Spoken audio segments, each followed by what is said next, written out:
All right, good afternoon, everybody. Thank you for coming. First thing we need to do is build a bigger city council chamber. I wish we had the ones. Anyway, we're going to start out with recognitions. We'll start with recognizing the J.W. Nixon School One Trick Pony Barbecue Team for their outstanding achievement in the 2026 Texas High School. And Councilman Gilbert Gonzalez will continue to present it. Well, I just changed your name. He just changed my name right now. It's Ruben Gutierrez. So first of all, I brought this up because I'm extremely proud of this team, One Trick Pony Barbecue. My best friend from elementary school, he's a teacher there, and this old boy, Adam Ray, is also there.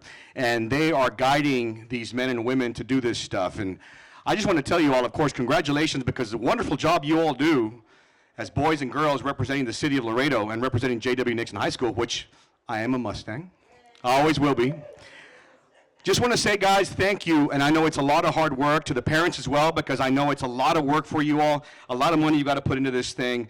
It's a lot of time, and I'm very, very aware of it. So, ladies, gentlemen, young men, young boys, teachers, Adam Ray, Robbie Luna, thank you all so much for guiding our children to be the future and showing them that anything is possible. Tying for second place is unbelievable. Let me go ahead and read this plaque that we're going to give them. The City of Laredo Mayor and City Council recognizes J.W. Nixon High School One Trick Pony Barbecue Team for their outstanding achievement at the 2026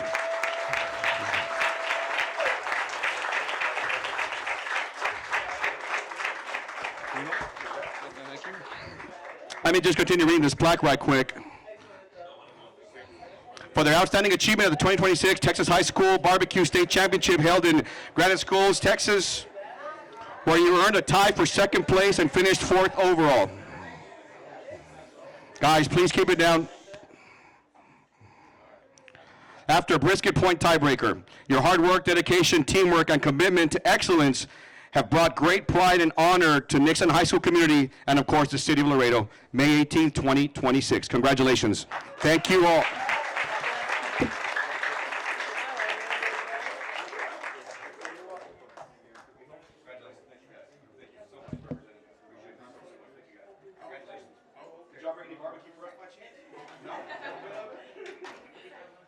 Sure, if you want, we'll take it.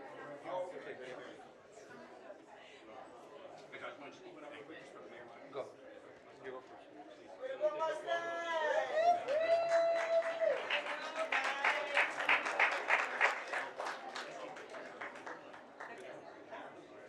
Ms. Marquez. Right here with him. All right, guys, everyone, right here. 1, 2. Right here with me. Ready? 1, 2, 3. One more.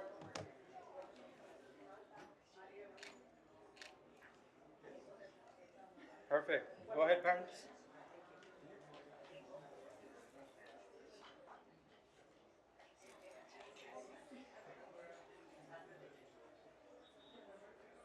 Good job. What's that saying? Green and gold forever. Yeah.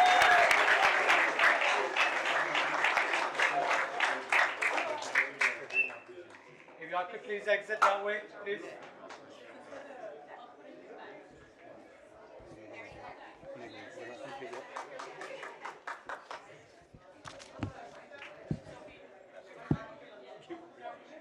It's forever green and gold.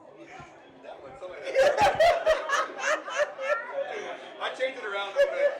That changed my name. So. Victor.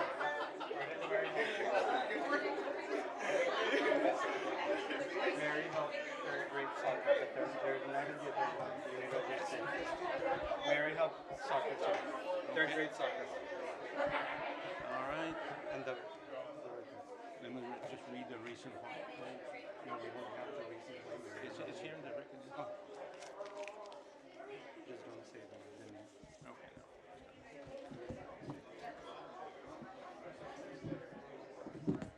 Next recognition will be for Mary Helpless Christian School soccer team. This is the third grade, right? Yeah, third grade.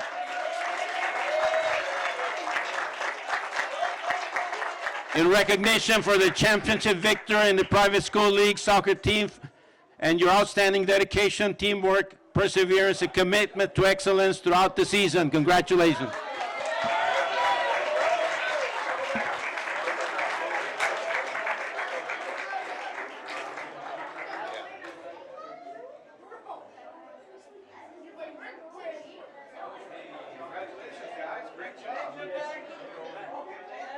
All right, guys.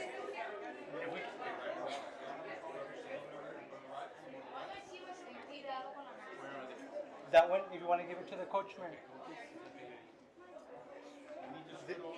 Guys, can you all scoot over back there? Oh, this is third grade. Right? Mayor, you want to go behind Marquez? Ustedes atrás, por favor.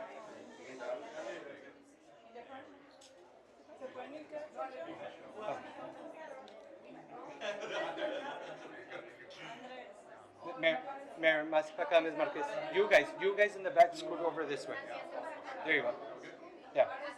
Just move back, man. Yeah, there you go. Yeah, y'all can stand up. Yeah. Ma'am, may I chance, por favor?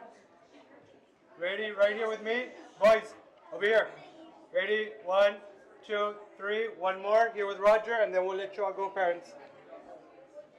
Right here in the middle. All right, guys. 1, 2. Sorry, hold on a second. Everybody, Right here. one more time. 1, 2. All right, 1, 2. Go ahead, parents, if you want to stand in the middle.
You want to get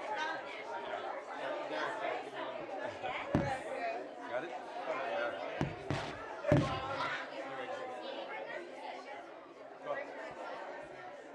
All right, next certificate of recognition. Mayor and City Council recognize Mayor Helper Christian's 4th grade in recognition for the championship victory in the private school league soccer program.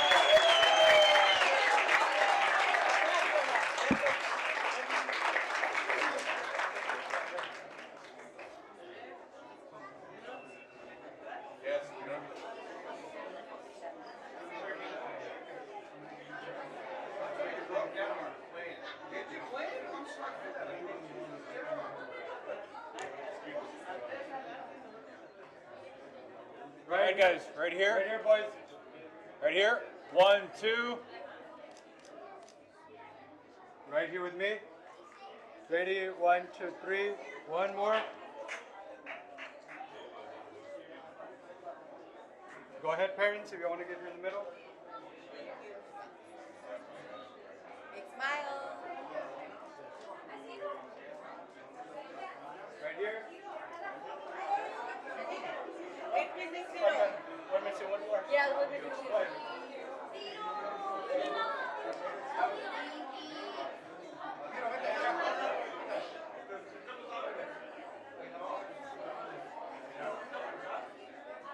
Ahí va. 1, 2,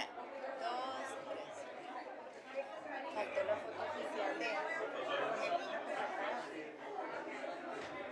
All right, guys. One more, please. 1, 2.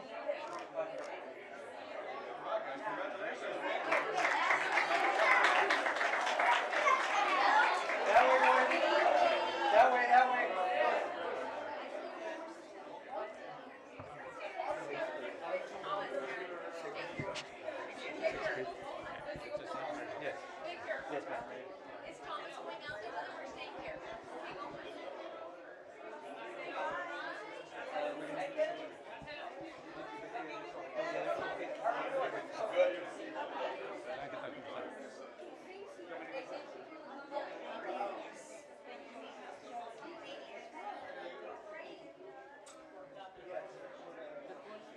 All right, ready, next recognition. Certificate recognition, Mayor and City Council hereby recognizes Mayor Help of Christian School, 6th grade, in recognition for your championship victory in the private school league soccer program. Come on down.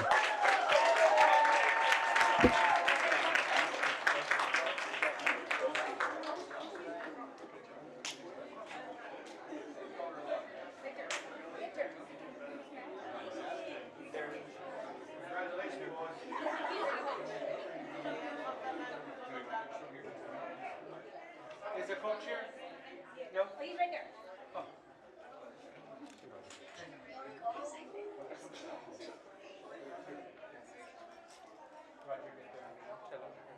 All right, guys.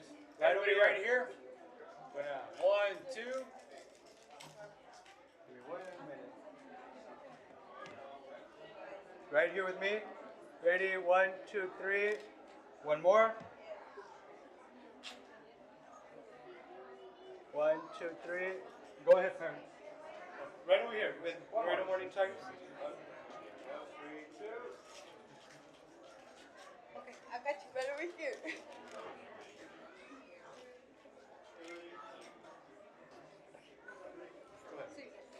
Ready? 1, 2, 3. All right, guys. Can we get another one right here, please? One, two.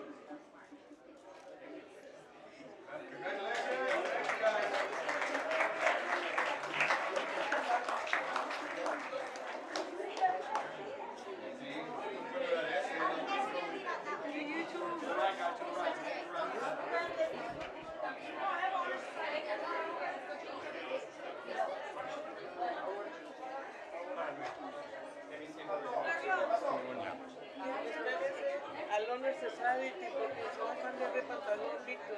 Todavía no vamos a empezar con eso. Ah, no, qué bueno. Ay, pobrecito, está todo nervioso.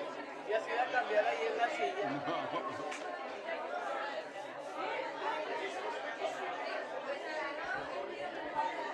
Ay, qué bueno. Estaba bien nervioso. Ya lo van a cambiar aquí, en el sillón. La ropita. Okay. Oh, wow. Trae el regalo, sí.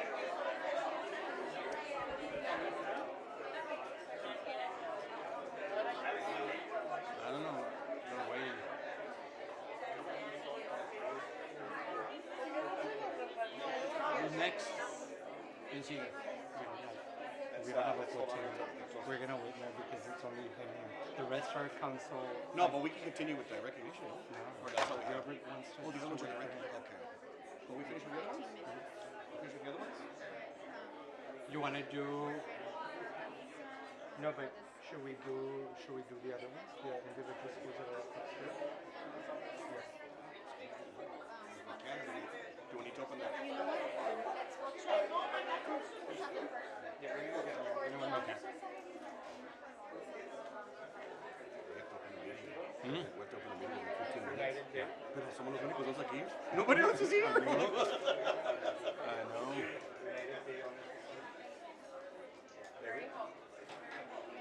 Mary help with 6, 7, and 8 grade.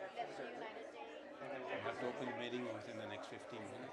Okay, well, open it and just, you can open it and It's just, only us two, right? We can't. We We don't don't have have quorum. harm. no, but you can open them without a quorum.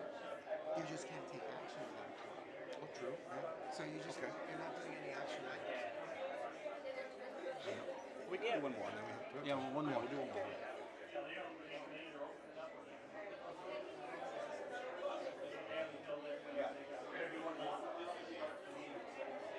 Ya sabía. Tienen que abrir la junta. Yeah. Vale. ¿Por qué no se los repartieron primero y que estuvieran ahí los que salen con su con Por el foto? tiempo. Por tiempo. Por darle a cada uno. No, pero a ver si era antes de nombrárselos. Y Ah, que o en sea, el ajá. asiento ahí ya llegaban y con su... Ya están ahí. Sí. Hasta la próxima. Next time. Pero pregúntenme a mí y verá, yo sé ¿verdad? hacer Sí, eso. hacerlo así. Sí, porque pues van con su ellos vienen a Sí, que la están así, no. sí, sí. Acuérdese Next si time. cuando estaba joven, ¿usted no le gustaría eso? Okay. There's don't say that anymore. It's going to be United Day School in recognition. They're working.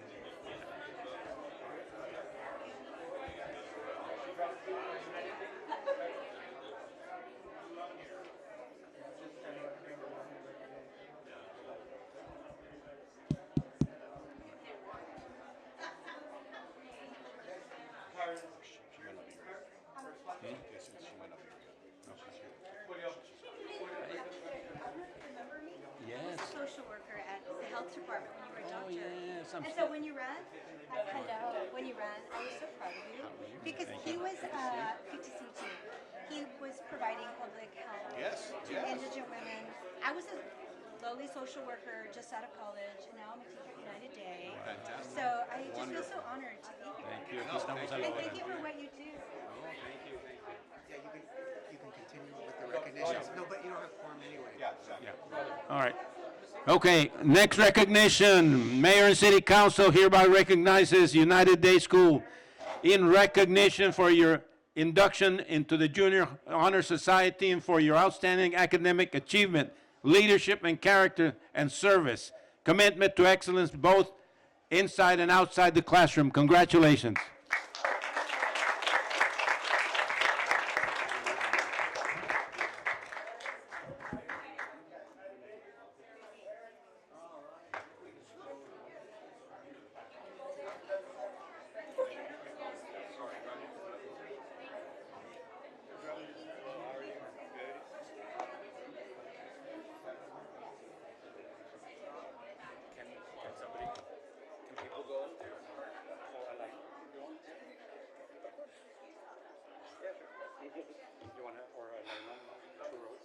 Yeah, can we have the tall guys behind the? Let's try to make 2 rows.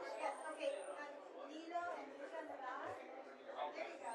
Emma, maybe behind somebody. Vale.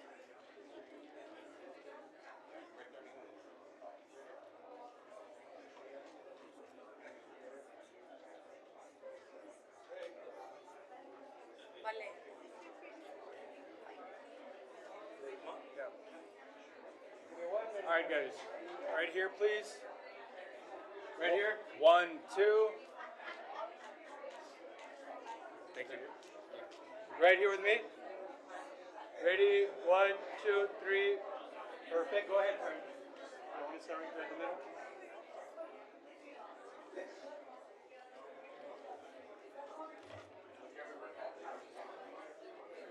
Go over here. Right here, 3, 2. One more. Here, 3, 2. All right, guys, can we get another one right here, please?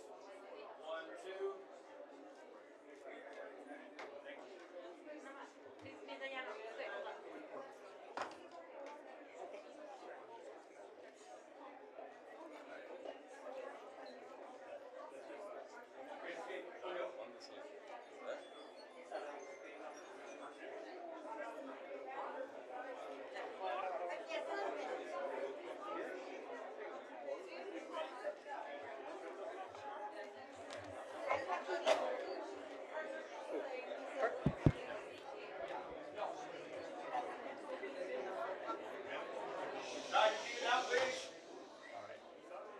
Hello, I'm Valentina Gonzalez, and I'm the president of United Day's National Junior Honor Society. And I wanted to thank you for this special recognition, and we're very blessed to be here today. Thank you. Thank you very much. Thank you again. Thank you. So we used to work together. Yes, We used to work together about back in the day. 30, 30 years. years. They're not saying the years. That way. Okay, thank you. God bless you.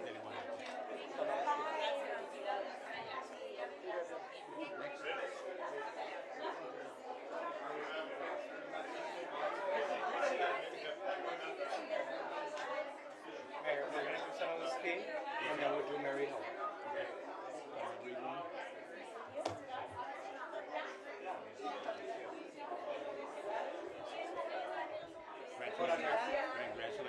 They're very lucky.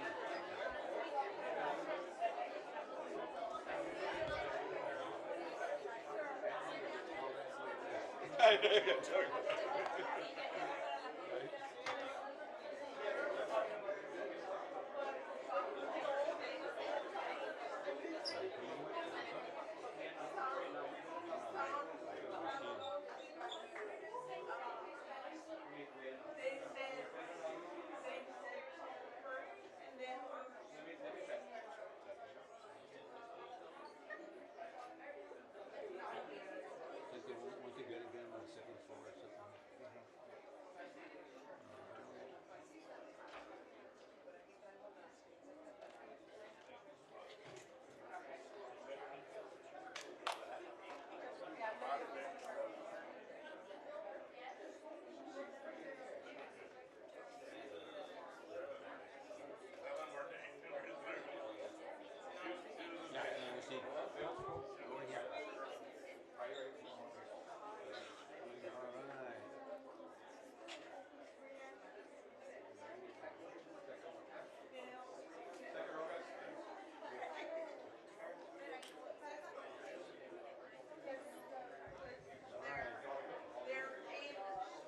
They're all here?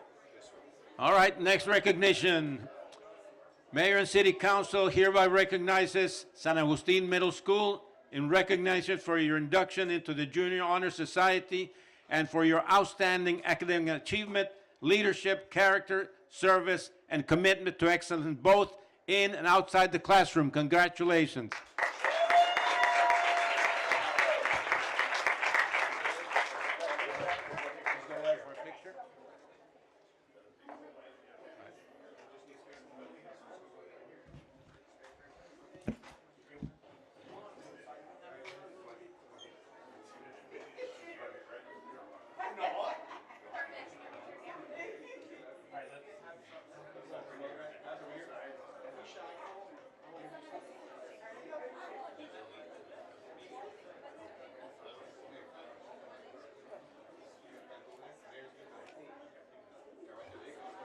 All right, guys, let's have like one person over here, please.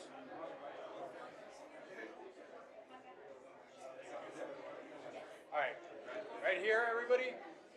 1, 2. Thank you. One more. There we go. 3, 2. One more. 1, 2. Here, let's wait.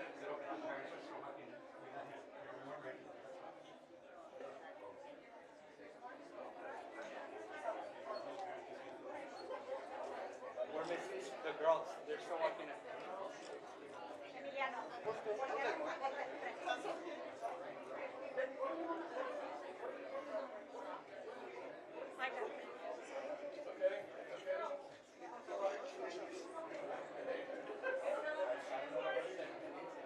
Emiliano, de frente. Smile.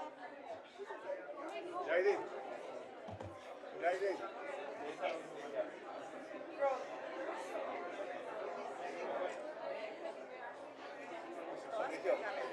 Pato. Come on. Patricio. Están más distribuidos, ¿no? Háganse más Háganse más para acá, niños. Mejor para acá, este lado. Councilmember, I think they're good. Jaidin. De este lado, mamá. De este lado. Pato, vete para acá, vete atrás de Emiliano. Atrás de Emiliano.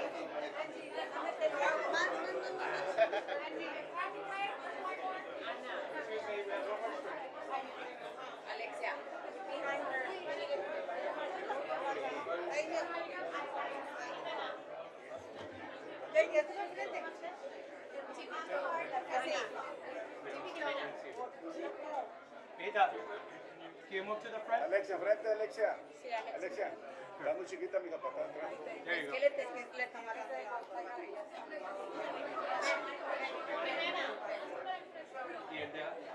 Now, do you want to... Y acá. ¿Se hago el book?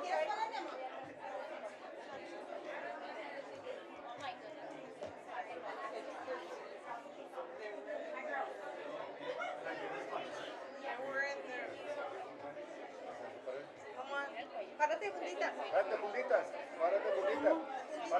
No se atrás de puntitas, así se vean. El cuello. Emiliano. Over here, ready, quick. Right over here, ready? 1, 2, 3. La puntita ya ahí. 1, 2. Right here in this area. La puntita. Okay, right here in the middle.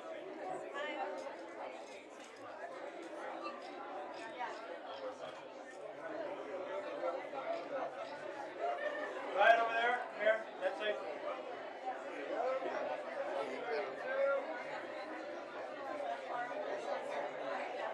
Mary Huff.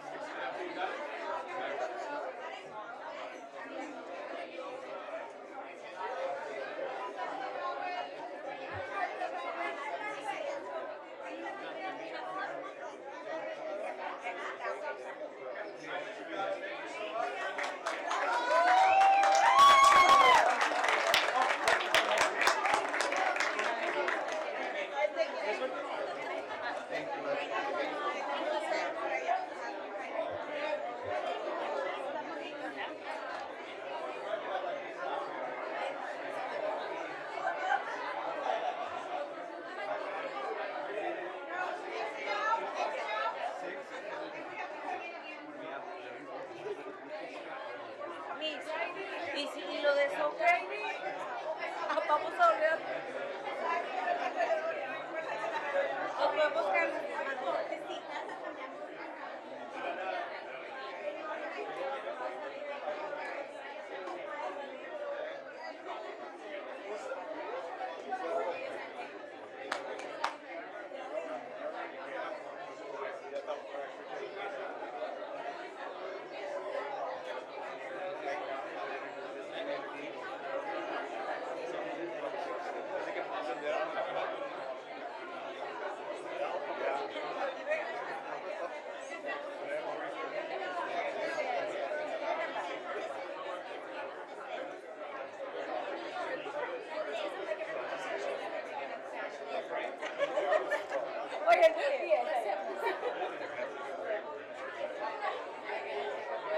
What school? Okay, we're about to begin.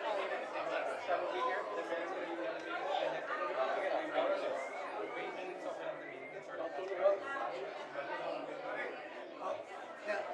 They're very helpful, so we're about to open up the meeting. Voy a abrir el meeting y luego seguimos. All right, ready? Ready? Yeah. All right. We're going to open the meeting and then we'll proceed with recognitions. Regular meeting agenda, Monday, May the 18th, 2026, 5:45 p.m. City Council chambers. All stand for the Pledge of Allegiance. I pledge allegiance to the flag of the United States of America and to the republic for which it stands, one nation, under God, indivisible, with liberty and justice for all. Texas pledge. Honor the Texas flag. I pledge allegiance to thee, Texas, one state under God, one indivisible. Moment of silence, please. Will you give this moment of silence for the 6 individual human beings that lost their lives in the boxcar near Laredo? Amen.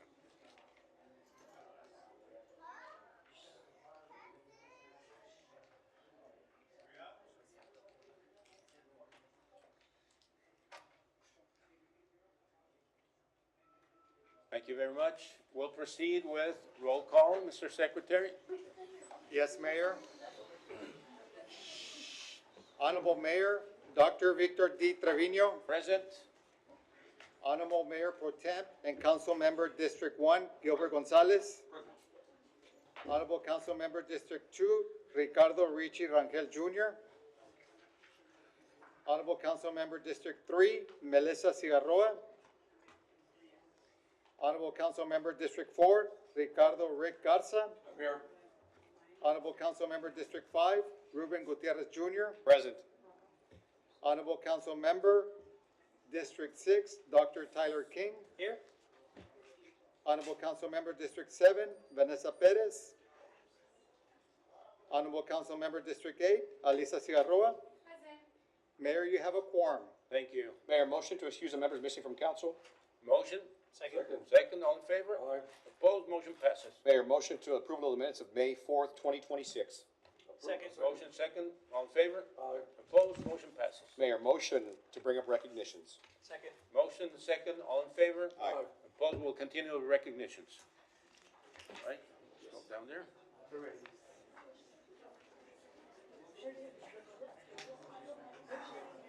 We're gonna do sixth grade. Sixth grade in here?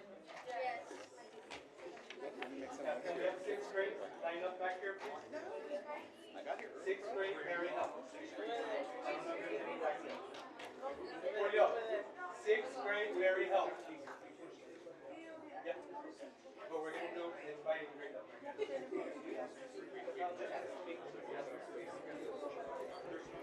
gonna do sixth, seventh, and eighth grade. Just refit, and then do sixth, seventh, and eighth grade. Just in outside.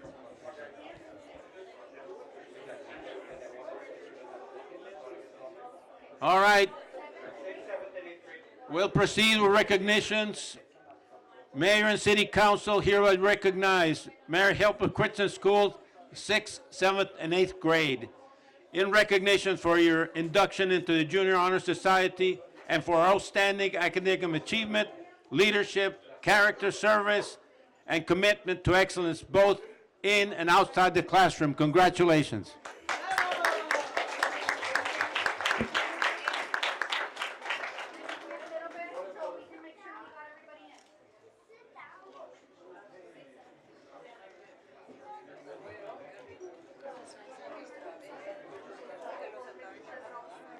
Okay, yeah, they're wearing that blue shirt. Mayor, we're just waiting to make sure that there's no student out there.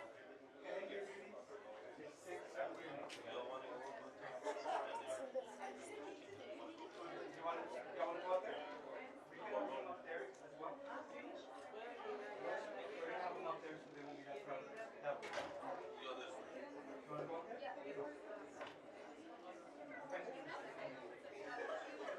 Okay. You wanna go up there? Come up. Go that way. Karen, he's gonna go up there. We're still missing people? I'm gonna check. Councilmember Gutierrez. Oh, yeah.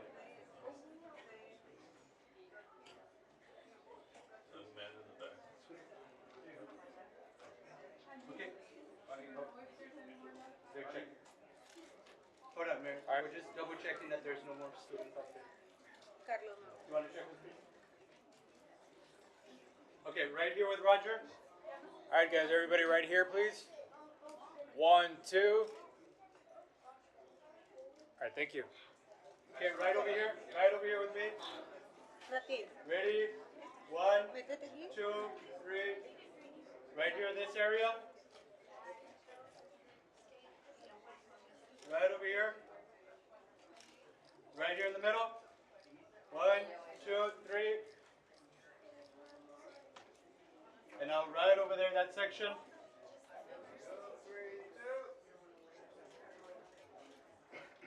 We're good, Mayor.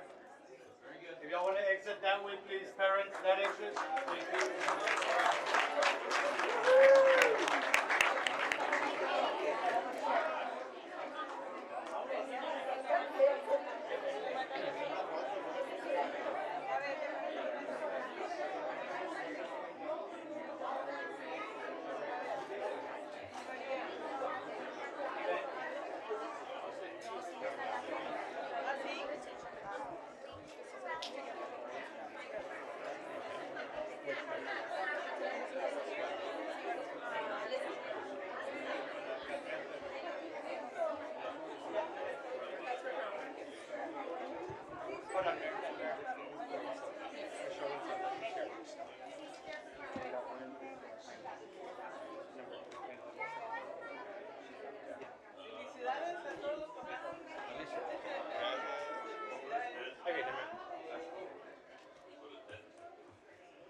Next certificate of recognition. Mayor and City Council hereby recognizes, along with Councilman Alisa Cigarroa, for receiving the HEB Excellence in Education Award in the elementary principal category. Your dedication, leadership, and commitment to a student's success continue to make a lasting impact on students, families, and the community. City of Laredo congratulates Ms. Gonzalez on this outstanding achievement and thanks for her inspiring excellence in education every day. Congratulations.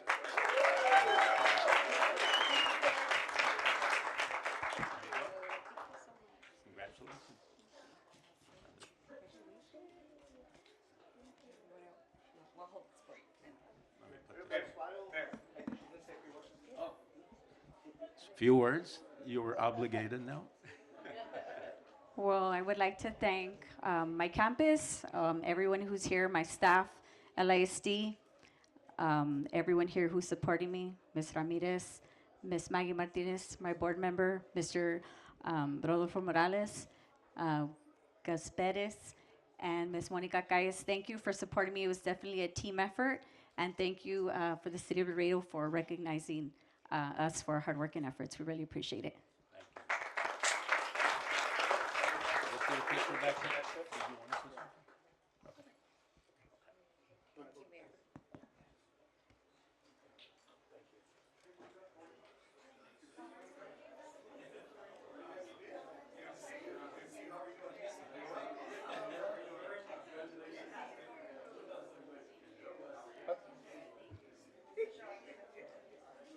Yeah, right there.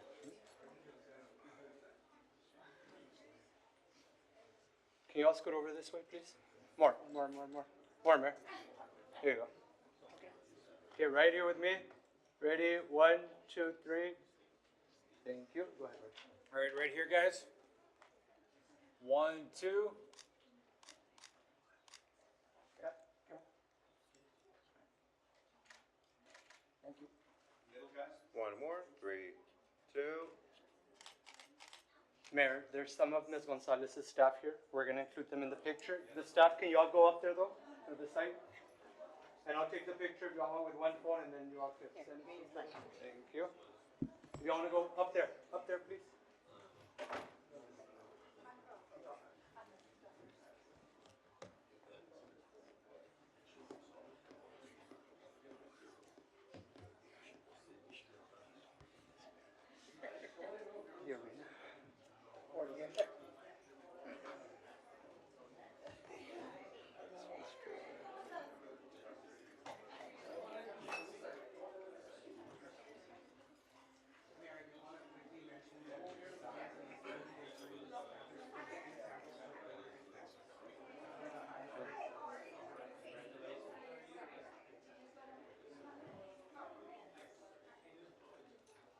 Right here in the middle.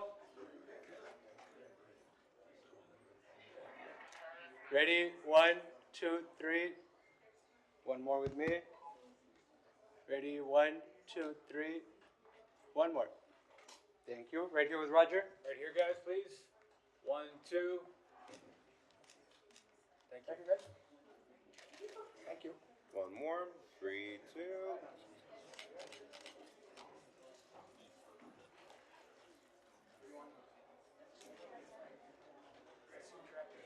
We're good, Mayor.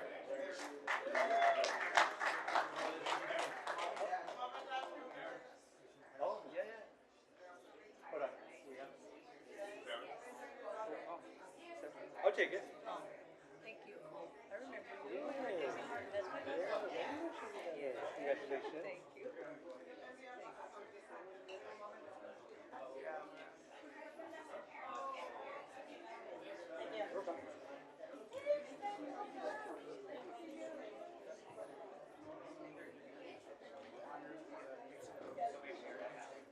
Where to take the picture?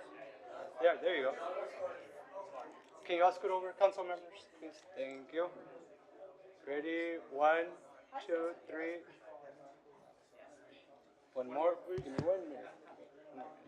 Ready? 1, 2, 3. Thank you. Go ahead, Richard. All right. One right here, please. 1, 2. Right here with her. We're good, Mayor.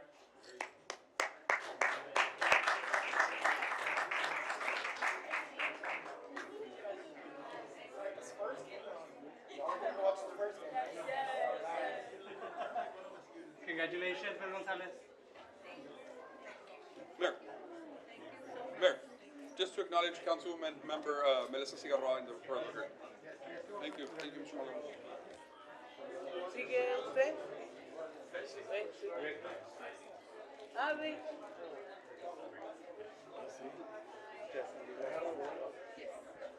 Y después sigue con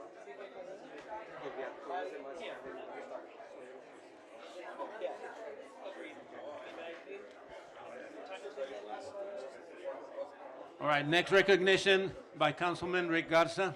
You will be given the introduction. The City of Laredo Mayor and City Council recognizes the Laredo Nixon Lady Mustangs track and field team for capturing their third consecutive District 35A championship. During the 2026 season, the Lady Mustangs secured this outstanding achievement on April 9th, 2026, continuing their tradition of excellence, dedication, teamwork, athletic success. Your commitment and perseverance have brought great pride and honor to Nixon High School community and the City of Laredo. Congratulations, May 18th, 2026.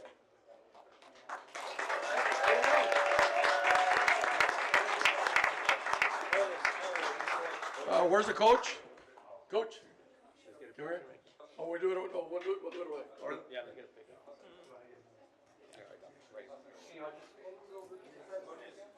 Coach, I'm really on. Thank you for bringing the girls. For somebody that has been involved with the school district for as long as I have, nothing gives me better. I mean, great pride in watching. Most of these girls would get up at 5 in the morning and go run X amount of miles. How many? A lot. Well, and I was blessed that every year for the past, I've been living in my house for over 40 years. The Nixon Mustang teams have been running by my house every year, and I'm always very glad to see them because of their hard work and dedication and what it is. But more importantly, girls, what this does is that you set a standard for the upcoming teams that are coming right behind you. Somebody laid the groundwork for you all, and now it's your turn to pass it forward, okay? But this sets you up for the rest of your life. The great accomplishment means that you have put in hard work, dedication, commitment, discipline to be a greater and hardworking young adult. So congratulations again. I'm really proud of you all.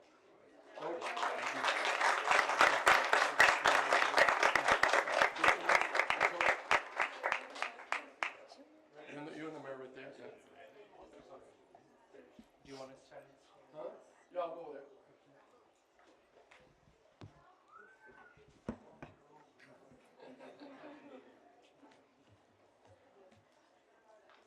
Ryan over here with me. Ready? 1, 2, 3. Thank you. Right here.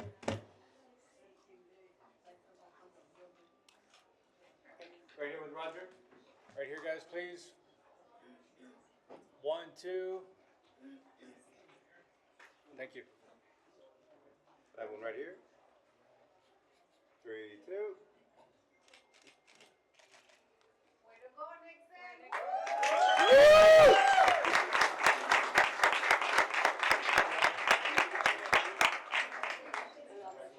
Forever green and gold, guys. Forever green and gold. I did? I got it right. I got it right. Forever, yeah. Nixon, 1994. No, I'm going to be 50 this year. They all were born in. Yeah, they were born in. No. Thank you all. Congratulations. Thank you.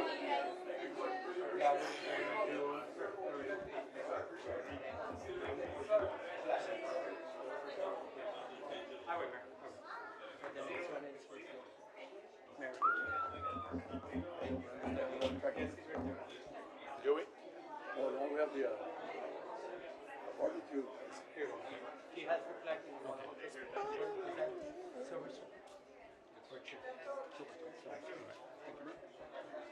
on, Mayor. Hold on. Let him get back.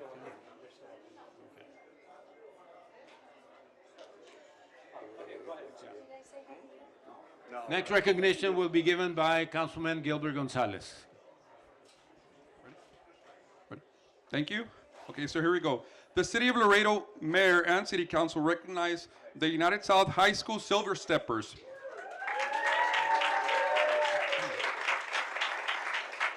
As they delivered an unforgettable performance at the Contest of Champions Nationals in Orlando. Through dedication, passion, and hard work, they proudly represent our school on a national stage, earning national champion titles in military, POM, and Precision Open. For the first time in Silver Stepper history, the team advanced to the finals in Precision Open, performed their routine again, and finished fourth overall, a true reflection of their commitment, teamwork, and determination. Thank you.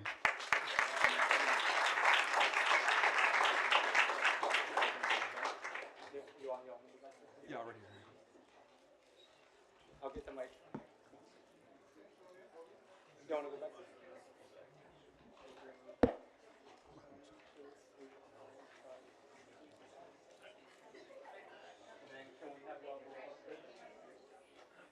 They're gonna go up there. You know what? Let's have it 3 or 4 of you go up there. And then coaches.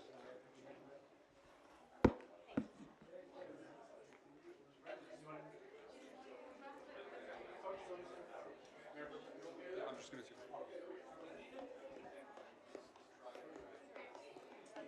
Well, girls, I'm just honored and blessed to be part of your team since y'all were freshmen and sophomores. It's been a long ride, but thank you for all your commitment and your talents that you brought to our South District School. Again, it was a busy day. I didn't get to wear my Panther tie, but I made sure Miss Yarroa wear her Panther vest. So, again, thank you so much. And the parents, we appreciate all the commitment you continue doing. Like I said, I feel I've been part of them for so long. And the freshmen will be here to gladly also support your journeys in the future. Thank you. Can you guys scoot a little this way, please? At the top. At the top. Right here with Roger.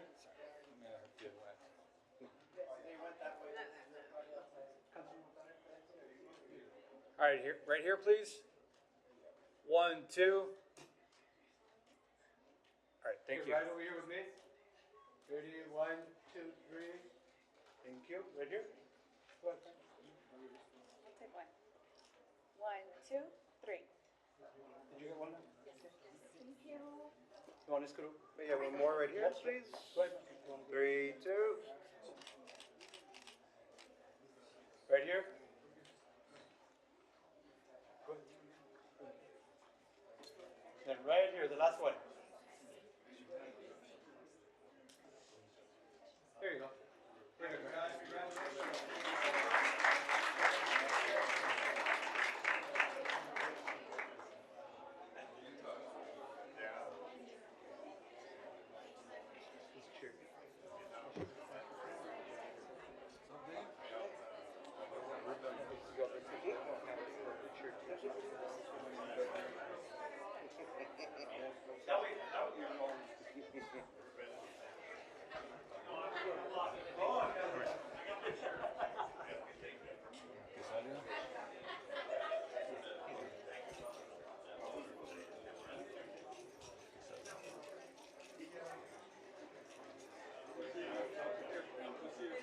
All right.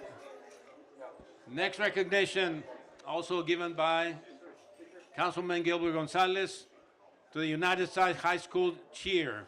Go ahead. Thank you, Mayor, and thank you everything you do for our youth as well. So the City of Laredo and Mayor and City Council recognize the United South High School cheer for delivering an outstanding performance at the NCAA High School Nationals, earning first in the advanced non-tumbling co-ed division and securing back-to-back national champion titles.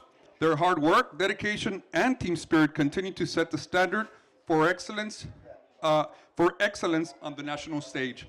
Thank you, girls. Thank you.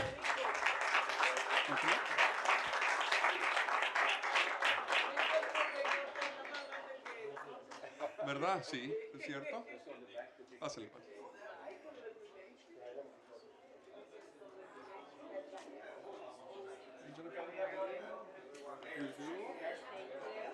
Go ahead, girl. Some go in the back, some in the front.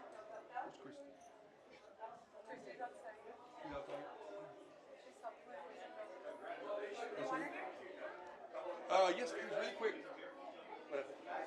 Yeah, but just gonna say something.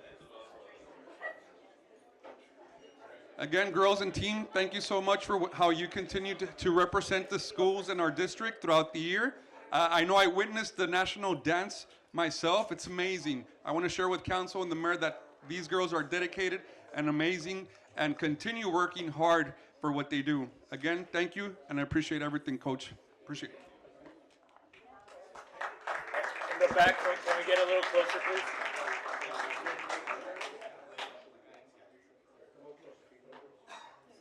All right, right here, please. 1, 2. Thank you. Wait, don't move. 1, 2. Okay, fix it.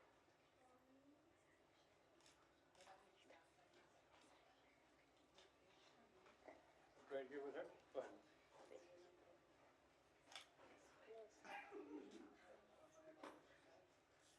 Let me get one right over here. Ready? 1, 2, 3. Thank you. Right here. 3, 2. Okay, we're good.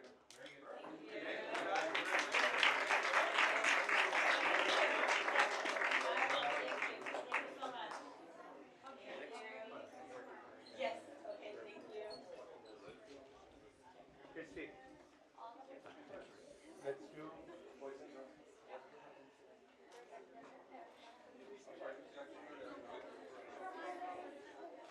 Thank you so much. Appreciate it. Thank you. Thank you so much.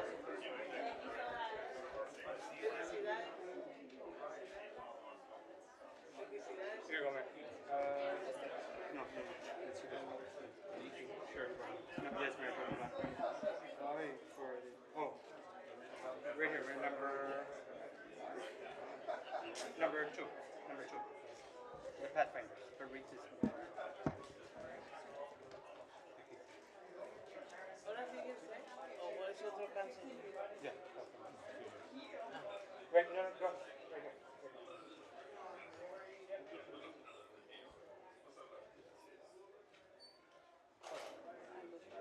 No. They're walking.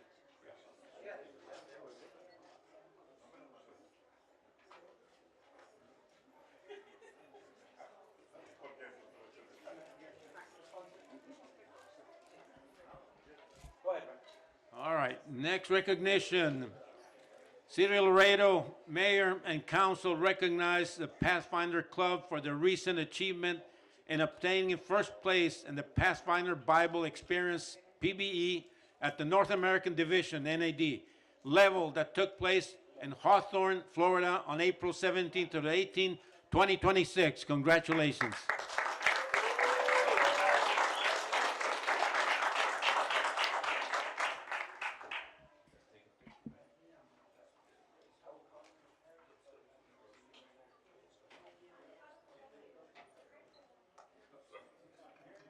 Just move back, Ms. Marquez, move back. There you go. All right. Everyone ready? Right here, please. 1, 2. Thank you. Right here with me. Ready? 1, 2, 3. Thank you. I'll take a few. One right here. 3, 2. One more. Hold on. Here you go. 3, 2.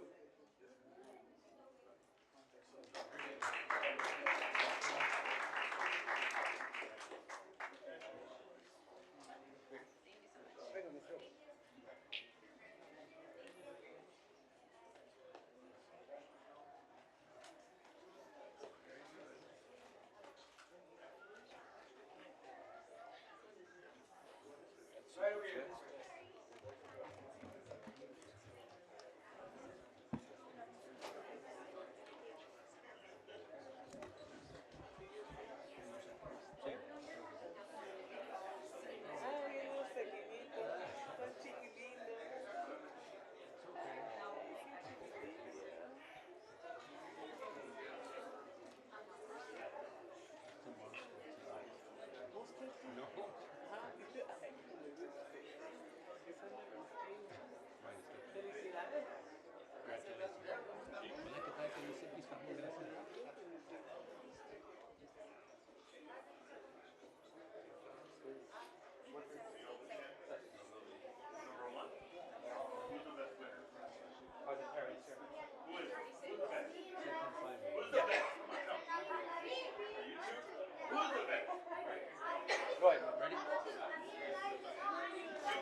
All right.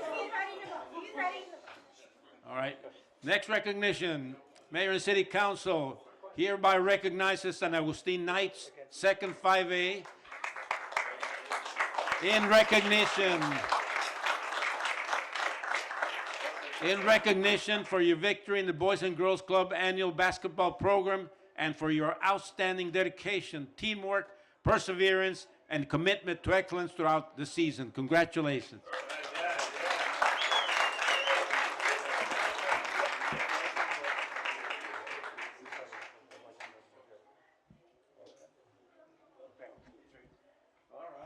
You want to say a few words, please? Really proud of the kids that participate on the Boys and Girls Club. I also want to thank CY Benavides for all his support throughout the years. And it's just a great place to be. Thank you, Mayor. Very special event. Thank you so much. Thank you very much. Let's get a picture back there.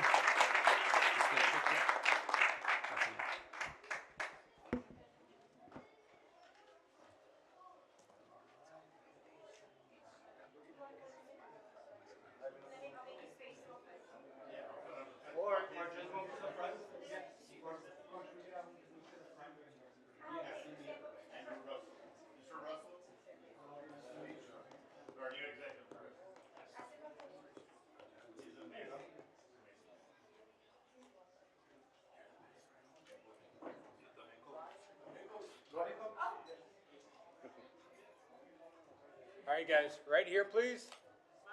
1, 2, 3.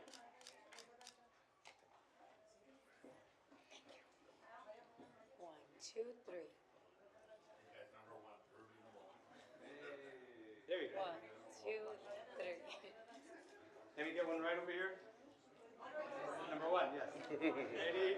1, 2, over here. 1, 2, 3. Thank you. Got one more right here. Come get it. 1, 2.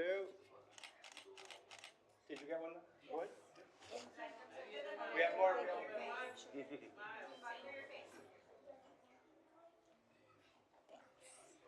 Okay, we're good.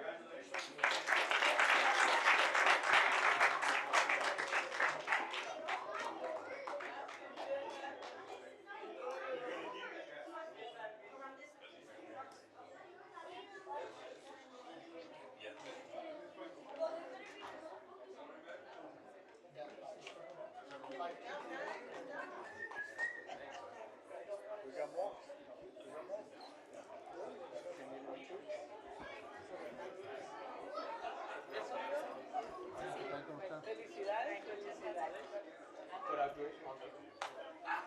¿Y usted?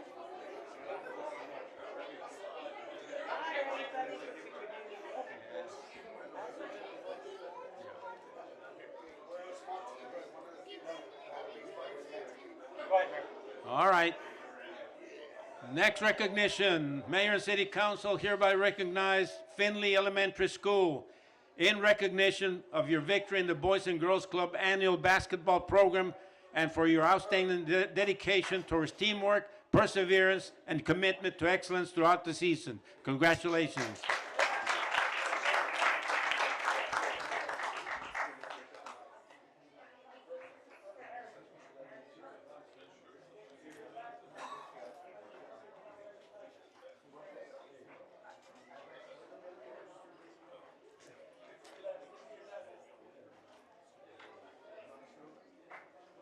Can we have?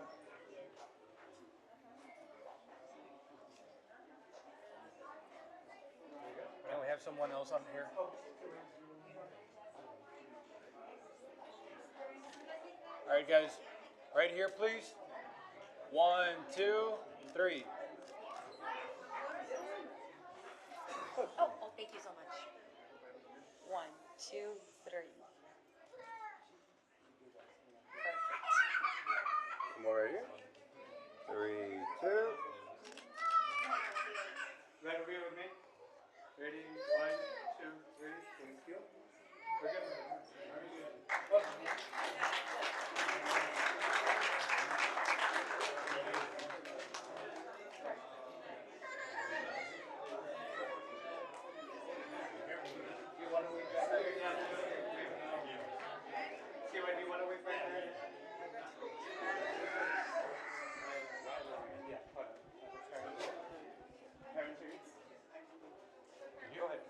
All right, next recognition. Mayor and City Council hereby recognizes Ryan Elementary School in recognition for your victory in the Boys and Girls Club annual basketball program and for your outstanding dedication, teamwork, perseverance, and commitment to excellence throughout the season. Congratulations.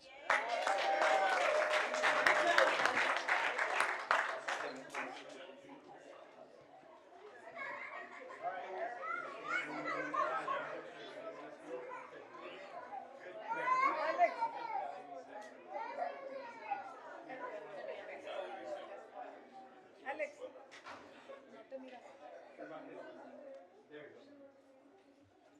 All right, everybody right here, please.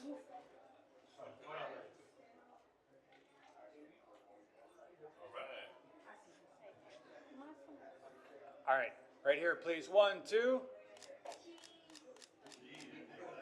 Right here, right over here. Right here in the middle.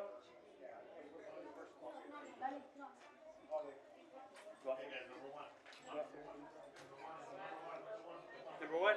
One. Okay, right here. Did you already get one? Mateo, put it down.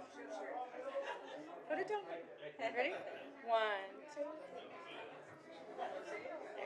Right here.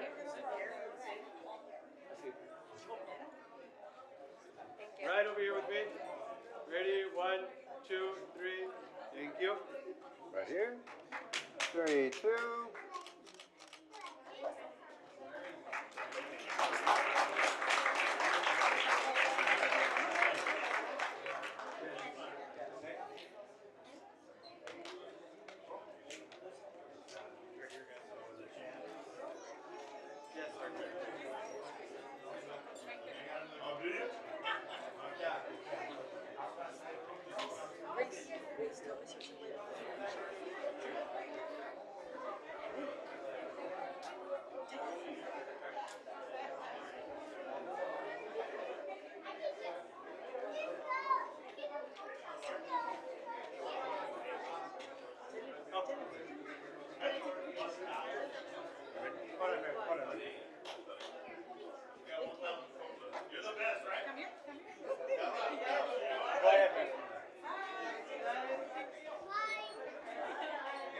All right, next recognition. Mayor and City Council hereby recognizes Lady Cougars in recognition for your victory in the Boys and Girls Club annual basketball program and for your outstanding dedication, teamwork, perseverance, and commitment to excellence throughout the season. Congratulations.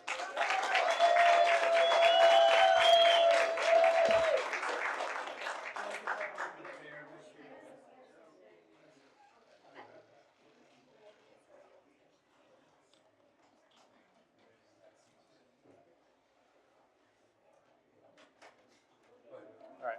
Everybody right here, please. You know what?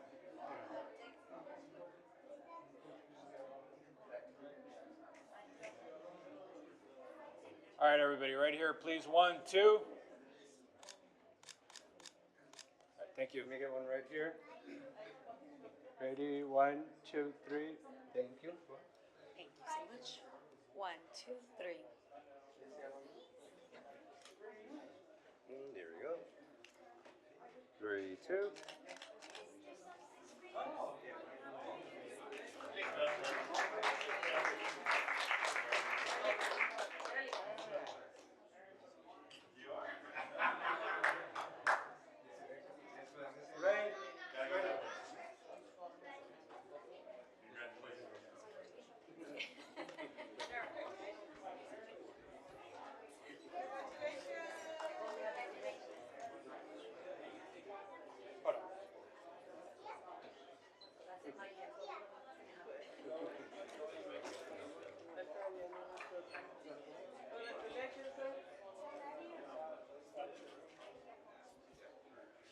All right. Next recognition. Mayor and City Council hereby recognizes Cigarroa Middle School in recognition of your victory in the Boys and Girls Club annual basketball program and for your outstanding dedication, teamwork, perseverance, and commitment to excellence throughout the season. Congratulations.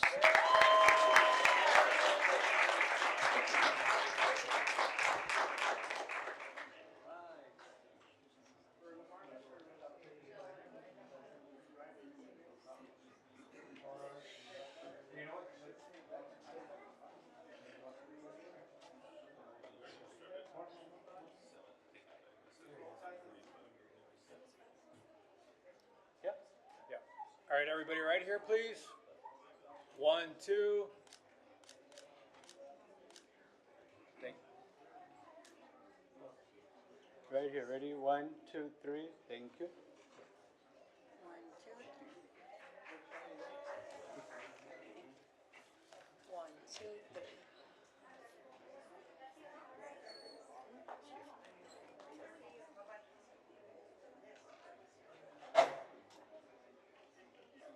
We're good, man. Oh, one more.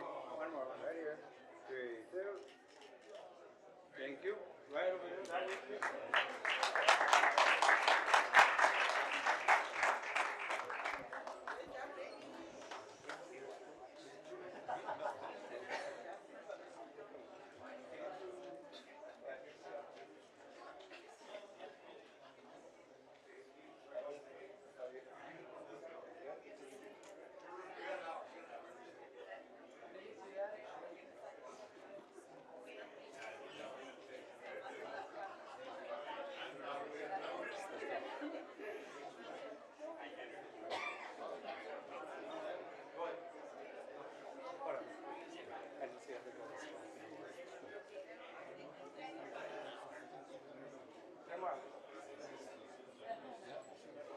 Go ahead, man. Next recognition, City of Laredo.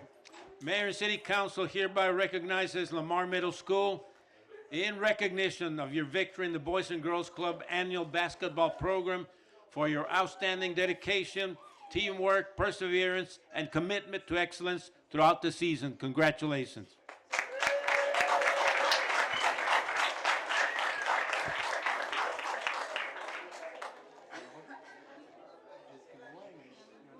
Go ahead, man.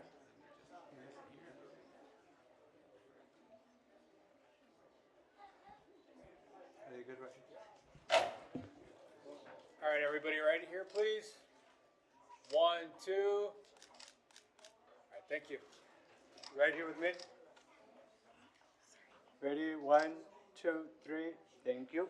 Go ahead.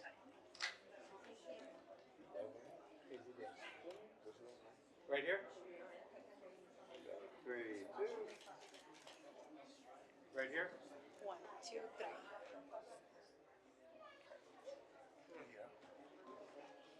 Thank you.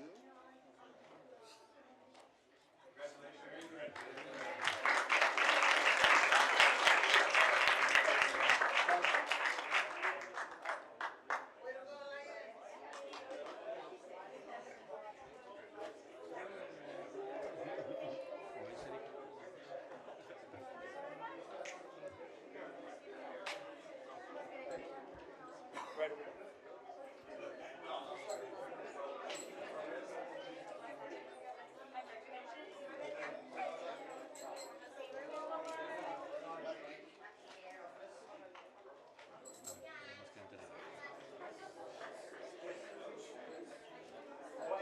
All right.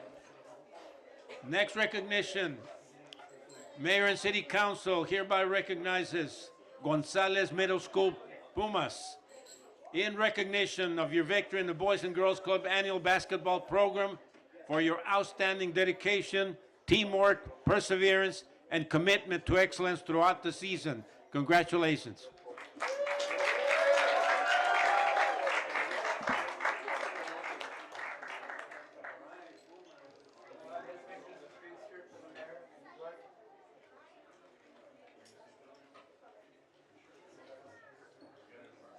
Can we get two of you guys over here, please?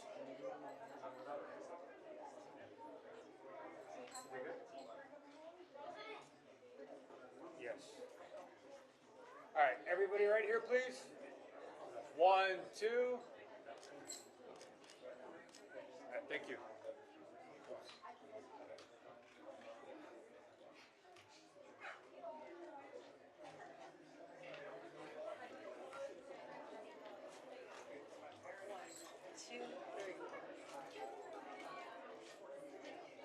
Right over here with me. Ready? 1, 2, 3. Thank you. One right here. 3, 2. Here, guys. Ready? 1, 2, 3. 1, 2, 3.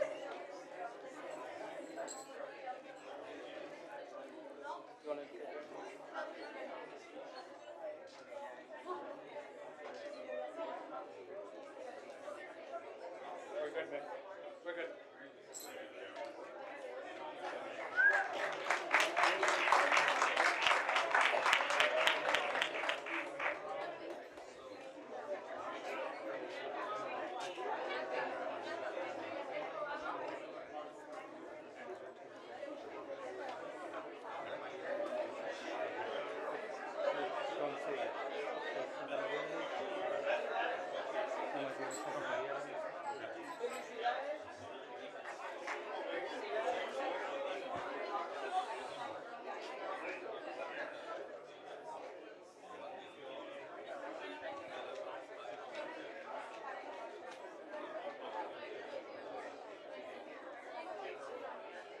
Ready? All right, next recognition. Mayor and City Council hereby recognize Santa Maria Elementary in recognition for your victory in the Boys and Girls Club annual basketball program, for your outstanding dedication, teamwork, perseverance, and commitment to excellence throughout the seasons. Congratulations. Let's go back.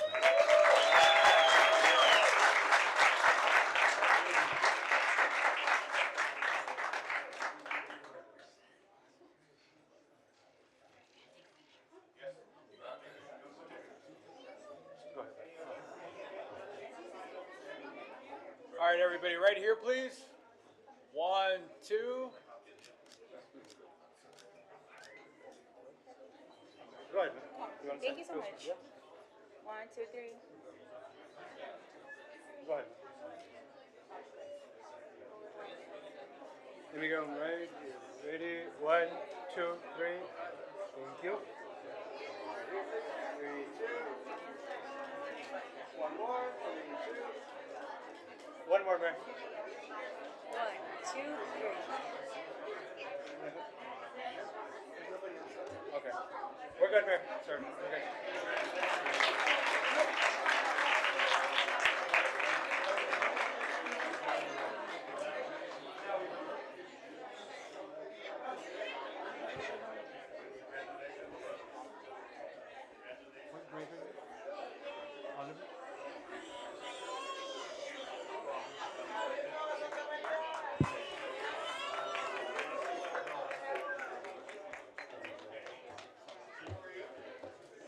Derek.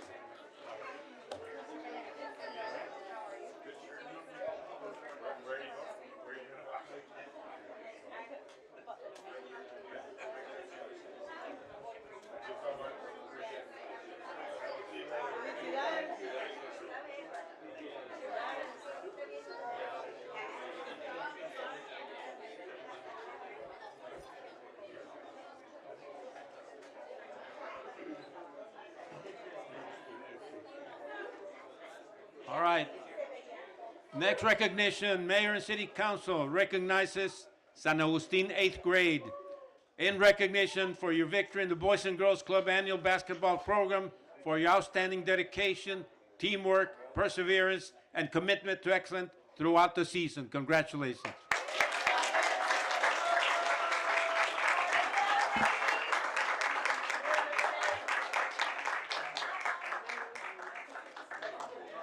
I'll take it and then I'll Yes. take it, okay? Please. Sí, Sí, sí. Oh, you know what? Yes. Ya, Let me- las porristas las pusieron así. Unas arriba y unas abajo, bien, todas. Las porristas las ponían. Sí, entonces se ven todas. Yeah, go up there.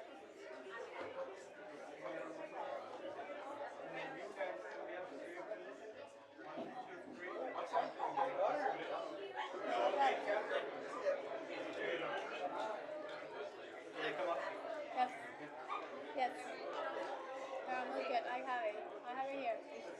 I have Patrick.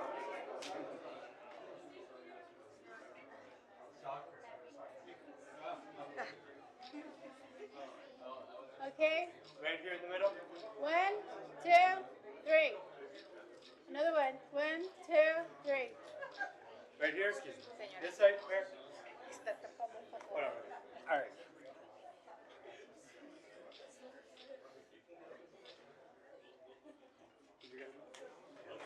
Right here with Roger in the middle. All right, everybody right here, please. Wait a minute. 1, 2. Thank you.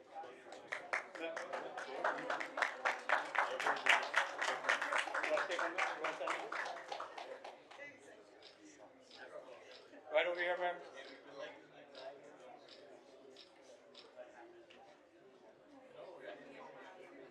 Did you get one? Right here, please. Okay. 3, 2. Over here, please. 3, 2.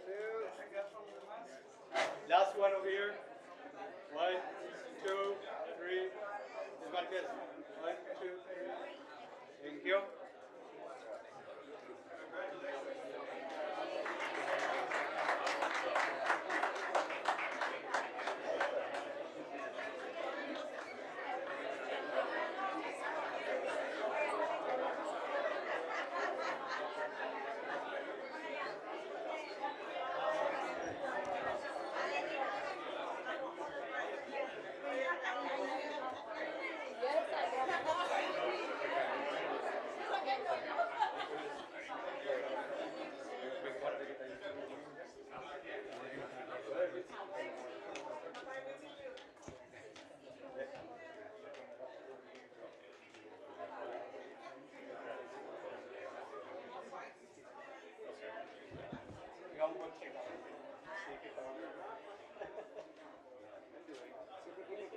All right, next recognition. Mayor and City Council hereby recognizes Laredo Morning Times. Recognizing the Laredo Morning Times for earning the 2026 Texas Managing Editors TME Award. Congratulations.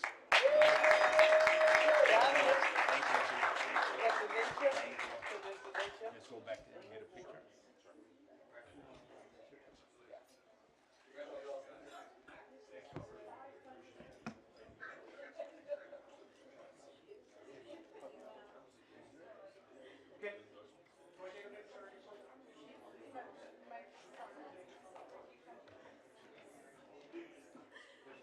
All right, everybody right here, please.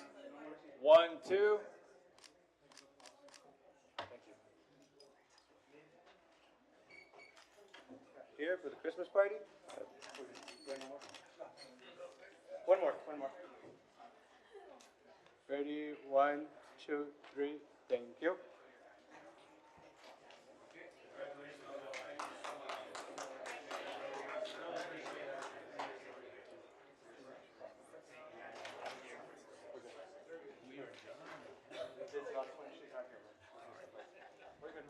Very good.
Second.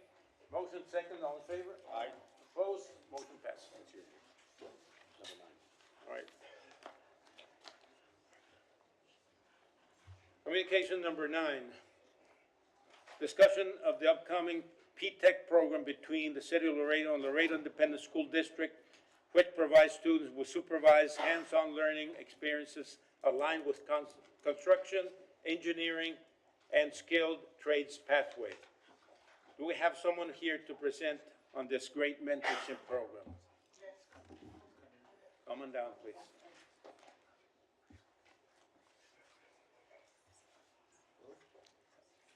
Good evening. My name is Pedro Medellin, and I am the administrator over the P-TECH program at Cigarroa High School.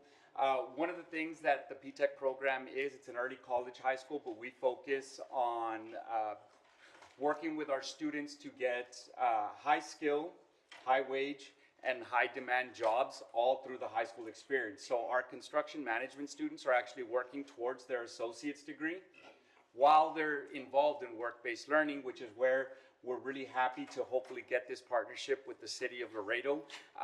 This all started with an idea of wanting our students to get involved in a tiny home project, and we reached out to the City of Laredo. We looked at the Lafayette tiny homes. We've been working with Fabio Rodriguez, the city engineer in charge of that project, and we're just really, really excited to have our kids be engaged with the tiny home project, but in future projects with the City of Laredo. We feel that this is an extremely vital partnership that is going to be formed, because it's going to allow our students to really know what it is to be part of the community, to build for the community, and to give back to the community. All right. Thank you very much. Just one question. Yes, sir. Thank you, Mr. Manning, for bringing it up. I know we've been pushing for this for the last 10 years. A lot of kids don't get the opportunity to get summer jobs, especially in a field where they can learn more things from it. The internship process is great, but having those type of classes there at school is what's going to make the difference for a lot of them in college. So thank you all for bringing that up, and I'm certainly for it. Yes, sir. Yeah, go ahead. Thank you for describing the program. I think this is an excellent way to expose Laredo kids to the engineering that we need. We need more engineers here in Laredo, so it's great to grow our own, and I hope that will be the outcome, and I'm looking forward to it. Thank you so much. Thank you. Go ahead. I also just wanted to thank you. This is very important. I know engineering, skilled, and trades is what our city thrives on, so we appreciate you bringing this forward to us. Absolutely. Thank you so much, appreciate it. Thank you. Thank you very much. Thank you. All right. Mayor, motion to open up communications 8, 10, 11. Motion? Could we, I wonder, Councilmember Gutierrez, if you would do the citizen comments, since they've been waiting for an hour and 15 minutes now? I'll retract, motion to open up citizens' comments. We only have one? We have one public comment. Second. Second, all in favor? Aye. Opposed? Motion passes. Public comment, Alejandro Garcia.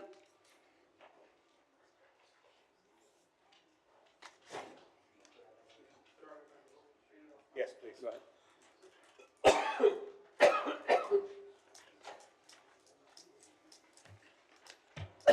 Luke? It'll pick up? Okay. Red dot will pick you up, yes. All right, thank you. First time. Good evening, Mayor Trevino, council members. My name is Alex. I'm an IT professional.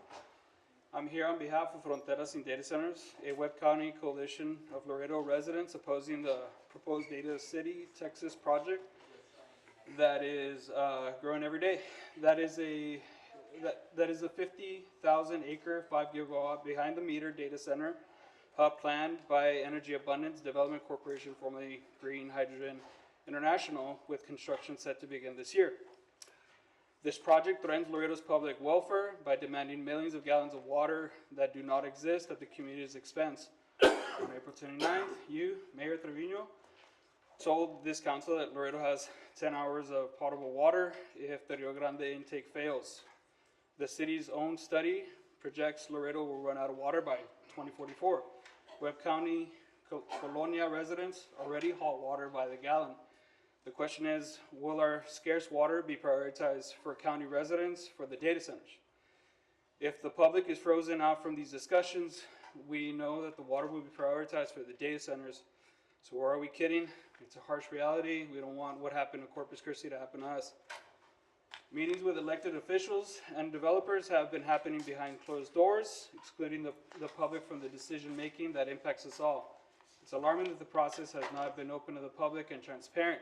The CEO of Energy Abundance has cited non-disclosure agreement as the reason for withholding information. We have one demand tonight. No public servant of the city of Laredo should be a party to any non-disclosure agreement with Energy Abundance or its affiliates concerning Data City. Direct the city attorney to confirm in writing that none exists and that none will be signed. The people of Laredo are entitled to the public record of their own water. There's no transparency about where the data center's water will come from or whether privatized sources will be drained, risking public access. Data centers not only threaten our access to water, but also our air, further contaminating it. Data centers also produce significant hazardous byproducts from water use and treatment that need careful handling. We need transparency into how they plan to dispose of it. We don't want another SpaceX incident where they discharge industrial wastewater into wetlands. Developers are flooding Texas because of tax breaks, but it's unclear whether the promised economic benefits will materialize. AI data centers make job promises that will be temporary during construction, and once operational, very few will be needed because they are mostly automated. Data centers steal water, and AI kills jobs. Ask yourself the question, if these data centers are good for us, why are so many other cities and counties fighting them? We expect our city council members to protect our citizens and uphold their oath. Where do you stand? This issue affects all of Webb County. Thank you. Thank you. Thank you.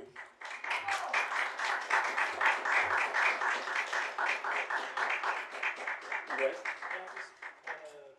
Comment, I know we're limited on how much we can say about that. Go ahead. But, my understanding, and again, we are limited on what we can say, but I think it's something that will eventually come up, and so far, correct me if I'm wrong, legal, that this has not come up, and from what I've heard, this is 100% outside the city limits and in the Webb County, but I do think it's something, hopefully we'll be at least addressing how we manage soon, but yeah, thanks. All right. All right, we're going to proceed with public comments that we have on different items. We'll start with Maximiliano Prado. Ask him maybe, wants to speak on the item? You want to speak on the item or? Until the item comes up, or would you rather speak on it now? No, go ahead. Could be a couple of hours. Yeah, I learned my lesson after a couple of city council meetings. Well, on a more serious note, good evening.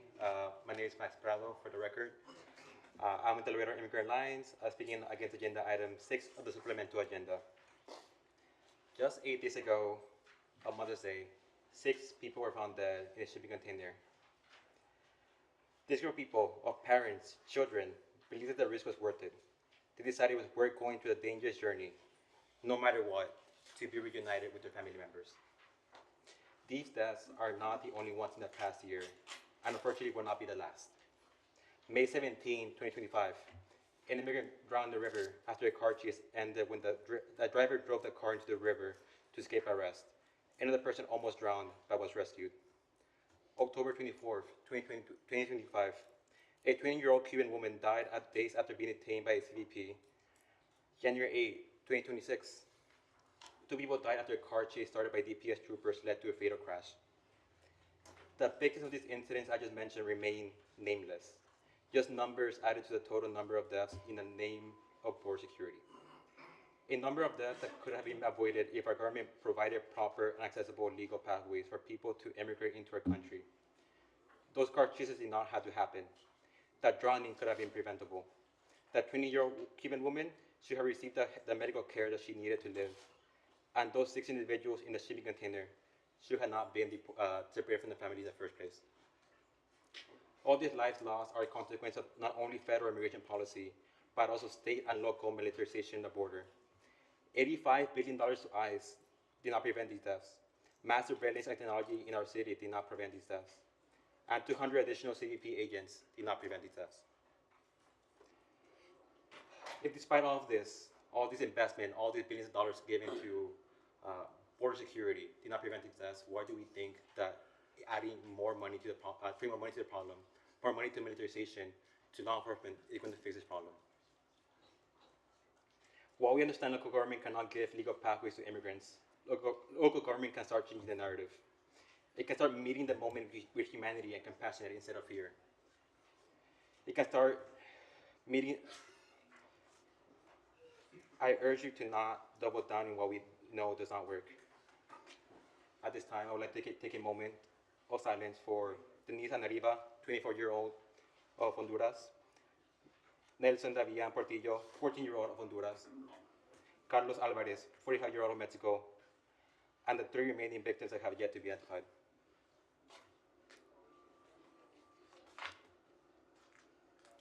Thank you. Thank you.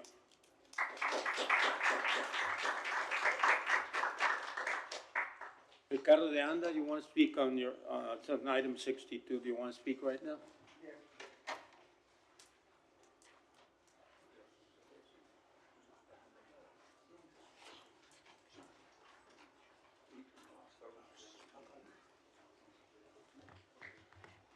Mayor, before Mr. Leanda begins, can we recognize Councilmember Rangel has arrived? Mayor, if I can have the floor. Yeah, go ahead. Just, I want to apologize for arriving late, but just had my my daughter's award ceremony, so I just had to be there for a little bit. Thank you. She's graduating this year, so. Thank you. Go ahead, Mr. Leanda. Thank you. Good evening, Mr. Mayor, members of the City Council. For the record, my name is Ricardo de Anda. I'm here representing the Rio Grande Landowners Coalition. We're a coalition of landowners in Webb and Zapata County who are against the building of the wall. We're ranchers, residential, commercial, industrial developers, and homeowners. We were the ones that paid for the Tompkins report, which has raised the issue of public safety before you. We did that because our members see that their development plans are going to be affected, and they want to know what they're looking at in terms of any damages to their property, besides the fact that they're taking away part of their land. And so we hired this consultant so that we can negotiate with the federal government with respect to the damages to our property. Now, we can only speak for ourselves. We're not going to cooperate with them. We're going to fight them till the bitter end, whatever that may look like. We understand that you're not in the same position that we are, because we only speak for ourselves. You have to consider everyone in the city, which raises the second question. We're going to be dragged into condemnation court, and we have a remedy at law. If our property is going to be damaged by flooding, then we can be compensated for that. And so you're in the same position as well. You need to find out whether your sewer plant, for example, is going to get flooded, so that you don't leave any money on the table when you negotiate as to the final payout. You have a second responsibility, though, and that is to those homeowners in Laredo who are not subject to condemnation proceedings, who do not have a remedy at law. If their properties get flooded, then they have no other remedy. You're the only ones that can protect them by conducting the study that I commend you for commissioning and coming up with any mitigation plans that may affect the flooding in the city. We as individual landowners cannot negotiate mitigation issues. If our land is going to get flooded, well, we can get paid for the damages. However, you can negotiate for mitigating factors as to any flooding in Laredo beyond the damages that are affecting your property. Now, the parameters of your study, the same parameters of our study, is very, very simple. It's to study the flooding effects of the walls and buoys on the city of Laredo and on its infrastructure. What are the effects of flooding that will be caused by the buoys and the floods. That's the parameters of the study that you should engage in. Thank you very much. Thank you.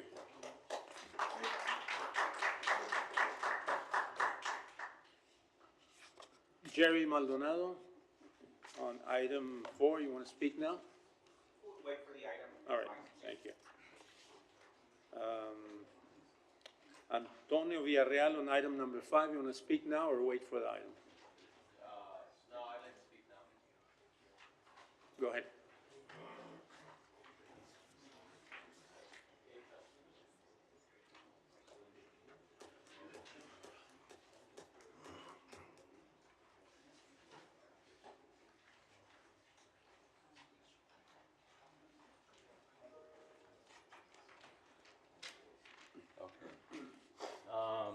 Do I just start? No, you have a microphone there. Your name for the record, Neil. My name is Antonio Villarreal. I'm here with the DSA today, and I'm here to speak on item 5 regarding the right of entry and everything going on with the water security here and the proposal of building a wall here. I would like to start off by saying that I was here the last time that this vote was going to be held, and frankly, it's a bit it's very upsetting to me here. By the way, sorry, I forgot to start off by saying good evening, Mayor and Council. But it is upsetting to me to see what's happening already. Last time we were here, we discussed how this right of entry was going to be enforced and how there wasn't going to be any action being taken in construction or anything related to actually development with the wall. Within a day, that was a lie.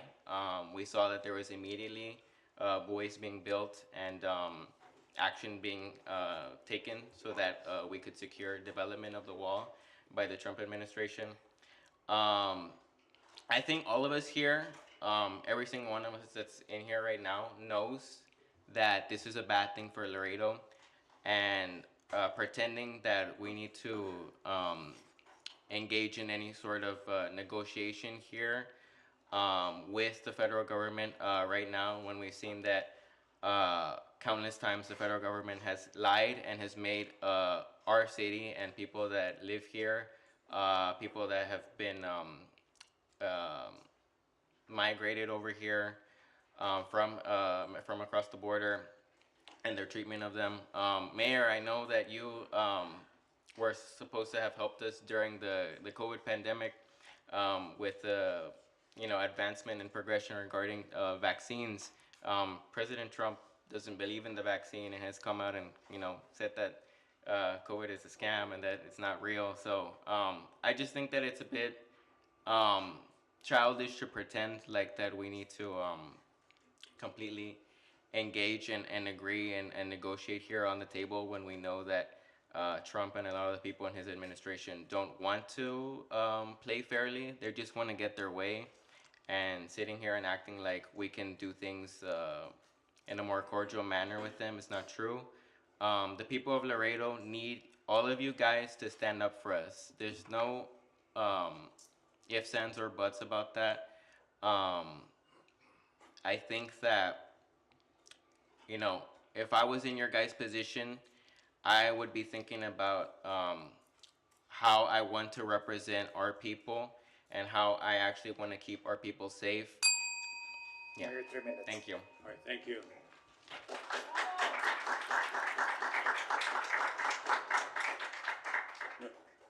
S. Denny Arnold, you want to speak right now? You have item number 6 to speak on? Yes, Mayor, thank you. All right.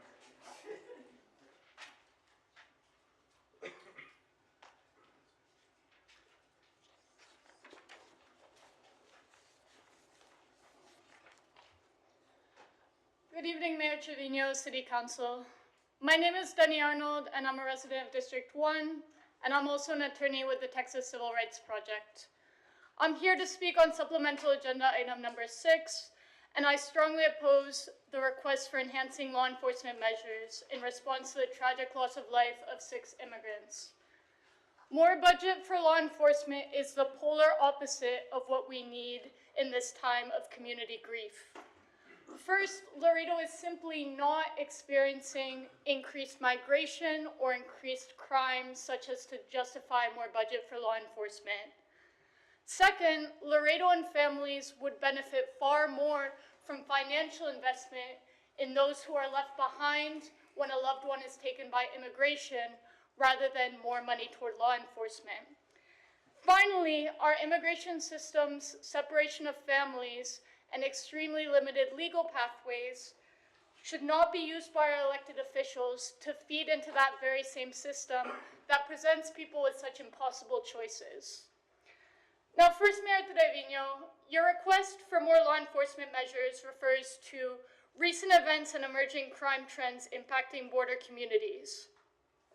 However, I'm sure you and City Council know that border crossings in Laredo are at a record low and that we continue to have an extremely low incidence of violent crime, both in general and in comparison to other cities in Texas. Also, among other law enforcement, we already have 2,000 Border Patrol agents in the Laredo sector, which was recently increased by 200 agents sent by the federal government late last month. So to the extent that we're focusing on this border community, with its unique circumstances, opportunities, and challenges, the request for more law enforcement solutions seems wildly out of step with the reality of the gateway city. As such, I can only assume that this request has more to do with the tragedy that was discovered on Mother's Day, where 6 people lost their lives in a shipping container, ranging from 14 years old to 56 years old. And now there are no words to express the grief from the lives cut short. But I want to make one thing very clear. Our broken immigration system and the heightened enforcement is as much to blame as any human smuggler in these deaths. Now, Mayor Trevino, after this tragedy, you urged immigrants to seek legal and safe pathways. However, many immigrants have no legal and safe pathways, even if they've lived here, raised families here, contributed to the economy here. Many have no safe and legal way to be reunited. If you truly want to use city funds to respond to this tragedy, it would be far more beneficial to provide financial support to the victims, families, and to the other Laredoan families who have lost their loved ones to detention, deportation, or death. Because the sad truth is that many families in Laredo have lost husbands, wives, fathers, mothers, sons, daughters, brothers, sisters, and grandparents to immigration enforcement, especially in recent months. Now, we also heard from Police Chief Rodriguez that putting yourself in danger in this way does not make sense. But what really doesn't make sense is using this tragedy as an excuse to put more of our community's limited funds toward law enforcement. Doing so would not have prevented this tragedy, and it just makes future tragedies more likely. To the extent that our immigration system continues to separate families with no legal recourse, the least City Council can do is not use the loss of life to justify more grist for that same enforcement system that presents people with these impossible choices. Thank you. All right, thank you.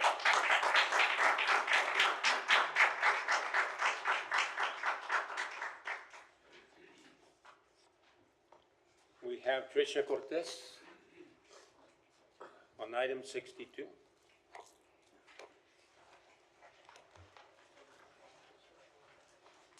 Good evening, Mayor and members of the City Council and management and staff. My name is Tricia Cortez with the Rio Grande International Studies Center. Last week, Congressman Henry Cuellar submitted a letter to the city and copied our organization. And in that letter, he included a response from CBP to the Tompkins report that has shed light on the extraordinary risks that will befall Laredo and Zapata if the federal government gets its way in building a massive and unprecedented wall and buoy system along the Rio Grande and entire border. Tompkins concluded that there will be inevitable systems failure with the planned 130 miles of border wall the countless River Vega acres that they intend to seize, occupy, devegetate, and militarize, and the 153 miles of river buoys that they plan to somehow anchor in the middle of a dynamic river channel. The system's failure will be exacerbated not just by the plan for the Laredo sector, but by the other hundreds of miles of wall and buoys that they want to put in upstream from Laredo to Del Rio and beyond. There isn't a single community on the entire border that wants or has asked for this project. It's a hugely expensive one that is not going to work. It will create new risks for Laredo where none currently exist, including life or death conditions, and leave us nothing but lasting harm and forever costs. Costs that no one is talking about afterward. Given the stakes for Laredo and all that we stand to lose, we deserve transparency, data, studies, and information from DHS. We provided a point-by-point response to CBP and sent that to the congressman on Friday and CC'd you, Mayor, Mr. Nebb, and individually to each of the members of the City Council. My colleague will provide more details when he's called up to speak. In closing, I want to circle back to a word in Spanish, and it's called patrimonio. It's a concept that culturally signifies heritage, assets, and inheritance on a deeper level. The riverfront lands that are owned by the city are lands that the people have entrusted you to manage, protect, and hold sacred. The deeds that you hold are the future inheritance that will be left behind for Laredoans long after we are gone. Those Laredo riverlands are our patrimonio. They were precious to Don Tomas Sanchez when he founded this area 271 years ago. They sustained the indigenous people who crossed through here for thousands of years before the colonists. The river and these riverfront lands, they are what hold the key to Laredo's future. Mayor, 3 minutes. We ask, Mayor, for 3 things. Number 1, that you continue to work diligently with your outside legal counsel to choose the best engineering firm to conduct an independent study of flood impacts. Number 2, that you continue to engage the experts on your ad hoc river advisory committee, 4 of whom are here, and continue to closely monitor these developments. They can weigh in on the scope of work before it goes out for bid and assist your team with the selection process. Meaningful community input like that helps to build trust and brings you more bright minds to the table.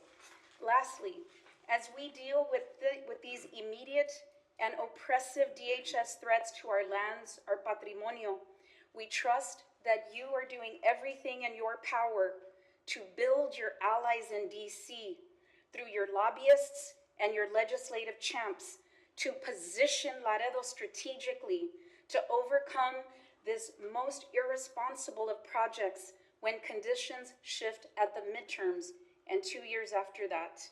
Thank you, Mayor. Thank you.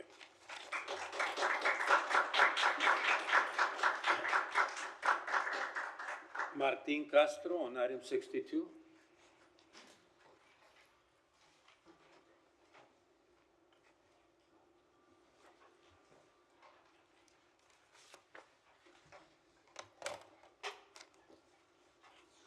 Good evening, Mayor and City Council. Evening.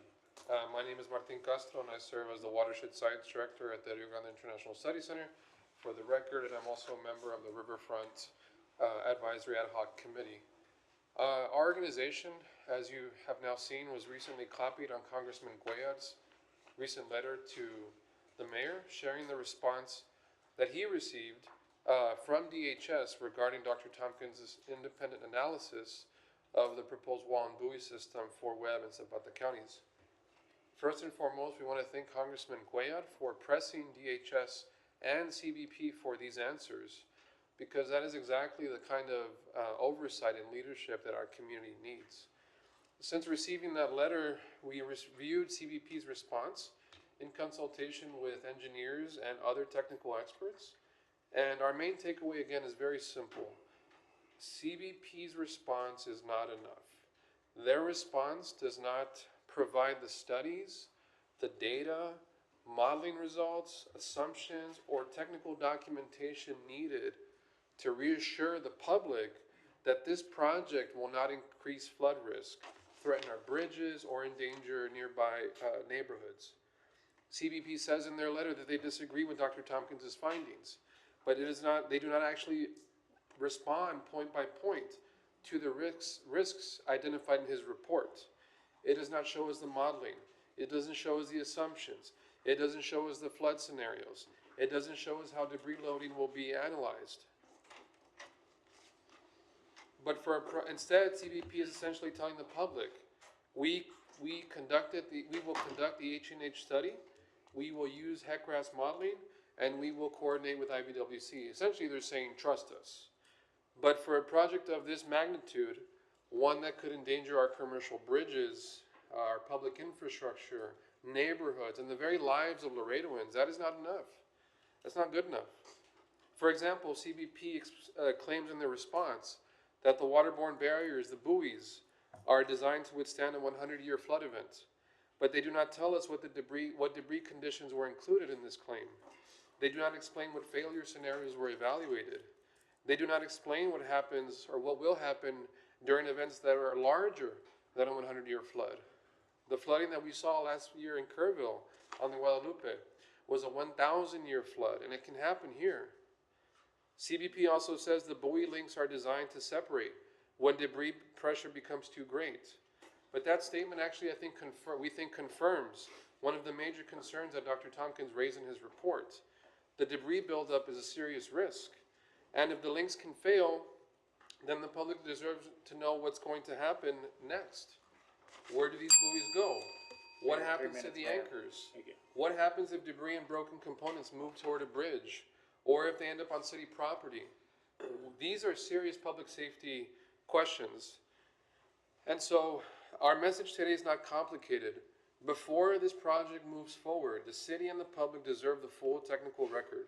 And that means that the actual hydraulic modeling, floodplain assessments, debris loading analysis, design criteria, mitigation plans, and all the supporting materials must be considered. The public safety, of course, comes first, and then transparency comes before construction.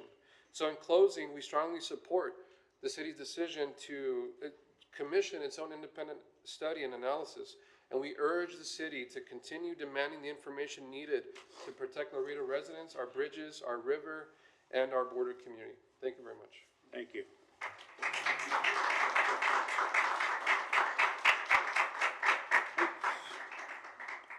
I think that's all for the public comments on items and on general comments. I'd like to proceed with my communications. All right. Excuse me, pretty sure I signed up for item 6, I believe. I don't know if I did the form online by 5, way before.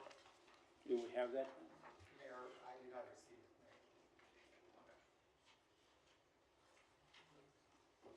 No, we don't. All right. Okay. All right, thank you. Thank you. We'll proceed with communications. Number 8, presentation by mayor providing general comments on city matters, upcoming initiatives, and other relevant updates for the council and the public. To begin with some announcements, we have the Coach J.J. Gomes Memorial 5K on the Fairway on May the 30th, starting at 8 a.m. on the Max Mandel Golf Course, honoring the late coach to this family-friendly event. And we have the 2026 City of Laredo Global Summit, July the 12th, as the #1 inland port of entry in the Western Hemisphere. And we will be highlighting our trade expertise and one of the largest international bridge expansions in U.S. history. Number 9, discussion with the upcoming P-TECH program between City of Laredo and Laredo Independent School District, which provides students with supervised hands-on learning experiences aligned with construction, engineering, and skills trades pathway. Do we have someone here present talking this mentorship program? Mayor, that was already covered, Mayor. All right, good. Number 10, update on discussion with Homeland Security regarding riverfront activity and coordination efforts. And Mr. Neb, do you have an update on this, or would you rather wait for the agenda item? Mayor, I think most of everything related to this item is probably easier to cover during our actual agenda items. I will share, though, that in our most recent conversations, we have submitted a framework to the CBP as it relates to entry to the river. So if we end up with a border fencing, border security where it is. We talked about the entryways for the gates for all of our infrastructure. We talked about entryways for quality of life as well too. That was presented to the CBP. It is under consideration within that structure as well too. And I think I just wanted to lay that one out there because in our most recent conversations with that, because we continue to move all the different pieces around on this thing, and this was something that was expressed as we were talking about the security of the border. How do we access the use of the river as well too, and within the buoys? That would be the other conversation. We have submitted a request within the buoy structures because our biggest concern, and it's expressed a little bit in the information, about our intakes that are in the water. Laredo has 2 intakes for both of our water plants. Nuevo Laredo has 3. And so we have asked for proximity exclusions away from our intakes in order to ensure that the water can continue to flow to our systems. Those conversations are ongoing, but I would just wanted to express those 2 items there. They won't be in the items that we have, but I thought I would at least provide that update. Okay, thank you. Mayor, may I? Oh. I have a question for Mr. Neb. Go ahead. Thank you. Mr. Neb, well, this might be a time if you wanted to clarify the city's purview of wall infrastructure versus buoys, because I do think there is some general confusion about that. Before we go there, I'd like to continue on my communication, then we can go on to that topic. But it's about the buoys Yes, that I Mr. understand, Neb. but let me finish my communications. We'll continue there. Update on the city's recent discussions in Texas Water Development Board. In the city of No Laredo, an emergency action plan as it relates to water security, preparedness, and proactive measures to safeguard the community's water supply. And as part of these responsibilities, as heads of our respective local governments, I continue to maintain productive discussions with Alcaldesa Cantu Rosas regarding our preparations surrounding water security for our respective communities. Mr. Neb and Chief Hurd, as Emergency Management Coordinator, were present at one of these meetings. And in the recent meetings, we had engaged directly with our counterparts in the Utilities Emergency Management Departments of No Laredo. These discussions have focused on 2 primary objects. First, we're coordinating updates to our respective emergency action plans, specifically as they relate to the presence and potential impact of the river buoys. This includes ensuring that both cities are aligned in preparedness, response protocols, and mitigation strategies. Second, we're working to ensure that Border Patrol is fully informed about the location of municipal water intakes, as have been explained, along the river. These intakes are critical infrastructures, as both for our communities rely on the river as our primary source of water. And our goal is to make sure that we strike the right balance between border security and protection of this essential resource. Public safety includes not only securing our border, but also safeguarding the water supply that sustains our community. And it is important for the public to understand that these intake points must be protected, and proper coordination helps establish safe distance and safeguards against potential interference, whether from sediment, displacement, dislodging of materials, or changes in water flow that could impact water quality and availability. And we will continue these follow-up meetings in No Laredo and remain committed to keeping our community informed in every step of the way. And I'd like to proceed after this with my item 59, 1, 2, and 3, and supplemental 4 and 6. Mayor, I have a question for you. Yes, just a point of order. If you mentioned the buoys being an issue and you had the discussions with Nuevo Laredo, would you allow the city manager just to explain to the public the difference between the wall infrastructure and the city management of that versus the buoys on international waters? I think it will be helpful for the discussion. Mayor and Councilwoman, thank you for that question as well too. Because I think there is some confusion within what we're discussing. Of course, the right of entry is all about the border wall or the border fencing or whatever the structure is on the land. The difference between this is that the buoys are in the international waters of the Rio Grande River. And we have no authority over that. There is no negotiations that are going on with us other than exactly what the mayor is describing as our intakes within the water. And so we are trying to keep our focus on exactly how to protect those intakes within that structure because that is where we have a responsibility of that. They are not, I know that the comment that was made was that the day after the right of entry was granted, the limited right of entry was granted, and we're back today for that conversation as well too, was that they started construction. That was not construction with the right of entry. The right of entry is all about what's on the land and on the banks of the river itself. So I want to make sure that I explain that difference with that. The buoys are a different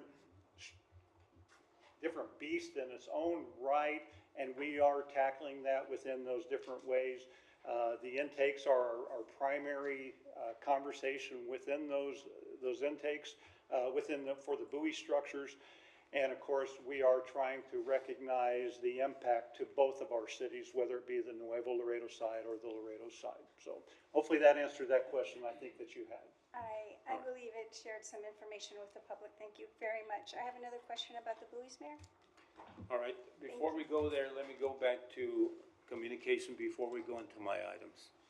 Let me finish up my communication. Number 9. No, we discussed that, Mayor. Number 10. Number 10 is the one agenda. Update on discussions with Homeland Security regarding riverfront activity and coordination efforts. And Mr. Maneb, would you have an update there?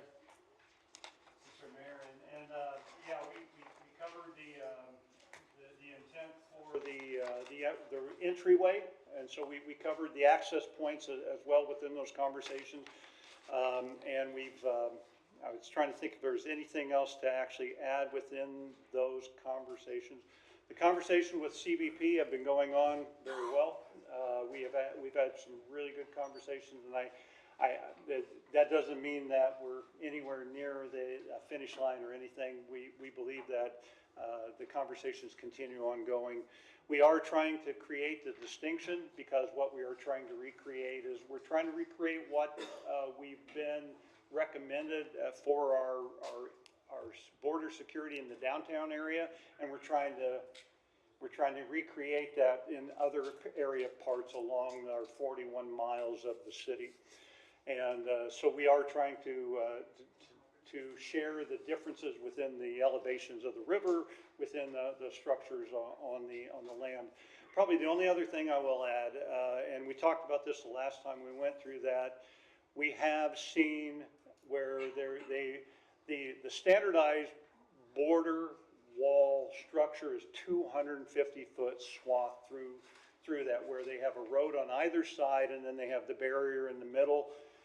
They have been relatively respectful through the city of Laredo, where they have reduced that footprint when the landscape does not warrant that.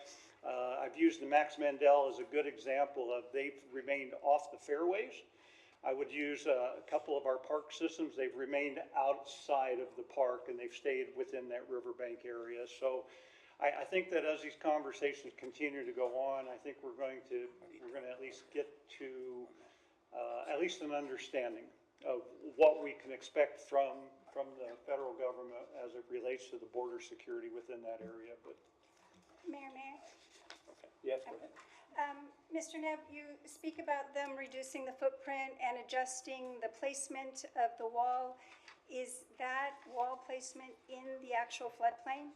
Because in many areas, it gets narrow because homes and infrastructure built right up to the floodplain. So when you talked about a reduced footprint and changing where it'll be located, our understanding is that before this administration, IBWC would not allow any construction in the floodplain because of the risks of flooding and the negative impacts that that would have. And there is and it'll take a lot longer conversation in order to get there with the different levels of the floodplains as well too. There are areas along the current design where they actually bring the wall outside of the floodplain area and they wrap around different areas. I can't say that not all of the wall is outside of the floodplain. I believe there still are some sections in there, but like construction we have within the city as well too, depending on what area it is, of course there is a difference between a floodway, which is right up against that, and that's an area that you cannot build in. A floodplain you can build in, but you have to elevate outside of that level of the water. For those in the construction field, I think everybody understands that. But so the wall in certain cases is along in those areas. As far as what the IBWC's area is, the only information we do have, and that's been articulated more often than not, that they intend to meet that 100-year base flood elevation for in the floodplain, and they intend to meet that less than 5% diversion. Again, our job is to trust but verify that the data and the information is correct. And so we are waiting for that data in order to come in. And that is part of the reason for our right of entry conversation tonight. And when we have these discussions with Nuevo Laredo, they are in a position that they sit several feet below the city of Laredo in elevation. And so these conversations about the deflection of water and creating a higher, raising, what you said is that you needed to raise the floodplain so that you could build on it, but that inevitably makes that land even higher and could push water. So I think the diversion and that 5% level needs to be meticulously studied, and I do expect that would be included in the study that we have all moved to proceed with. And I appreciate exactly what you're saying but I think that's where the defining factor for the IBWC itself is at less than 5% diversion. So it doesn't matter how tall you build it on the one side, it still has to meet that less than 5% diversion, which I think that, based on what you're saying as well too, that should measure it out and that should balance out within that structure. And it's the IBWC along with the Mexican counterpart, which is known as CILA, right? It's a joint decision. It isn't one that holds sway over the other. They're equal in their authority, according to the treaty. All right, we have an update from our recent discussion with the Texas Water Development Board that I'd like to bring out. The City of Laredo and Emergency Action Plan as it relates to water security also and preparedness and proactive measures to safeguard the community's water supply.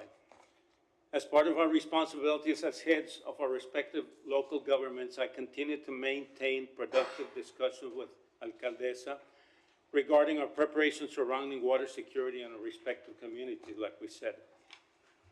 Mr. Nam and Chief Kurd, you were present there, remember in that meeting, where we engaged directly with our counterparts about the utilities and emergent management departments in Laredo. And these have to be focused on two main objectives. First, we're coordinating updates to our respective emergency action plans, specifically as they relate to the presence and potential impact on the river buoys. This includes ensuring that both cities are aligned with preparedness, response protocols, and mitigation strategies. Second, we're working to ensure that Border Patrol is fully informed about location of municipal water intakes, as has been said, along the river. These intakes are critical infrastructure as both our communities rely on the river for our primary source of water. And our goal is to make sure that we strike the right balance between our border security and the protection of this essential resource.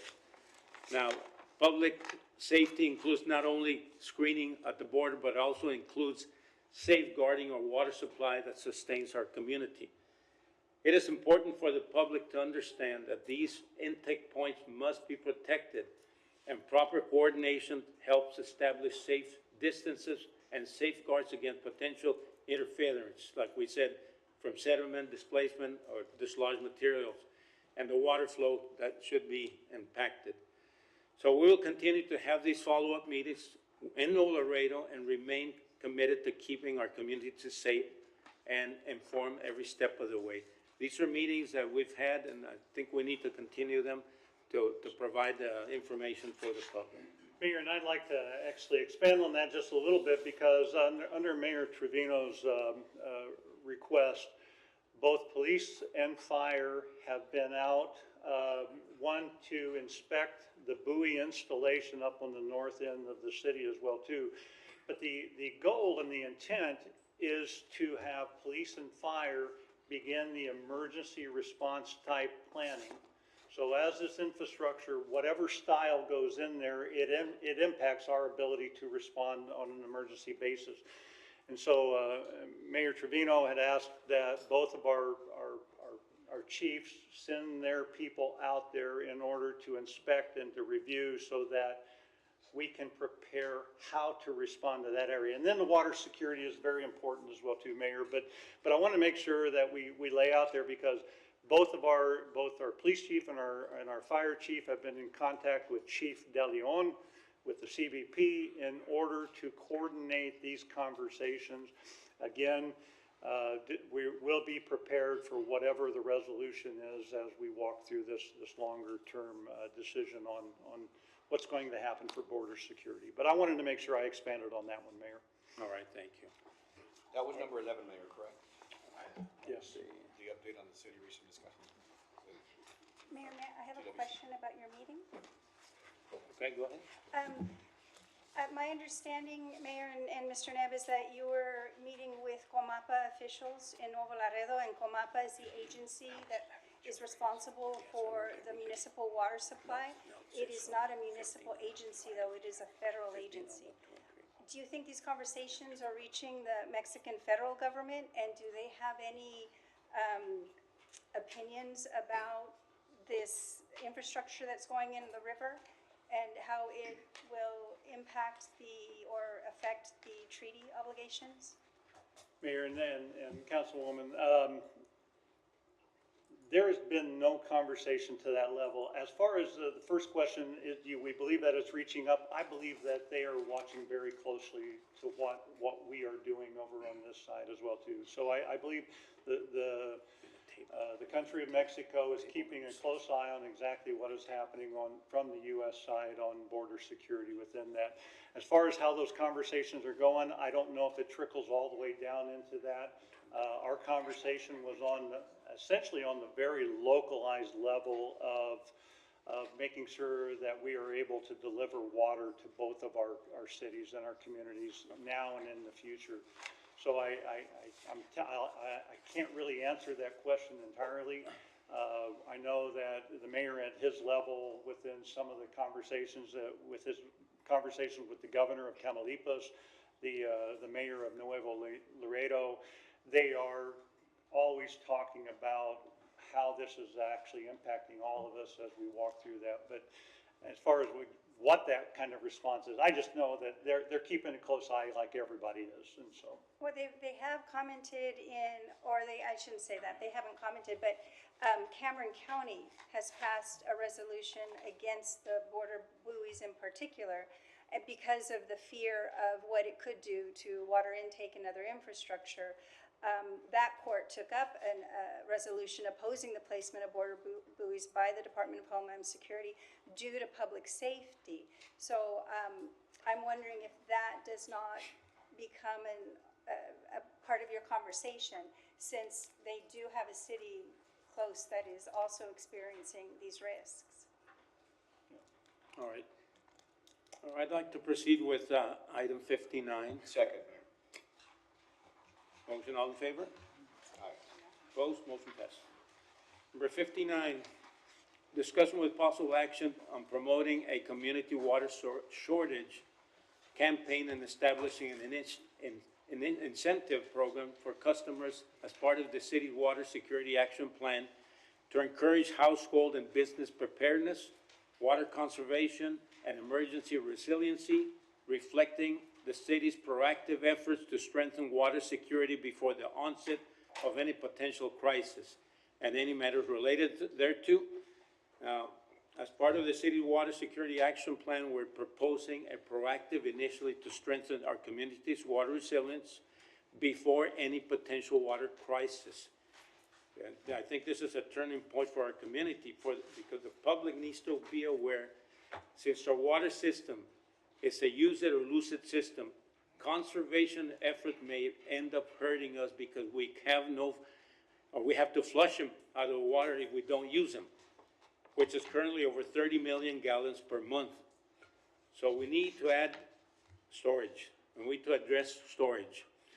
The most immediate plan before we initiate other mid and long-range plans like storage at Lake Casablanca is to build around three key components.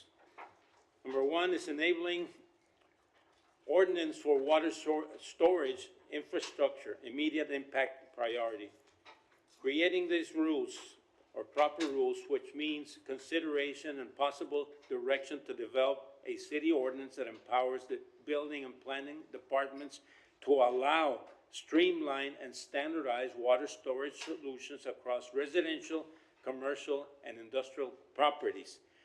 Now, this would include updates to applicable building, zoning, and developing codes to accommodate systems such as cisterns, storage tanks, and rainwater capture, consistent with best practices we have seen in other water-critical jurisdictions all over the country, and supported by Texas law. So this component is expected to have the most immediate impact by enabling distributed on-water storage. Now, we can begin to mitigate the loss of approximately 30 million gallons of water that are currently going to be unused or discharged. Now, this allows us to act now while we continue advancing longer-term regional storage solutions, including expanded capacity at Lake Casablanca.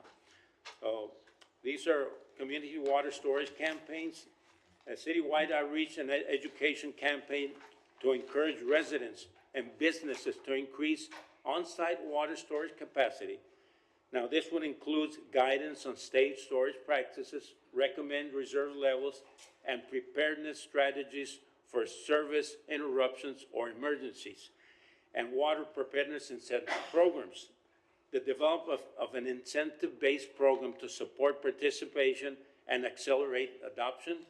Now, these potential incentives may include rebates or credits for approved water storage systems like cisterns or tanks, recognition programs for water-resilient businesses, tiered conservation rewards for reduced consumption, and partnerships with local suppliers to reduce equipment costs. Now, this initiative reflects the city's commitment to be proactive and not reactive by empowering residents and businesses to take part in safeguarding our shared water future, by modernizing our codes, promoting decentralized storage, and incentivizing conservation. We enhance emergency preparedness, reduce strains on municipal systems during peak demands, and strengthen long-term water security, while complementing future investments in large-scale storm or storage infrastructure. So my initial motion would to have city manager to come back with a framework and program guidelines to allow the city and our community to prioritize our water security measures, discussed and emphasizing the urgency of this issue. Second. That would be my motion. Second, go ahead. Mr. Neff, is Dr. House? He's not here. He's out. I do have a, well, I guess this will be developed in your discussion with Utilities Director, because I do think we just need to be very careful, because community water storage is a tricky issue for us in this community. One, because we receive water so infrequently, and the storage of the water itself can be problematic. we need critical maintenance.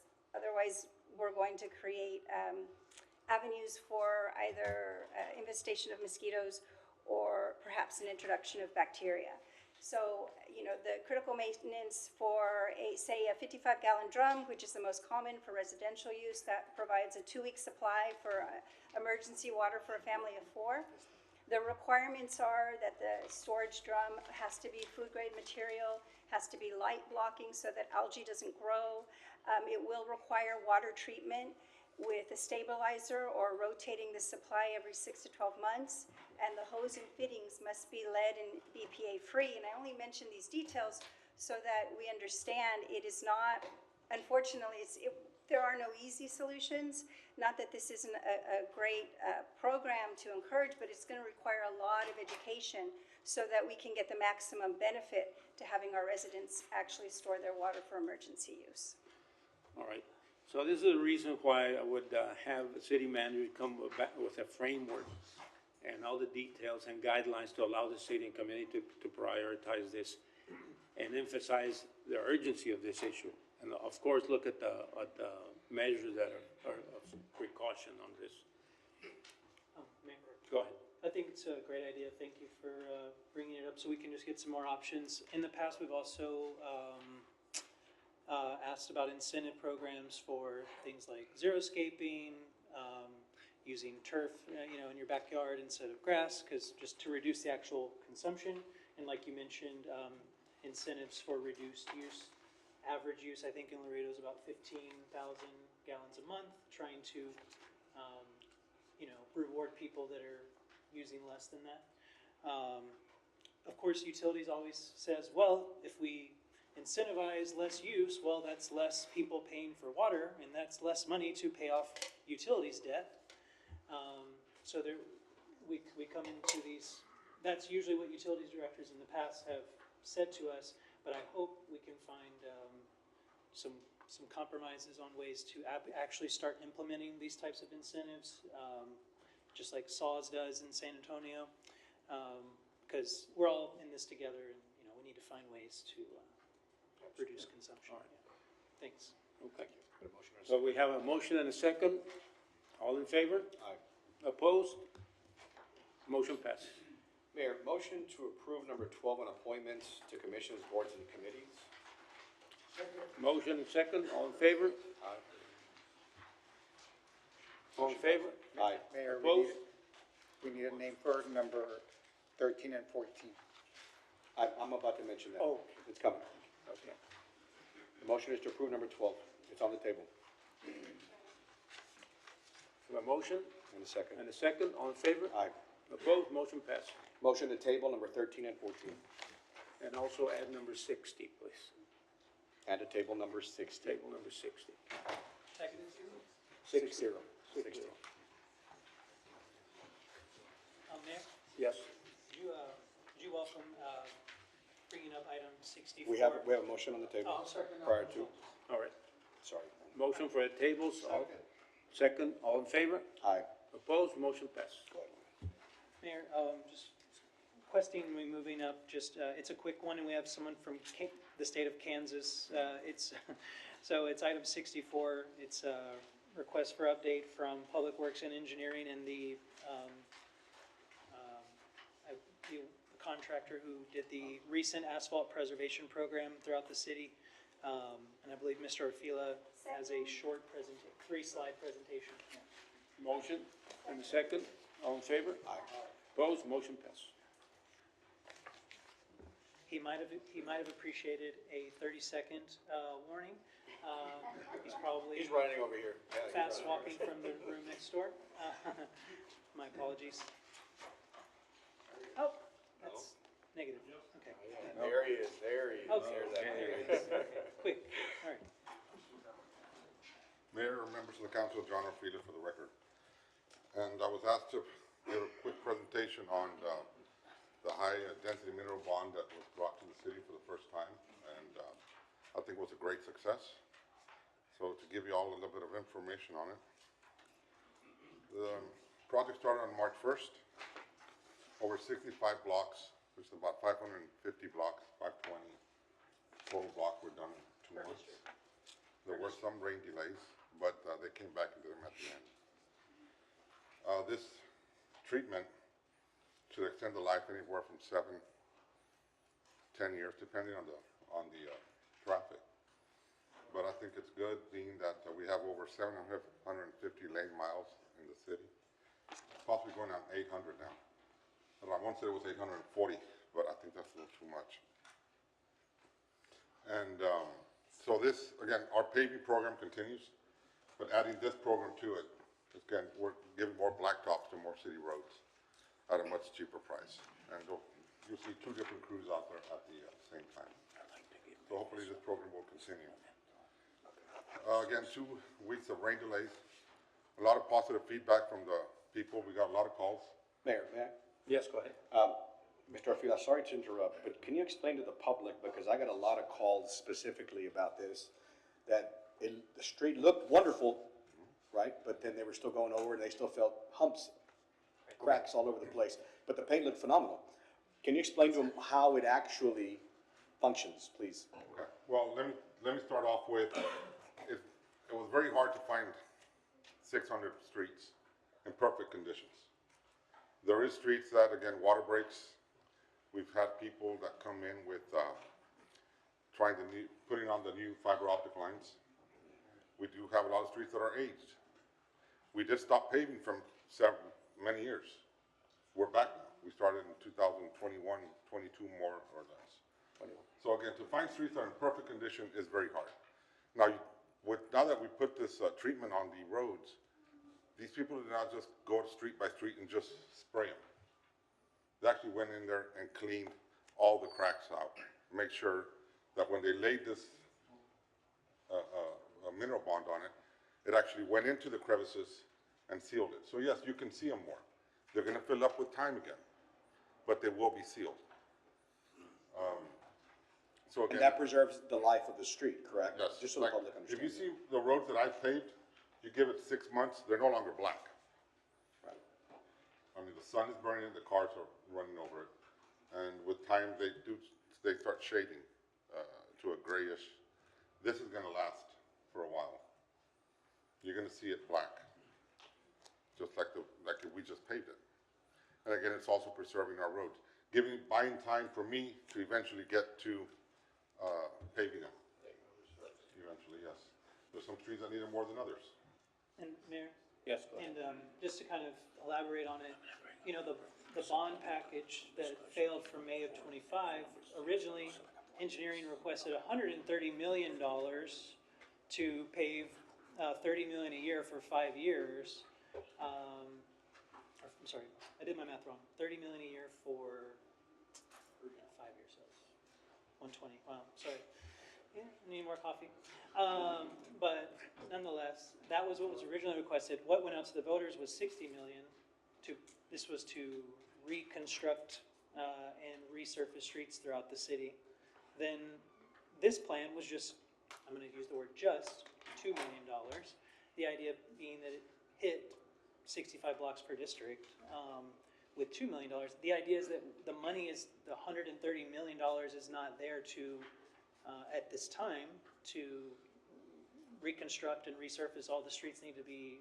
So the idea with this plan was to buy time, basically, until that money is found or allocated. And my point with bringing up this is so we can get the update, but also to say that this is something that we should try to do every year, in some form of the maintenance. Technically, I feel, based on this research I've done, is that we did do a lot of streets that hadn't been resurfaced in a very long time.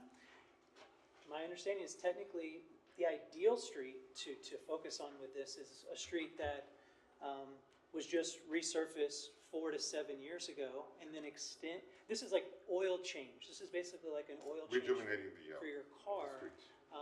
It is not intended to be, yes, black. It looks like it was just resurfaced, but it wasn't resurfaced. It wasn't painted. It was the high density mineral bond, which is a proprietary material. And this company, Andale, or as we say here, Andale, okay, yes. Okay. They're from Kansas, and they're the only company that is allowed, that has the, I guess, the rights to do it, and so they happen to win the bid. But, yeah, so they're going in the Valley, they're in San Antonio, they're in all over Texas. So it's something, maybe not necessarily with them, because we have to do a free and fair bidding process, but I think it's something we should consider putting in the budget every year.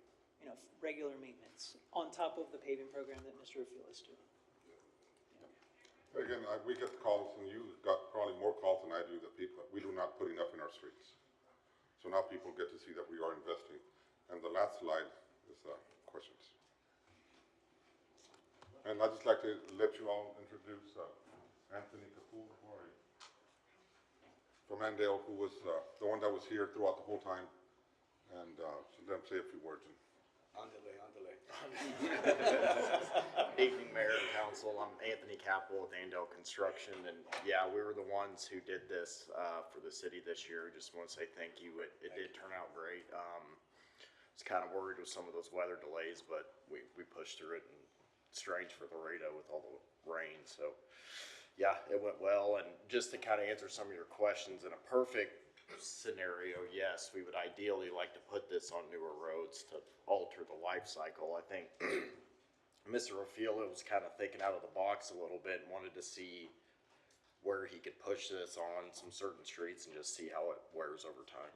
So again, thank you, and it turned out good. So, Thank you so much. Yep, appreciate it. Thank you. Any more questions, Council?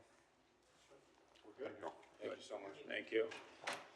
I'd like to bring up supplemental item number 4 and number 6. There's a lot of people from the trade industry here. Second.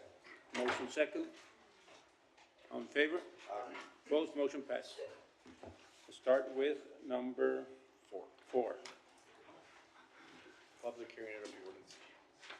Yes, this is, Number 4, public hearing and introductory ordinance. Public hearing and introductory ordinance amending section 1 of ordinance 2017-0110 of the city of Laredo and authorizing an increase of toll rates through the phase implementation schedule beginning FY 2026 and continuing through January 2031, establishing revised toll rates for commercial vehicles, non-commercial vehicles, and pedestrian crossings, authorizing an initial adjustment upon adoption of the ordinance, followed by annual phased adjustments each January thereafter, providing for operational maintenance, debt service, technology modernization, and bridge infrastructure needs, including improvements to the World Trade Bridge and Columbus Solidarity Bridge, and authorizing the city manager to implement administrative procedures necessary for the implementation.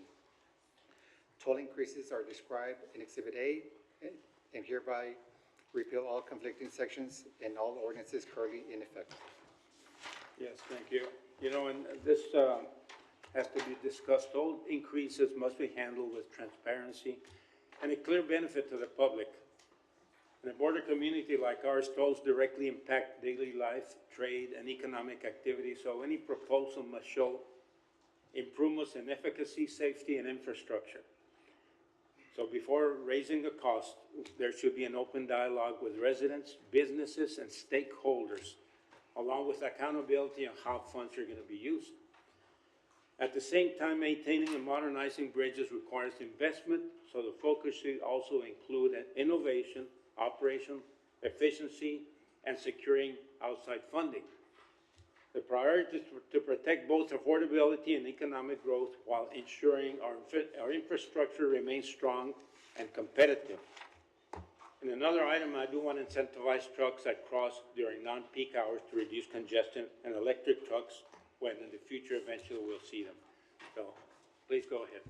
Mayor, City Council, before, just a couple statements. This is the first opportunity we've had to bring this item back to the mayor and the city council for consideration. If you remember back in the early part of the year, we did a whole report on the study. We brought it forward. We took it from there and we took it to the Port of Entry Committee. We kept it there for about 3 meetings, I believe, is what we walked through. Walked through a lot of different conversations. So as we bring it back to you tonight, it is coming forward as a public hearing and introductory ordinance.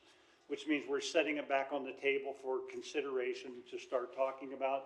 There is no formal vote that has to be taken tonight other than just to recognize the introductory ordinance. What we're hoping that will happen tonight is that you're going to hear what what our conversation with the port of entry and all of the conversation we've had with all of our individuals, our professionals and everything, walking through this thing to try to make it so that it works as well as it can for that structure. Mr. Mata is going to cover exactly what it does for us, how we've set it up, and then we're happy to answer any questions as far as where we're headed. But just wanted to make sure I set the table correctly. This is about receiving additional information from anybody in the public, as well as Mr. Mata providing that updated status of how we came to where we're at today. Yeah, we have a public comment on this item. Mr. Maldonado, did you want to speak right now? If you don't mind, I will wait. Yeah. Wait All right. to finish Well, this. okay, go ahead. Yes, good evening, Mayor, members of the council, staff. Again, this is more so of a, Jesus Christ, can I get the next slide? So, I'd like to yield the floor for the dialogue. So what I have before you folks is the proposal rate increase laid out over the course of 5 years. So what we did is broke it down by non-commercial, commercial, pedestrian, what those toll revenues are going to generate each year as we lay out the increases, and what that debt service is going to look like as we roll out that debt service as these projects come to play. So I will yield the floor for comments and any questions that you might have other than the information that we already put out. So, All right. Go ahead, please.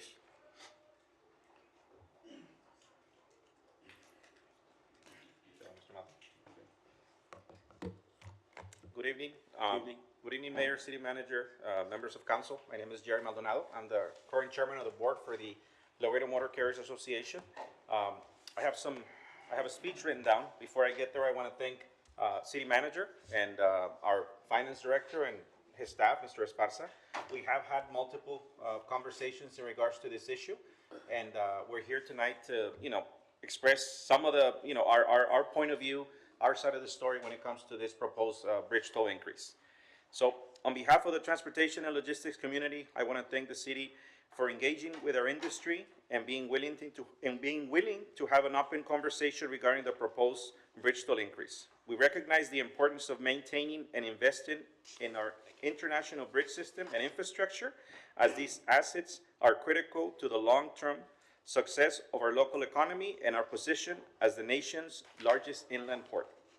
At the same time, we respectfully ask that the council to carefully consider the timing and overall impact that any increase will have on the transportation industry. Before moving forward with additional costs to the industry, we respectfully ask the city to also evaluate which projects or expenditures could potentially be delayed, phased in, reduced, or temporarily placed on hold in order to avoid placing the full financial burden on the logistics and transportation sector. The transportation industry is currently facing significant challenges. Freight rates remain weak. There continues to be excess truck capacity in many sectors of the market. Fuel costs remain volatile. They've increased significantly over the past 4 months, more than ever. And the uncertainty surrounding the negotiations of the current USMCA can have impact, whether it's positive or negative, in the future of border trade here in Laredo and across, the United States, Mexico, and Canada. Despite these challenges, our industry continues to serve as the economic engine of this community. Every day, thousands of trucks move through our ports of entry, supporting jobs, trade, warehousing, customs brokers, manufacturing, retail, and countless small businesses throughout Laredo and Webb County. We appreciate that the city listened to industry concerns and reduced the original proposed increase. That willingness to negotiate is appreciated and demonstrates that collaboration is possible. However, our board is not willing to support the increase as it is currently being proposed. Under the current proposal, the transportation industry would see an increase of approximately 75 cents per axle by January of 2027, 25 cents in September, and 50 cents in January of 2027.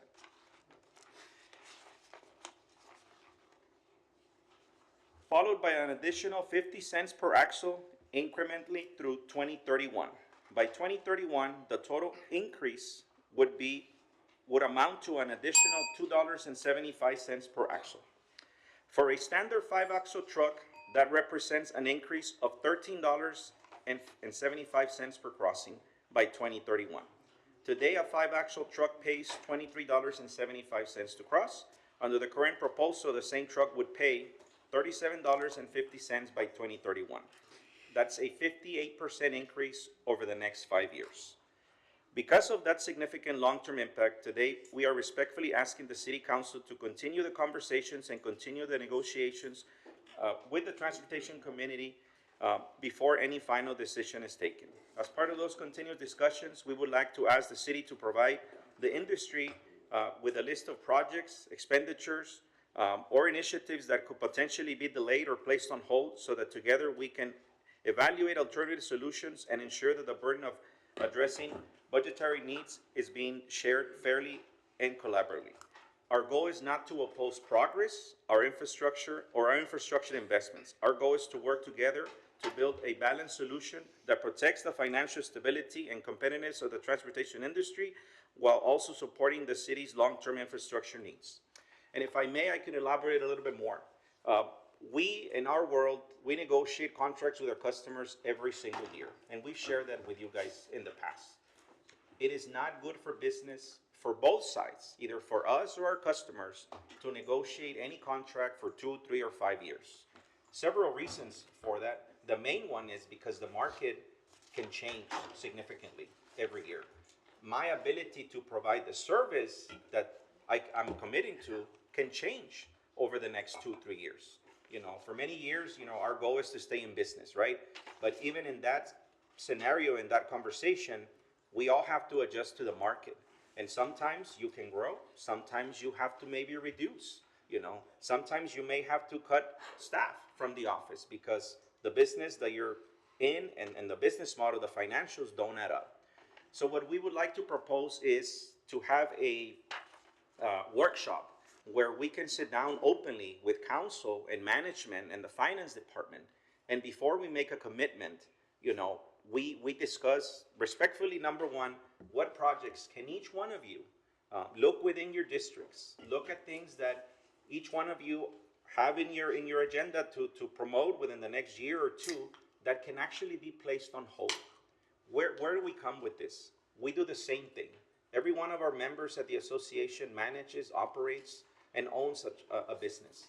And we have to adapt, right? When the money is flowing and you know, freight is falling from the sky, then we adapt to that. And that's when we invest, we buy another terminal, we grow, we invest in equipment. But when it's on the other side, and it's been like that for over 2 years and 10 months for us, we have to adjust. You know, some of our members didn't grow. Some of them got smaller. Some of them, you know, instead of buying equipment, they sold equipment, right? We have to adjust. And some of them had to, unfortunately, let go of people from their office because the size of their operation got so reduced that they didn't need that much headcount anymore. So that is the day-to-day thing that we do every day in our businesses. Those of you in council that have businesses, I hope you know exactly what we have to deal with. And that's what we're asking of the city. Let's continue the conversation. Let's have a workshop where we can openly discuss, you know, what this is going to do and how we can, if the number is 50 cents, 60 cents, 80 cents, then so be it. But we would like a little bit more transparency on the things. There's also been said, you know, time after time that our industry puts a heavy burden on our law enforcement and emergency services from fire and police. And that may be the case, but we would also like to see a study that shows how many of the calls actually involve 18-wheelers. This is data that I believe should be able to be pulled quickly. Let's say in any given month, there's 100 calls, to put a number to it. You know, how many of those calls were actually involving an 18-wheeler? How many? We want to see the numbers, what it really means. Maybe it's 50%, maybe it's 80%, maybe it's 5%, you know. We would like to see that so that when we have those conversations, you know, the language of, you know, you put a strain on all these other services, we do, but let's see how big of an impact it is. And if our industry puts percentage X on something, then we can evaluate the data and look at the numbers And we're willing to pay our fair share. We understand that it takes money to stay in business, and we understand that it takes money for us to get the infrastructure needs that we're working on. As a city, you know, the expansion of World Trade Bridge and the expansion of Columbia, we understand that's gonna cost money. We get it. You know, we live it every day in our own investments. And we're willing to pay our fair share, but we just wanna make sure that we're transparent. And again, I wanna thank you. Thank you for allowing us to speak. Thank you for allowing us to have these conversations. This is extremely valuable for us as private citizens, as business owners, and as a community. We wanna work with government, and we, again, I cannot say it enough, thank you so much for allowing us to be here and allowing us to have these conversations. All right, thank you. Mr. Secretary, could you read item number 4 in the supplemental? That's the one we're talking about. Mayor, I read it before they spoke. You want me to read it again? Yes. You read it already. Already read. Already read it. Yes, but I'll read it again if you want to, Mayor. It's already read. It's already been read. Yeah, okay. Introduce and read. All right. Mayor? Yes. Okay, thank you. And so, Mr. Knapp, to address your first, point about, setting the table, we did talk about it in council, was it February? The last time we talked about it, big picture. It's been through point of entry, 3 meetings.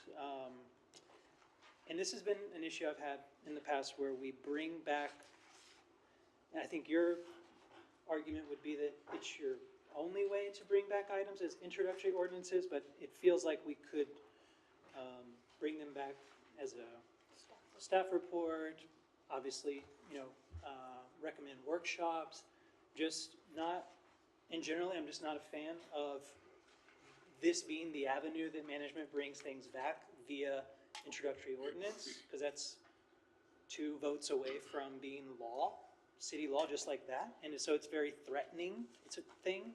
So I would just, in general, especially for something this big and this impactful, because this is not just about the industry. I have friends that cross every day to Nuevo Laredo, and they, or at least on the weekends to see their family and whatnot, they are pretty upset about the idea of paying significantly more, so the people that we want from Nuevo Laredo to come shop here, they're not gonna be too pleased with that either. Obviously, there have been people, previous councils that have not wanted to do this, so we don't want to continue the kicking the can down the road. No, I don't think anybody wants to be that council. We do want to address it. It's 2013 was the last time any non-commercial rate had been changed. So it's been 13 years of no change at all to the non-commercial rates. The last time we changed commercial rates was 2017, so we're going on 9 years, almost 10 years. So I think everyone can acknowledge the need to address. Everything else with inflation has been skyrocketing. So obviously, and I know the end of your proposal is 2031, then there's a cost of living adjustment to where continuously, gradually increases. And so we're basically making up for that lost time with this proposal, and then kind of also threatening the World Trade Bridge expansion and the Columbia Bridge expansion. And it's like, I do think industry wants to invest in that, but for me, I'm trying to get on, okay, what percentage of this increase is about the bridge expansions, and then what is the rest for, and I just, going magically into the general fund, half to the general fund, half to the bridge, it'd be nice if we're gonna make this type of increase to have very specific outlined ideas about what that increase, is gonna be invested for. And to the point about, no one could have planned for going to war with Iran and having gas above $4 a gallon, not to mention for diesel, what is it right now? $5.29. So, then you have tariffs. USMCA is up for renegotiation this July, and here we are in May, just 2 months before the USMCA is up. So making, a big final decision before knowing the outcome of that also concerns me. But I just want to be clear. I don't want to kick the can down the road. I do want to invest in our infrastructure. I just want to be very clear and transparent with what exactly what that increases are going to go to. Do we have any other comments? I couldn't sign up, I was outside. Jose Ceballos, good evening, Mayor, City Council. So I appreciate Mr. Mata's and Mr. Esparza's and City Manager's presentations. I did attend at least 3 meetings with the Port of Entry Advisory Committee. I made some comments there at least 3 times. I don't know if they had a 4th meeting. So the effort was put in. I think there's a real good attempt. You're very close. We're very close to reaching an agreement. The market conditions are exactly what Jerry mentioned. There's a little bit of a stagnation. We operate the Embarcadero Industrial Park, and we're seeing our warehouses pretty much full. You would think they're peaking, and what's happening is there's a stagnation in terms of the cross-docking, and there's a little bit more storage. So perceptually, you could look and think that they're booming, but really there's commodities are not moving as fast as they were before. So the market conditions are a little bit concerning. We hope that as USMCA and other things that are being litigated get settled, that things will improve. About this process, I do agree that seeing it on an introductory ordinance, that's a little bit of a worrisome sometimes, because you're right, it can move really quickly into an action item, and then now you've got an ordinance. So that's what kind of drove me to be here today. I knew that the Port Advisory Committee did a great job, and the city team has done a great job as well in presenting items. One recommendation that I did offer at the last meeting that I attended, I'll offer it again, is to generate a pro forma sources and uses document that you can tie in, because this is about bonding, I think. A large part of what we're going to do here is bond to be able to build the projects that we all want to build. We want to finish the World Trade. We want to improve facilities there. We want to go on to Columbia Bridge. Is to do in sources and uses by year over what you're trying to raise, so that you're also, when you're looking at this and deliberating, I don't know if it's prepared for today, but you would want to see the rate and how that's going to impact World Trade, how it's going to impact your bridge projects at Columbia, your facilities projects at Columbia, and where those are going to kick in, right? Because there's other things that are important to, I would think, the city's team in terms of how they're going to raise this capital. We want them to raise the capital for us. We want these projects to be realized. But I think it's important to show us as industry, but also yourselves, to make a decision that relate those, 75 cents, whatever they are in that year. What does that mean to these projects, right? Sources and uses of those funds.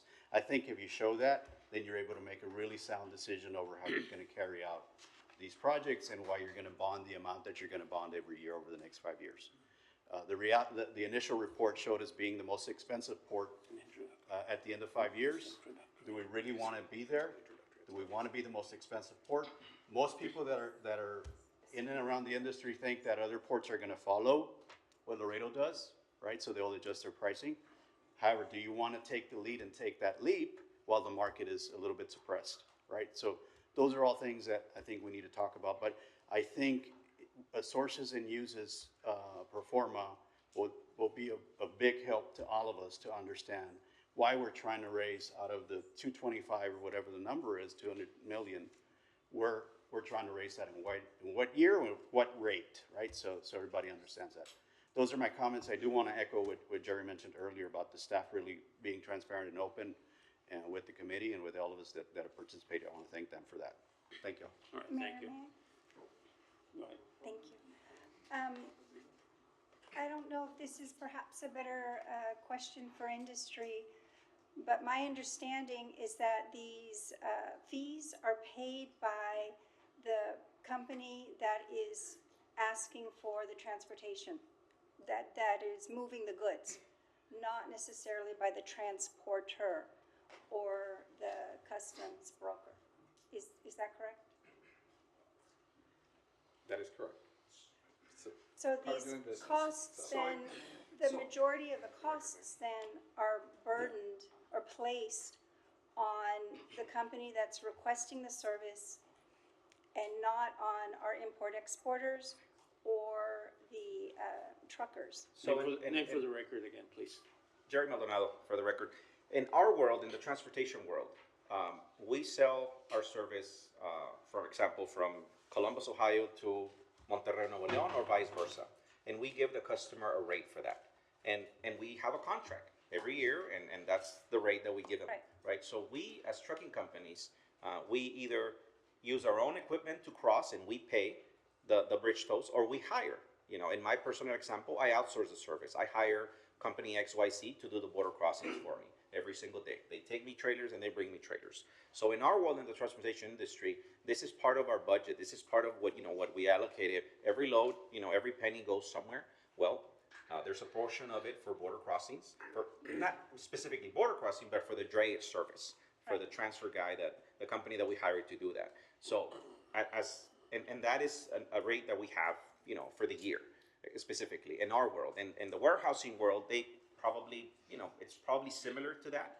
But in our world, in the trucking, that's how it works. You know, we pay for that service, and whatever the fee is, we pay it. So I understand that we have decided to implement these fees at a moment where contracts are being renegotiated for that service. So contracts historically get renegotiated in September or October for the majority of us. Some of them are done in December. Right now, we're all under current contracts. Yes. The majority of us. So yes, it is something that we are doing. The upside to it, or the thing that is very interesting, or that we have to keep in mind is, the customers know that there is more capacity right now out there than there is freight. So what does that mean? That changes the market. So the negotiations we just finished, the customers came to us and they didn't say, how much more money do you want me to pay you? Every one of them said, I need a rate decrease if you want to keep my business. So in our world, unfortunately, that's how it happens. So you either bring the rates down X percentage, or you don't, but then you are in danger of losing such business, because there's more competition now out there, so the customer has more options. I'll give you this example. Each one of you has a trucking company, and there's 3 customers, and then all these other people get a trucking company, and there's still 3 customers. So now they know there's more options. So the market changes, and it's nobody's fault. It's the way the world works. Right, the competition, but all these companies are facing the same rate increase Yes. at the bridges. And it seems as if Laredo, still with this gradual increase, is more competitive. I know at the end of 5 years, we're looking at being a higher rate, but that presupposes that none of the other bridges are going to raise their rates, because we don't have any control. We don't understand about the bridges and what, you know, other cities, whether they'll raise their rates. So our assumption, we didn't calculate that, right? If So I may the repeat that calculation. one clarification. So currently, with this minor increase, and it's gradual over 5 years, and I don't mean to say it's insignificant, I completely understand that it is, 58%. right, at the end of Yes. 5 years, That is right? significant. Yes, it is, but if you compare it, the gradual rates compared to other cities right now, for the next couple of years, we're still gonna be lower than the other cities in the area, and we still, it's about location, location, location. We still have that advantage for being located in the easiest path and the least amount of miles for most of this product to reach its destination. So that is an advantage that we keep regardless of our prices. In most businesses and most other types of industry, if you have the best product, you charge a premium price. I am no way suggesting that we charge, you know, something that's outrageous, not at all. But this is a gradual increase to get us back to where we would have been had we been including the rate of inflation since 2018. And we're doing it because we have $250 million that the city wants to invest for industry to be more efficient. And that's those bridges being expanded, technology infrastructure that we think is critical to maintain our logistic powerhouse status, and then other maintenance and operations that we have to pour back into the bridges just to keep them up to a good standard, which I think the city has done over the years. I mean, there's been a constant investment to make sure that industry is receiving you know, everything that we can provide. It's a benefit to both, right? It's a benefit to industry, it's a benefit to the city. This is a revenue generator for the city, and it requires continual maintenance and investment. So how does this gradual plan break that service. We Well, need, I we wanted need a to speak- basic foundation. For the record. Yes, Rick Laudel, Port of Entry Advisory Committee and U.S. Customs Broker. So I wanted to expand it a little bit more on the regional aspect. Mr. Jerry was moving it more on the trucking industry, and that's where you were more focused on. But other cities around us, nearby, less than an hour away, are getting bridges also. And they're getting bridge permits just the way we are. So instead of thinking it of an industry thing, think of it as a piece of pie of how much we'd be losing as Laredo to other ports. Because he'll move a truck wherever his customer tells him to move the truck. Right. And it doesn't have to be Laredo. We want to keep him in Laredo, but we don't want him to go to Eagle Pass. We don't want him to go to McAllen. We don't want him to go to FAR. We don't want him to go anywhere else. Right. So, you know, the whole aspect of we're not the only ones growing. Everybody else is growing. And everybody wants a little piece of the pie. And city management in Eagle Pass is waiting for us to do this. And I'm not saying that everything you said is really valid. But if there's never a good time for an increase, but right now is the worst time. So investments cost money. And like I said, we're looking at $250 million to invest, to upgrade at the widening of the bridges, also the investments in technology, the software that you need now. We're creating these security agreements with Mexico that makes Laredo unique to have that dual security inspection that makes product move much faster. Like none of that disappears. And still other bridges right now are more expensive than Laredo. That will remain the case for the next couple of years at least. And it still will cost more money to go to other bridges because of 35 and our location on the Pan American Highway creates that advantage for Laredo that we do not lose. Geographically, we just do not. And it still remains very expensive for truckers to choose a different route because it costs more. And like the gas, the diesel's gone up. There's an increase in mileage, you'll get increased diesel costs if you go to another port. One of the questions I do have, would we lose our number one status as number one port of entry because of the loss of market share? I don't think we are able to answer that, but let me, if I may, I can go back. So every bridge is different, I can answer that. right? I mean, it's unlikely, and let me tell you why. What we service a certain group of clientele, if you will, right? It's a corridor. You should be as the podium mayor speaking. Well, I mean, Yeah, name and There record, you go. name for the record. Francisco Mata, Director of Finance for the city. Again, every bridge, I mean, we can't eat the whole pie throughout there's border bridges throughout between Mexico, and that's trade.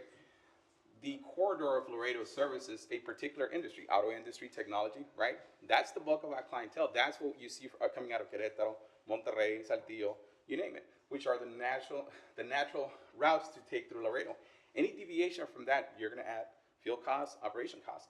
Yes, you're going to have to adjust to those because you're not going to give away your service. The same thing here. So we service a particular type of clientele, if you will. So very difficult. Fortunately, we are blessed with taking the majority of the share of the auto industry that goes through here. Mayor Fonday? Go ahead. Thank you.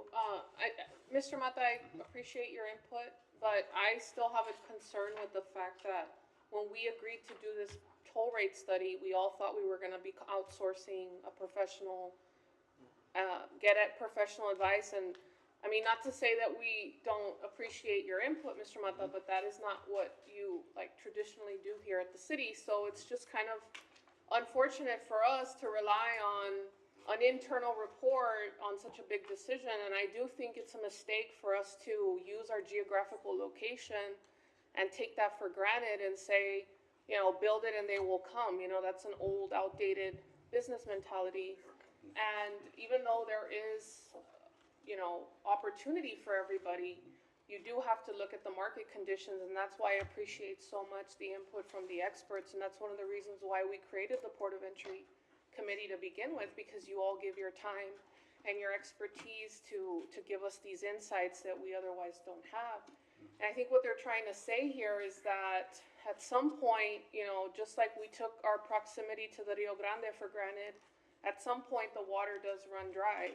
And at some point, when you have too much competition, you could end up pricing yourself out of the market, and that geographical advantage could change because companies in Mexico could set up shop to where, another port is closer for them, and they're willing to drive that extra length because in the overall scheme of their quantity and volume of passings, they might be a more strategic business decision for them. So I don't agree with us approaching this from like our geographical location is gonna save us and we can charge whatever we want because no matter what, you're gonna have to come through here. And that might be the case for a few years until these businesses decide that they gotta shift what they've been doing and they gotta look at other ports. And I think that's the balance that I would have liked for an outside expert to give us. Well, Mr. Mata, this is not directed at you. So Mayor, I don't have a question for Mr. Mata. I think that, just from a standpoint of us making these decisions, I would wanna see a report from an outside entity that gives us all these economic, conditions and variables so that we make sure that we don't make a decision. I mean, a couple 50 cents or something like that, I can understand, in the short term, something like that. But when we're talking about a 58% increase over 5 years, our failure to keep up with inflation for so many years has been an ongoing issue at the city. A lot of our rates do not increase with inflation. And by the time we get around to looking at the rates and whether or not they're appropriate, we want to tack on all the lost inflation years in one go, and that's not responsible. That's the issue I have. That tackled on with. Councilman, did you have a question? Yes, quick question. It's just my question, and my question is to Mr. Mata and to management.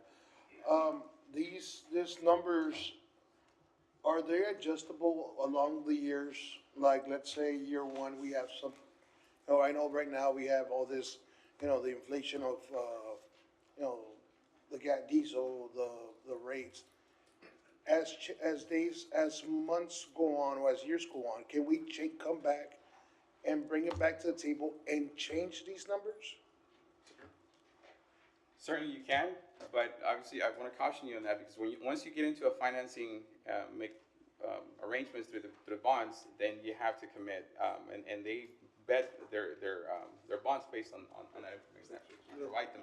Now, so there's movement that we can do. You can, bring and it back actually, I to know council. the bridge is actively involved with seeking grants, so there's opportunities for those grants, so we will back down. Just because you have the ordinance in place doesn't mean that you have to go forward. You can actually toss it if we do bring. And that's what I'm saying, because right now I'm hearing from Mr. Maldonado, Mr. Laurel, there's just a lot of conversations, there's a lot of questions that we have of raising and not raising, and I think, in my opinion, I don't know about my colleagues, is that we should go into a workshop and have these numbers, have this conversation and see if, I know that, I'll make a motion to go to a workshop. Okay, motion second. Mayor, would you accept an amendment? What? The amendment would be to close and introduce this with the workshop before it comes to the second reading. I'll accept it. Where in that second motion, where in that workshop does what you mentioned come in, where you get an external company to test and check and do all these, assumptions? Yes, Councilman, go ahead. No. Go ahead. What?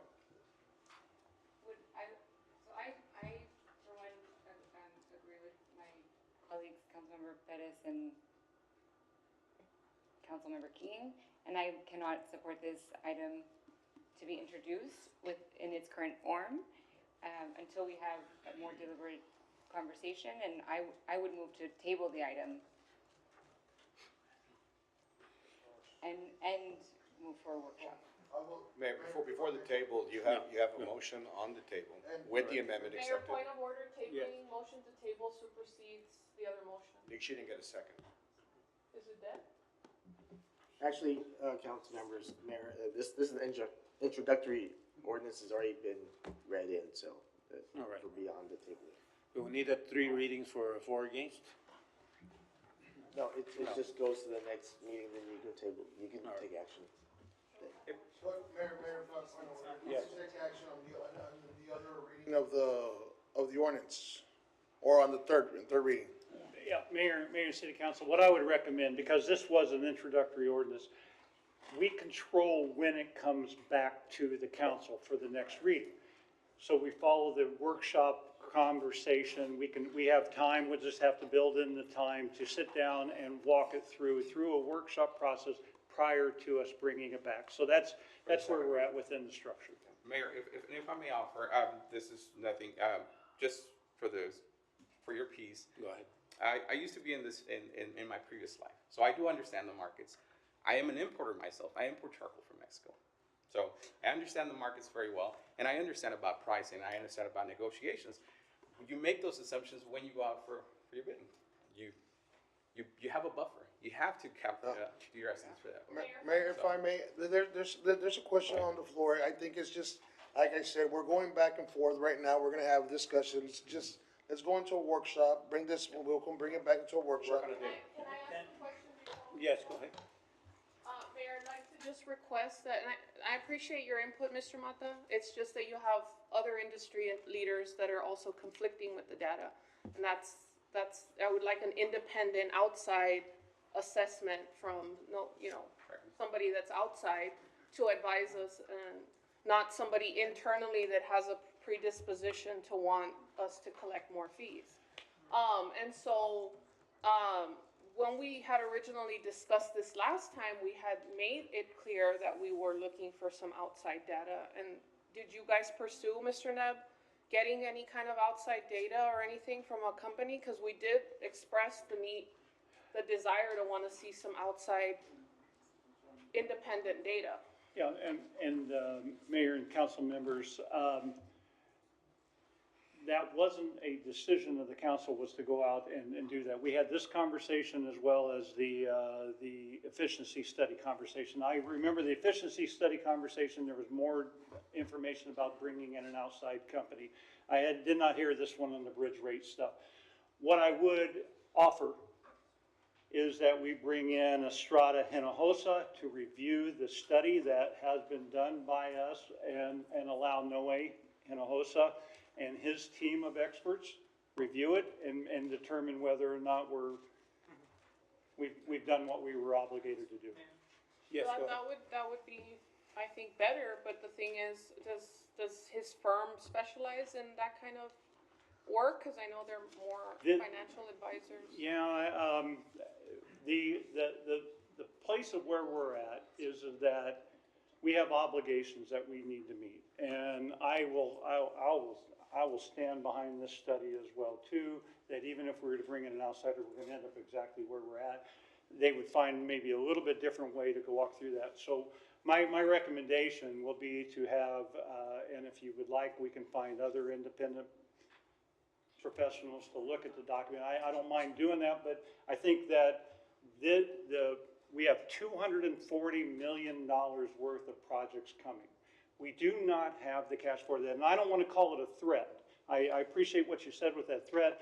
It's the truth that we cannot move these projects forward unless we generate the cash to do that. Mayor, if I may? Keep. Mr. Neb, I just want to Yes. stop you there. I understand what you're saying, but aren't we going to discuss that next week in our meeting? I would hope we do. Okay, Yes, well- yeah, because this was just on that. I just wanted to make sure that everybody understands the sense of urgency of why it is here, there, Well, and Mayor, if I may? I'm happy to cover this in the workshop.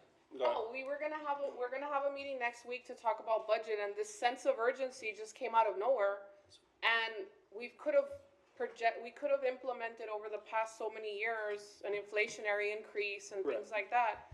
We have this sense of urgency, we have this need to do these things, which I understand, but here we are hitting them all at once, and a big impact. So that's the concern that I have. If I may, that was one of our concerns at the port of entry, because it was brought to our attention that ground is to be broken in January for the expansion of the bridge, and that we need to push this increase up, forward, because if not, we don't get the expansion. So it was sort of a threat, like, hey, you guys need to push this through this, Or if not, we're not gonna get the expansion. How are we gonna pay for the expansions? My question was, we've applied for these permits 6, 7, 8 years ago. We're 7 months away, and where are you trying to find the funding from? And it's us, where you had 8 years to plan, and it shouldn't be that way.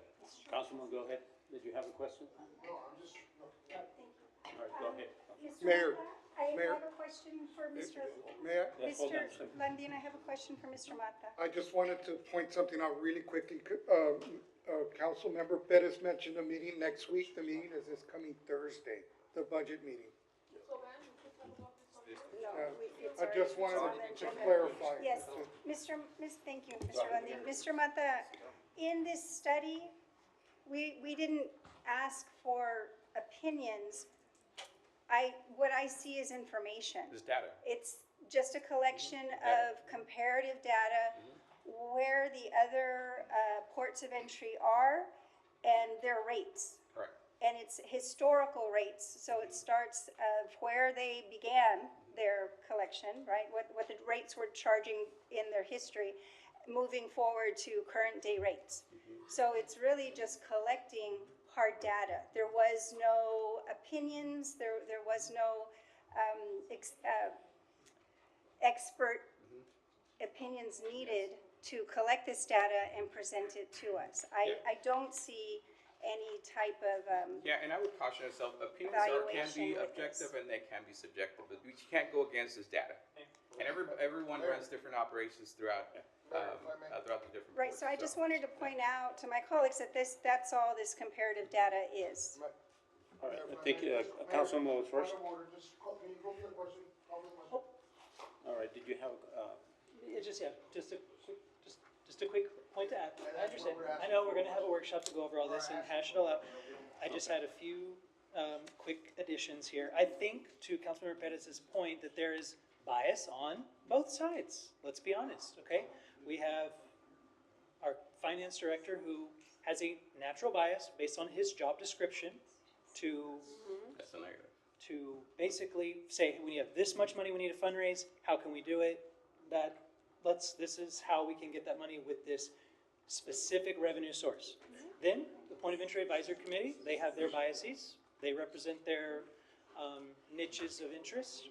So we have, to the point of an independent opinion,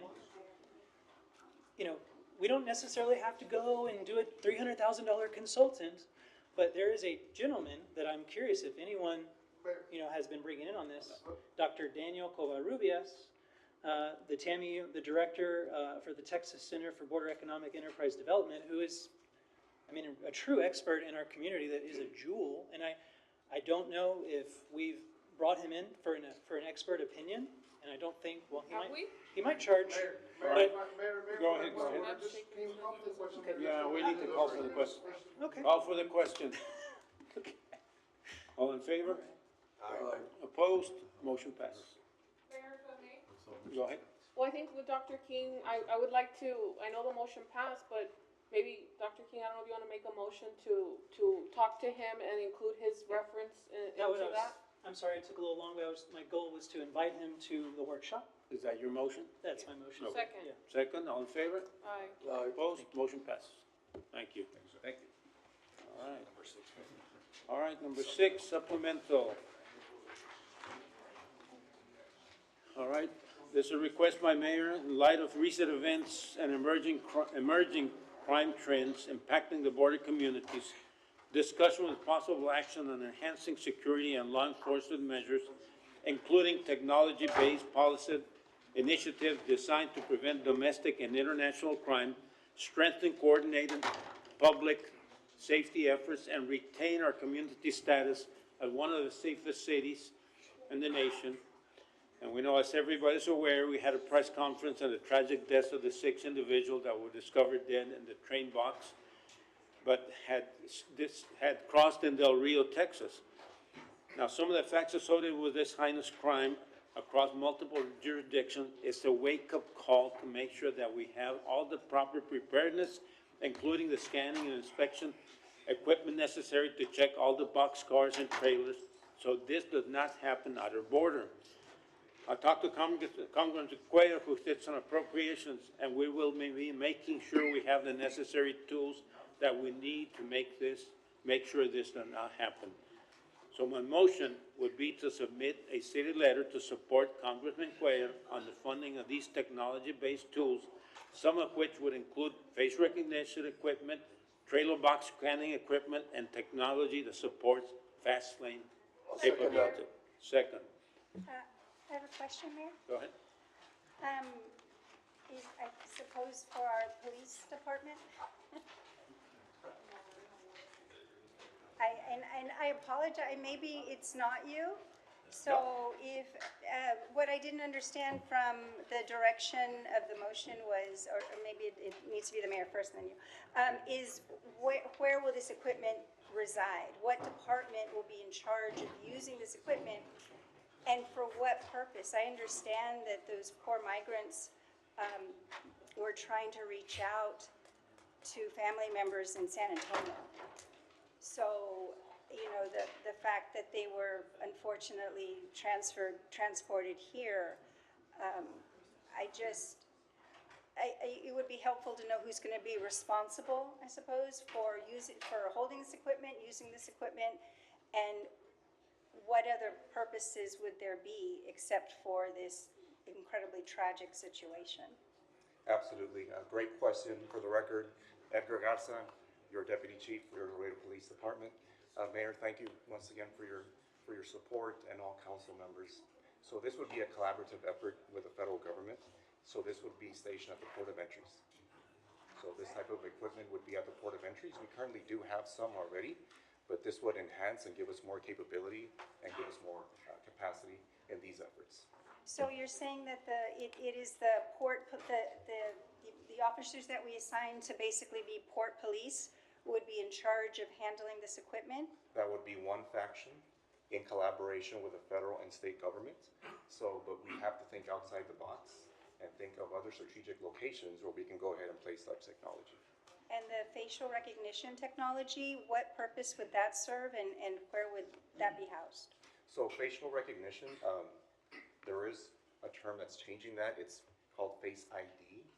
So I know it's been a little controversial, especially in the state of California, but there is a lot of departments that are leveraging that to identify people of interest. That is something that we're currently looking into, not only at the ports of entry, but strategically throughout the city. Our area of responsibility covers over 100 square miles. The fact is that we're 80 officers short, so we have to leverage the correct technology to fill this gap. So that's one of the technologies that we're currently looking into and possibly beta testing. So that's something that will definitely help us bridge this gap. So the facial technology, face ID, facial identification. Yes. For want of a better term.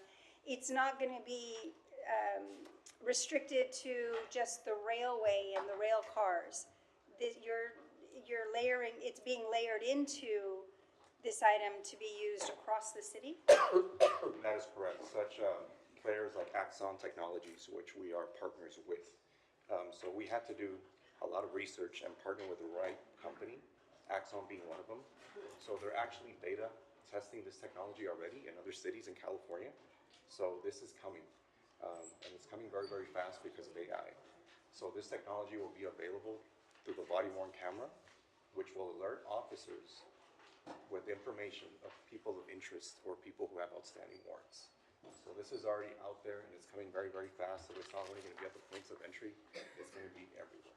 So it's a wearable, it's technology that's housed in the body camera. Exactly.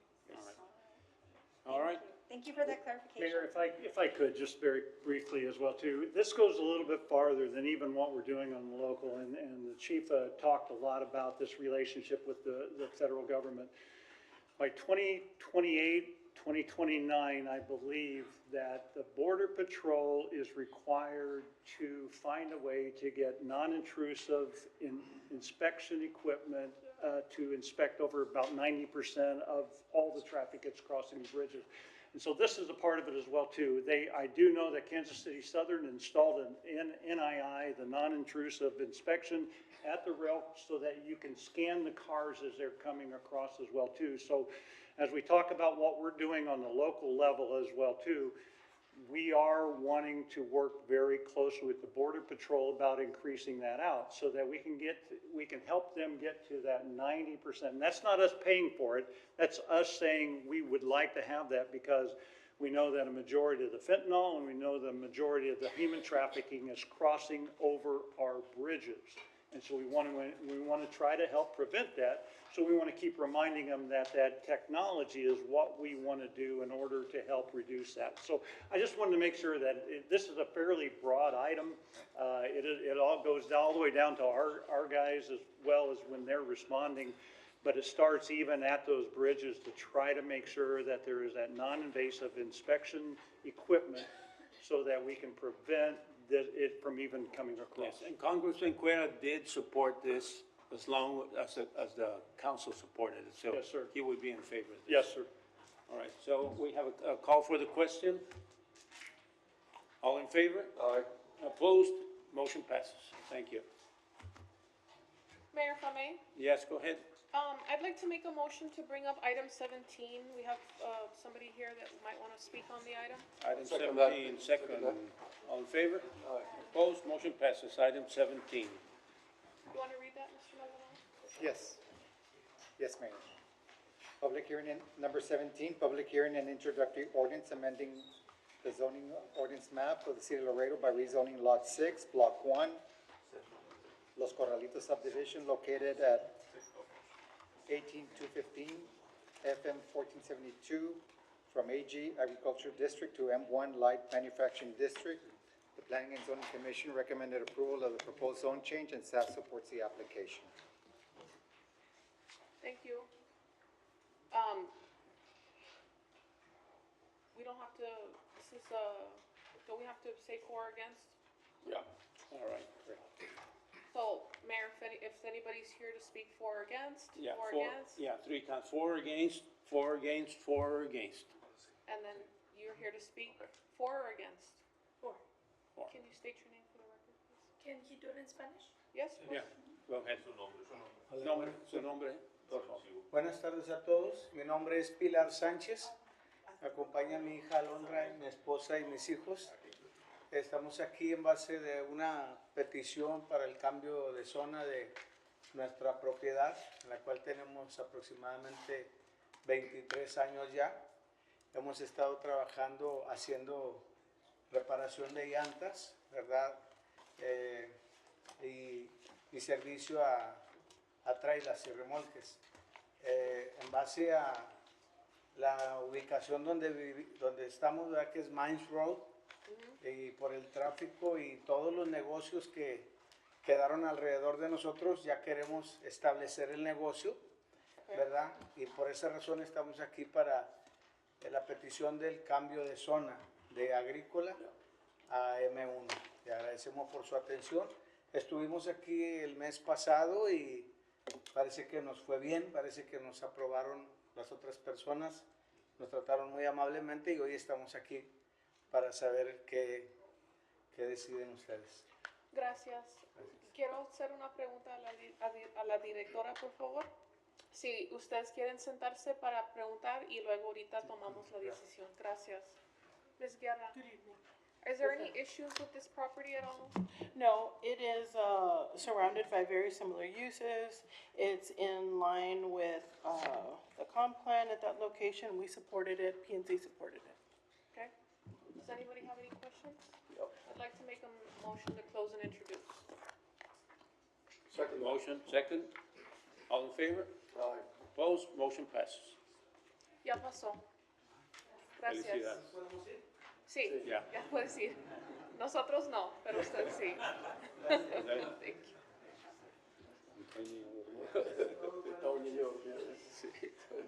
you. Gracias. Felicidades. Dale.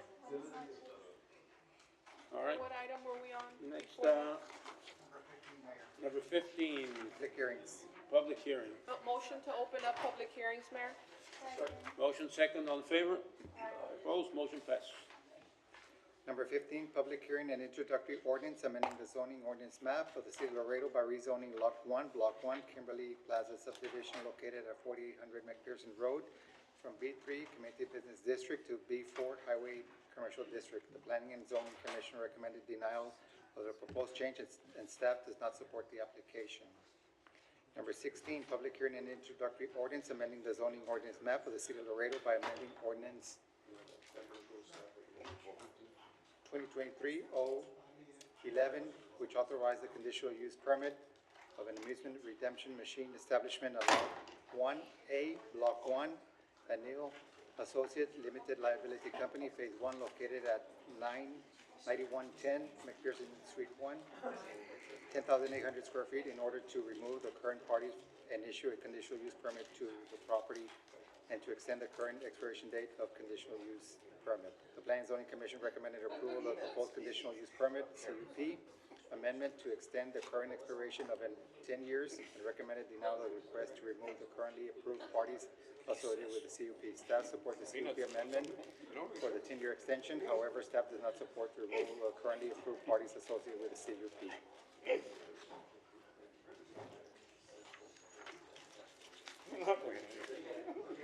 We'll be here all night. Number 18. All right, number 18. I got it. Number 18, public introductory ordinance amending zoning ordinance map city rated by rezone approximately 59.55 acres as further described by meets and bounds in attached exhibit A located south of Lomas del Sur Road and east of Cuatro Vientos Road from AG and B3 to B4. The Planning and Zoning Commission recommended approval of the proposed zone change, and staff does not support the application. 19, public hearing introductory ordinance amending zoning ordinance map city rated by rezone approximately 32 acres as further described by meets and bounds in attached exhibit A located north of Lomas del Sur Road and east of Cuatro Vientos Road from R1A to B4. The Planning and Zoning Commission recommended approval of the proposed zone change. Staff does not support the application. 20, public hearing introductory ordinance amending the ordinance map city Laredo by rezone approximately 9.53 acres as further described by meets and bounds in attached exhibit A located north of Lomas del Sur and east of Charolai Drive and R1A to B4. The Planning and Zoning Commission recommended approval of the proposed zone change, and staff does not support the application. 21, public hearing introductory ordinance amending the zoning ordinance map city Laredo by rezone approximately 3.92 acres as further described by meets and bounds in attached exhibit A located north of Loma del Sur Road and east of Cuatro Vientos Road from R1A to B4. The Planning and Zoning Commission recommended approval of the proposed zone change, and staff does not support the application. 22, public hearing introductory ordinance amending the zoning ordinance map city Laredo by rezoning Lot 10, Block X6, South View replat Phase 2 located at 3502 South Arkansas Avenue from R1 to R2. The Planning and Zoning Commission recommended approval of the proposed zone change, and staff does not support the application. 23, public hearing introductory ordinance amending the zoning ordinance map city Laredo by rezoning approximately 16.7 acres as further described by meets and bounds and attached exhibit A located south of Lomas del Sur and east of Cuatro Vientos Road, AG to and B3 to B4. The Planning and Zoning Commission recommended approval of the proposed zone change, and staff does not support the application. 24, public hearing introductory ordinance amending the zoning ordinance map city Laredo by rezoning approximately 4.07 acres as further described by meets and bounds and attached exhibit A located south of Siler Loop and west of Martinique Drive, AG to R1. The Planning and Zoning Commission recommended approval of the proposed zone change, and staff supports the application.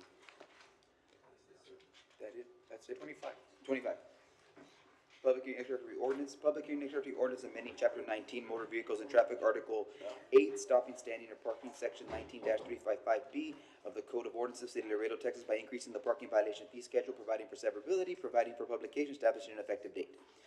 26, public hearing introductory ordinance amending Chapter 23 of Parks and Recreation Department Code of Ordinances in the City of Laredo to amend Chapter 23-6, Section 2, fee schedule of the Buena Vista Sports Complex to allow for 6-week team program complex, hosted events and programs and tournament registration and gate fees, weekday per pod complex fees, weekend discount package, weekday grouping of 2-hour field rentals and add-on fees for custom fence distance, tables and chair setup, and tent and canopy setup, and tournament check-in sessions, providing for publication and effective date, and providing for severability. 27, public hearing introductory ordinance amending the City of Laredo Municipal Housing Fund fiscal year 25-26 annual budget by increasing revenues and expenditures in the amount of $50,000 related to AEP Texas Targeted Low-Income Program administered by Frontier Energy, Inc. The program will provide a replacement in central air conditioning and heating system in municipal housing single-family homes to improve energy efficiency, housing quality, and improve resident quality for life. 28, public hearing introductory ordinance amending the City of Laredo Subdivision Ordinance Chapter 3, Section 3.2 entitled Streets and Alleys by adding definitions for block length and block width, providing for this ordinance shall be cumulative, providing for severability clause, and providing for publication and effective date. 29, public hearing introductory ordinance concerning a voluntary annexation request by Javier de Anda on behalf of NDAS Development LLC, altering and extending the boundary limits of City of Laredo to annex approximately 23.942 acres more or less, or land located southeast of Cuatro Vientos Road and Sierra Vista Boulevard, providing for the effective date of ordinance, authorizing city manager to execute a contract adopting a service plan for the annexed territory and establishing an initial zoning of B3 for the subject tract as described by meets and bounds in attached exhibit A.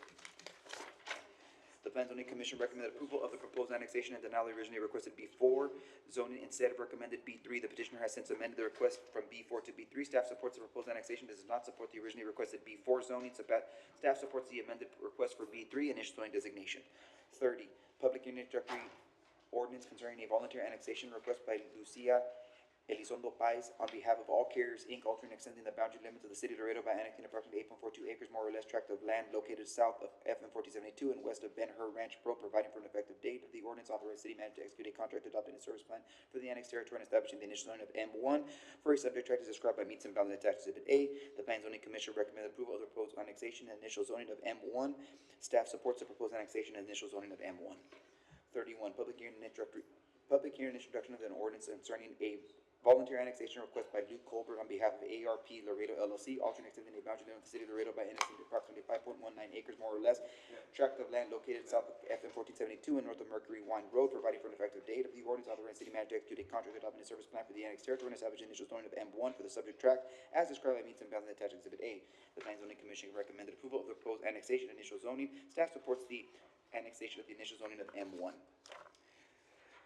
Public hearing introduction of an ordinance concerning a voluntary annexation request by Robert J. Gilpin, altering and extending the boundary limits of the city of Laredo by annexing approximately 150.8236 acres, more or less, tract of land located northwest of Nicolas D. Achar Road and Riverbank Drive, providing for an effective date of ordinance, authorizing the city manager to execute a contract adopting service plan for the annexed territory and establishing the initial zoning of M1 for the subject tract as described by meets and bounds in Exhibit A. The Plan and Zoning Commission recommended approval of the proposed annexation and initial zoning of M1. Staff supports the proposed annexation and initial zoning of M1.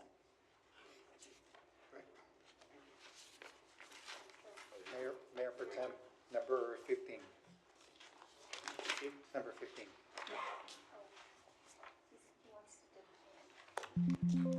Number 15, for or against, for or against? For or against, we're just waiting for the respective council member.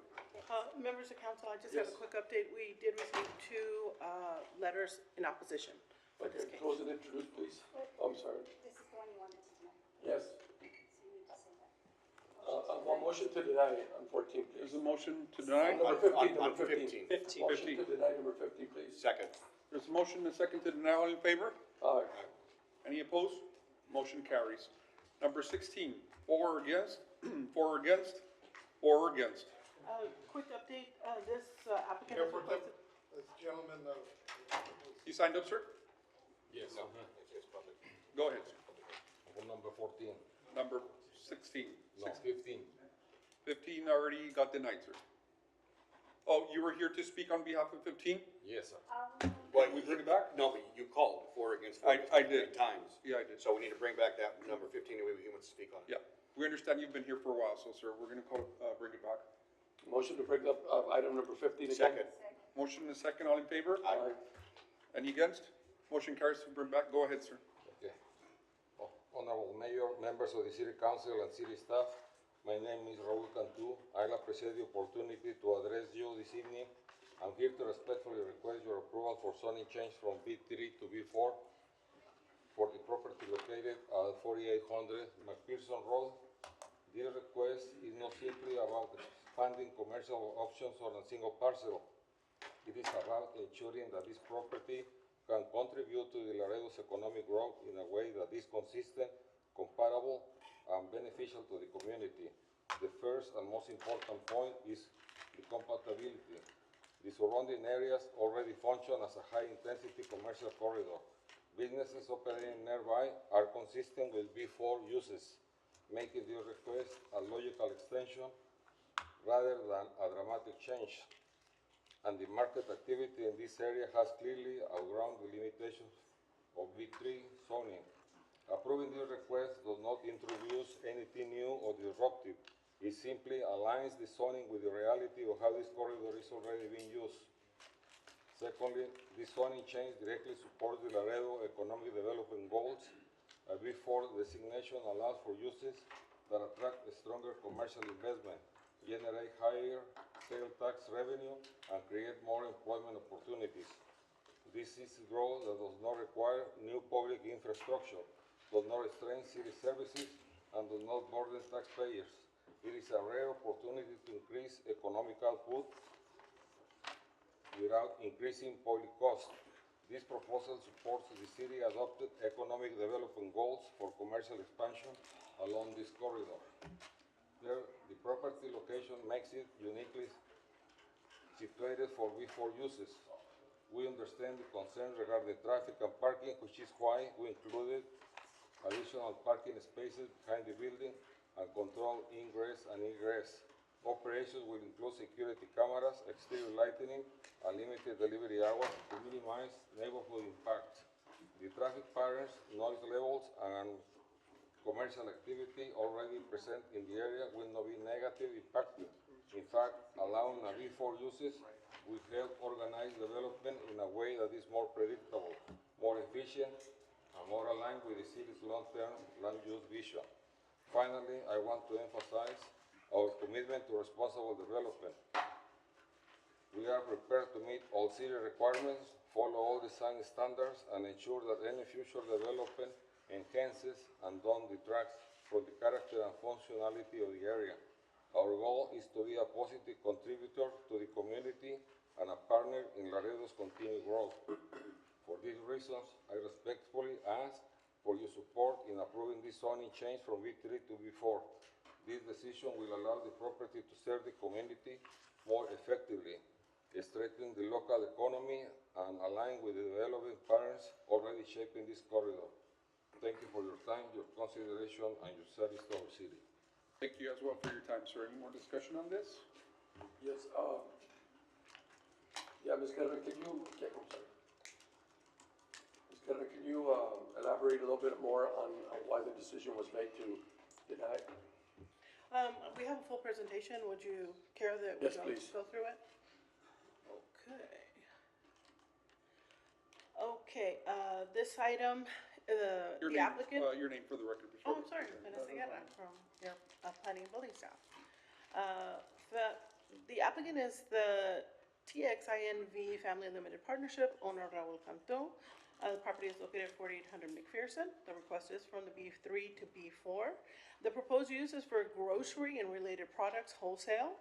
The applicant was advised that regarding applying for a conditional use permit, that because of the location's adjacency to residential uses, we believed would be a better fit in this case. They proceeded with the zone change rather than the CUP. Planning, as you heard, planning and zoning recommended denial, and staff does not support the proposed B4. It is not in conformance with the comprehensive plan's designation of neighborhood mixed use, which does not allow M1, M2, B4, and does not include that B4 zoning district. The subject property is directly adjacent to established residential uses. B3 is much more appropriate for providing those uses commensurate and in line with the existing surrounding uses, especially those residential. Again, we did advise regarding a conditional use permit for the proposed use. We understand it is located along McPherson, and there are other B4s in the distant, but for the most part, the uses are B3 in nature along that corridor, even within the B4 designations that currently exist. So along, let me show you. Here's a location. This is about where it's located. Here is an aerial, so it's along McPherson. See all of this? This is all residential. This is all residential. This is all residential. Excuse me, can I correct you? Sure. This is business and it's a B4. Yes, that's correct. I was just about to get That's there. a B4 and less than 40 yards from a property. The This other, right here, there's a drainage canal, and there's a B4 here, and there's a B4 here. This is CVS North, which is not a B4 use. This is the B4 South. To the south it's a commercial plaza, which includes a snack shop and a reception hall. Now the B4 across from that one is a coffee shop, retail shop, nail salon, and hair salon, also not B4 uses. So for the most part, there are not B4 uses even located within the existing B4 zones. Does that precede, anything that, and I'm not sure if it's appropriate to ask what kind of business is gonna be open there that does not allow it to be a B4 or a B4? The applicant has mentioned that it was gonna be a grocery wholesale grocery, located in what was previously Obregon's restaurant.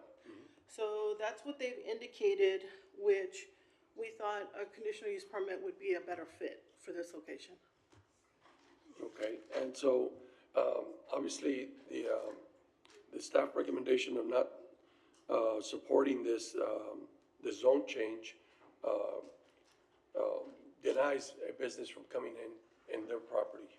And if that's the case, Well, the grocery wholesale, that's correct. so what my question would be that if it gets denied because of staff recommendation today, he can still pursue the CUP after this? Yeah, yes, however, there may be a waiting period with regard to the CUP. So if you did wish to pursue the CUP, it may be better to table this at this time and then pursue that CUP. Okay, do you wish to, I think that would be a great recommendation, only because we still have to have, as it stands right now, we just went with staff recommendation, as it stands right now. There's more detail to speak about, between you two, so I would recommend that we table this item, so that you don't lose another 40, 50 days. Or more. So there's a motion on table, second to table, all in favor? Aye. Any opposed? Motion carries, sir. Thank you. We'll see you back. Item number 16, or against, or against, or against? I'm sorry, apologies. This item, the applicant had requested this one be tabled. Motion and a second, all in favor? Aye. Any against? Motion passed. Number 17. Number 17, okay, so number 18. For or against, for or against, for or against? Well, I have an update. I have, we received one letter in favor. In favor, well, okay. Yes. Yeah, that's fine. Okay, so motion to close and introduce? Second. There's a motion and a second, we're gonna allow the discussion? Yes. Mr. Mayor Pro Tem, members of the council, Ricardo Villarreal, Topside Civil Group, representing the client. I do have a small, just kind of exhibit here. It's still not producing enough power, but I'll try to have this problem at P and Z. Let me try to back up a little bit. It's gonna be very vague, but, I'm here basically for item 18, 19, 20, 21, and 23, because they all kind of, since they're not contiguous, they had to be separate items here. Sure.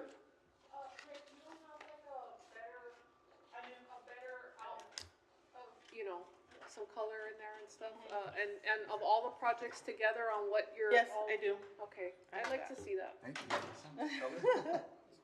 And you're representing all of these parcels? Yes.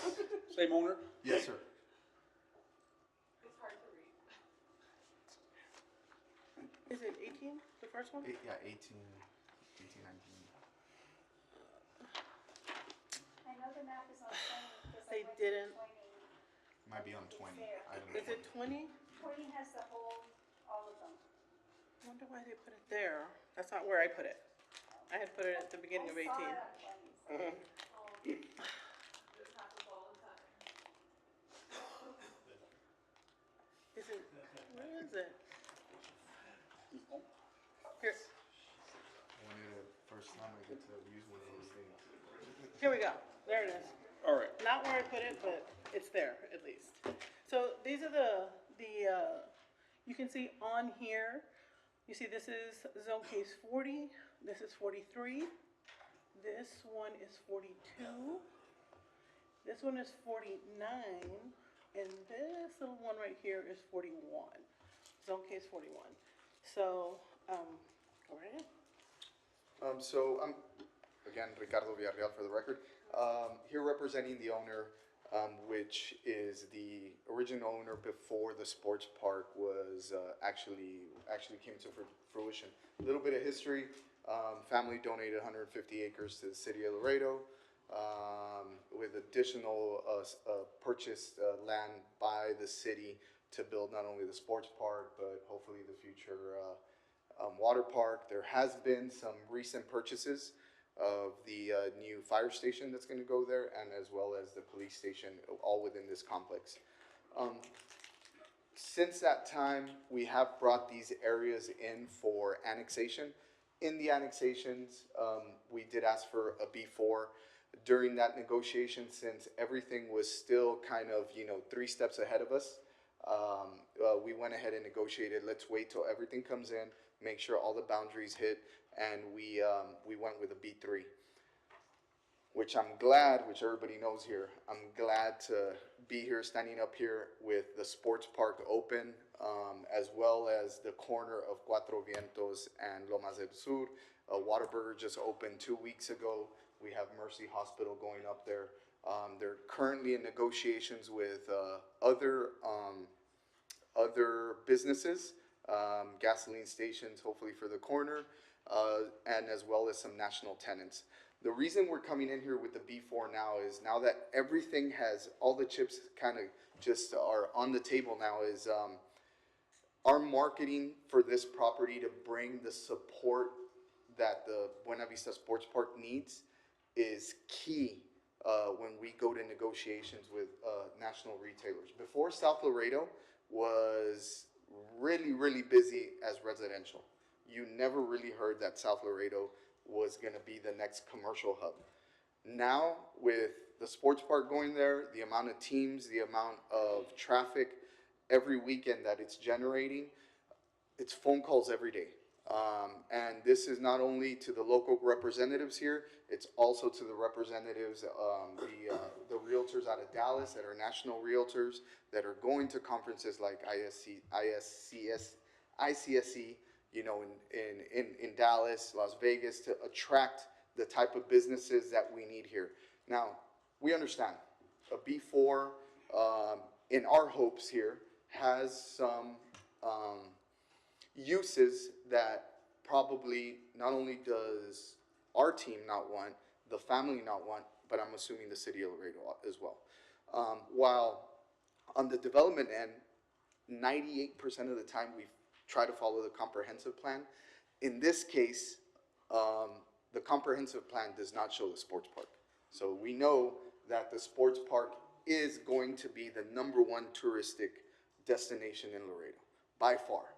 No. We are just trying to position ourselves to provide the services that this deserves, but not only for the people coming in, but also for the people that live around here that have to drive miles and miles away to enjoy restaurants, to enjoy healthcare. Like I said, Mercy Hospital is currently building. I'm sorry, yes. Yeah. I got dated a little bit, right? Yeah. LMC, as well as there's a nursing home also that is in the works in the area as well to provide those type of services for South Laredo. Not to mention the TxDOT, $50 million investment as the overpass there. Also. Yes, that is correct. That wasn't in. That wasn't it. That TxDOT overpass was basically generated by this project. We are just trying to bring what is deserved to South Laredo. Not what we want, what is deserved. There is a lot of interest. What happens here is a lot of the uses that are a lot of the family uses for family restaurants, even hotels, require a B4 or a B3 with an SUP. But what happens is some people won't even go into contract if there's any red tape. Exactly. They're not going to wait 4 months to say, oh, well, call me when you're ready. They're just going to go to the next stop, which hopefully is nowhere near us, right? So just going to try to keep it short and actually, hopefully it's an open dialogue, so if you have any questions, I can answer them as best as possible. Any discussion? I did some minor research, and I know Round Rock Sports Complex has an L1 zoning which accommodates light manufacturing and data centers also, so go ahead. Oh, so thank you, Mr. Villarreal. It's very exciting to hear about all the potential possibility. I think my question is more for management. Is there a way to, or maybe it's not, maybe it's for you. Is there a way to restrict some of these uses that we would prefer not to see? Or does the zoning, it's just B3, B4, and there are no restrictions, and that's just what you get, and we cross our fingers? If you want, I'll add a little bit more, but I'll let Vanessa add the technical term and then give you all the nice pillow to sleep on. Sure. Thank you. Yeah, that's correct. The B3 we think is the much better fit there. It would allow for restaurants. It would allow for those overlays for the restaurant serving alcohol, and for those uses that are, impact our residential areas the most. It would provide that they could come in for a conditional use permit to accommodate, bars or maquinitas or other, some of the more heavier recreational uses, but it will keep out those uses that we don't want to see there: warehousing, heavy equipment repair, tire repair, those sorts of industrial type uses, which B4 does allow. So that's why we thought the B3 was probably a better fit at that, or all of that location, that 150 acres. Now, on my end, so the family does own another 700 acres. So this play is not just now, it's now and 30, 40 years from now. In comparison, the amount of land that was owned before they started developing is more than what San Isidro started, when they started their development. So that gives you more of an example, a time frame of the magnitude of this. So it's very rare that commercial comes before rooftops. Now, we have started rooftops in the Copper Creek area further north. This commercial is basically generated by this development, the $55 million investment that the city made. To protect our own development, we have to create covenants and restrictions and deed restrictions to not allow certain development, certain businesses to come into this and kind of taint the area. I know this one's not there, but it used to be there, sexually oriented businesses, which are now in more in industrial uses. But vape shops, you're talking about maquinitas, that's something that the family doesn't want there either. That's something that currently there's CCRs already in there. They're gonna get implemented into all these deals here to where they don't, it goes with the purchase, it goes with, so if somebody comes and purchases it, and they sell it to somebody else, that goes with the land. Well, I'm sorry, could you explain what a CCR It's is? covenants and restrictions. So, And why is a CCR preferable to the B3 designation? so the CR is more on the private end. So these covenants and restrictions are generated by the landowner, because when somebody, so we're in, we're like in we're in the same boat as the city, per se, right? So when somebody comes and purchases a land, and I'm gonna give an example, they buy a 1 acre land to put a family-oriented restaurant that, it's, for lack of better, Chili's per se, right? That's very successful in Laredo. They come in, let's just say they decide to sell it to somebody else. We wanna make sure that that somebody else does not come and put those uses as well in this area. So the owners from the very beginning control, these are your covenants and restrictions. You sell, they keep on moving forward till they go. Now, for example, the city of Laredo, when that land was donated, they purchased it. There's covenants and restrictions there as well. Right. There can't be any fleet services. It can't be certain uses as well. That goes with the land. So that not only protects, like the city's interest, it also protects the interest of the owner. But why is that preferable to the B3 designation? It would be regardless, even if it's B3, the covenants and restrictions are still gonna be done, even with a B3. In the event that somebody comes and tries to rezone later, somebody can come and rezone to an M1 and put something there. But when they know from the very beginning that they can't put this use, they won't be able to. So Well, I it guess stops it in. the question boils down to, why do you feel that you need the B4 if the uses you're interested in are B3s? So no, the uses that we're interested are not B3s. That's a big misconception in the sense that I can't do it in a B3 without coming for an special use permit or a conditional use permit. So in essence, yes, it's an overlay, but the process is the same. The process is me coming in here where it kind of gives us a little crutch here is more in the sense of negotiations where people want to come in now. People want to negotiate.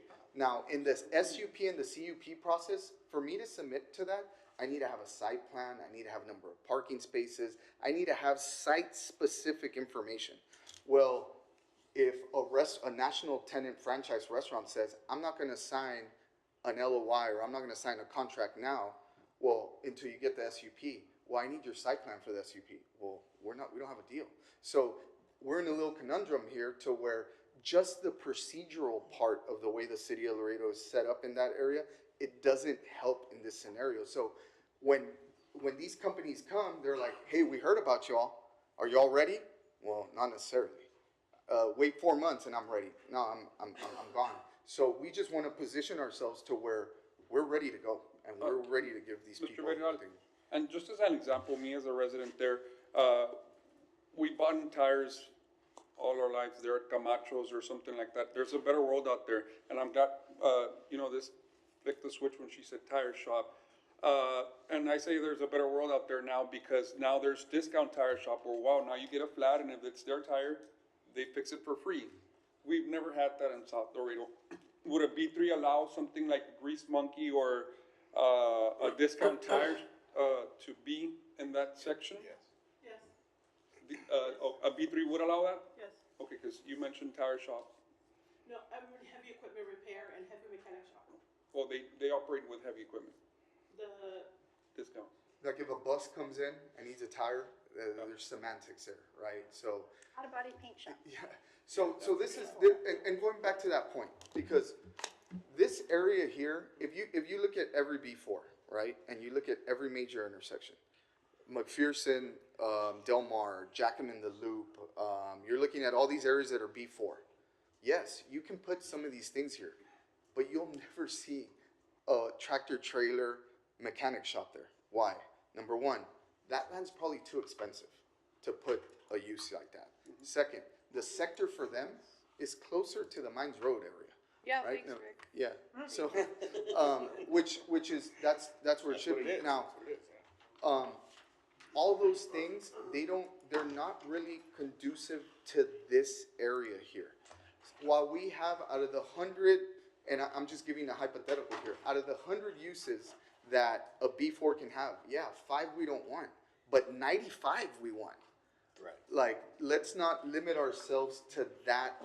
Let's not be afraid of 5. Why? Because number one, the family, I think, has proven that they're a stand-up family in this area.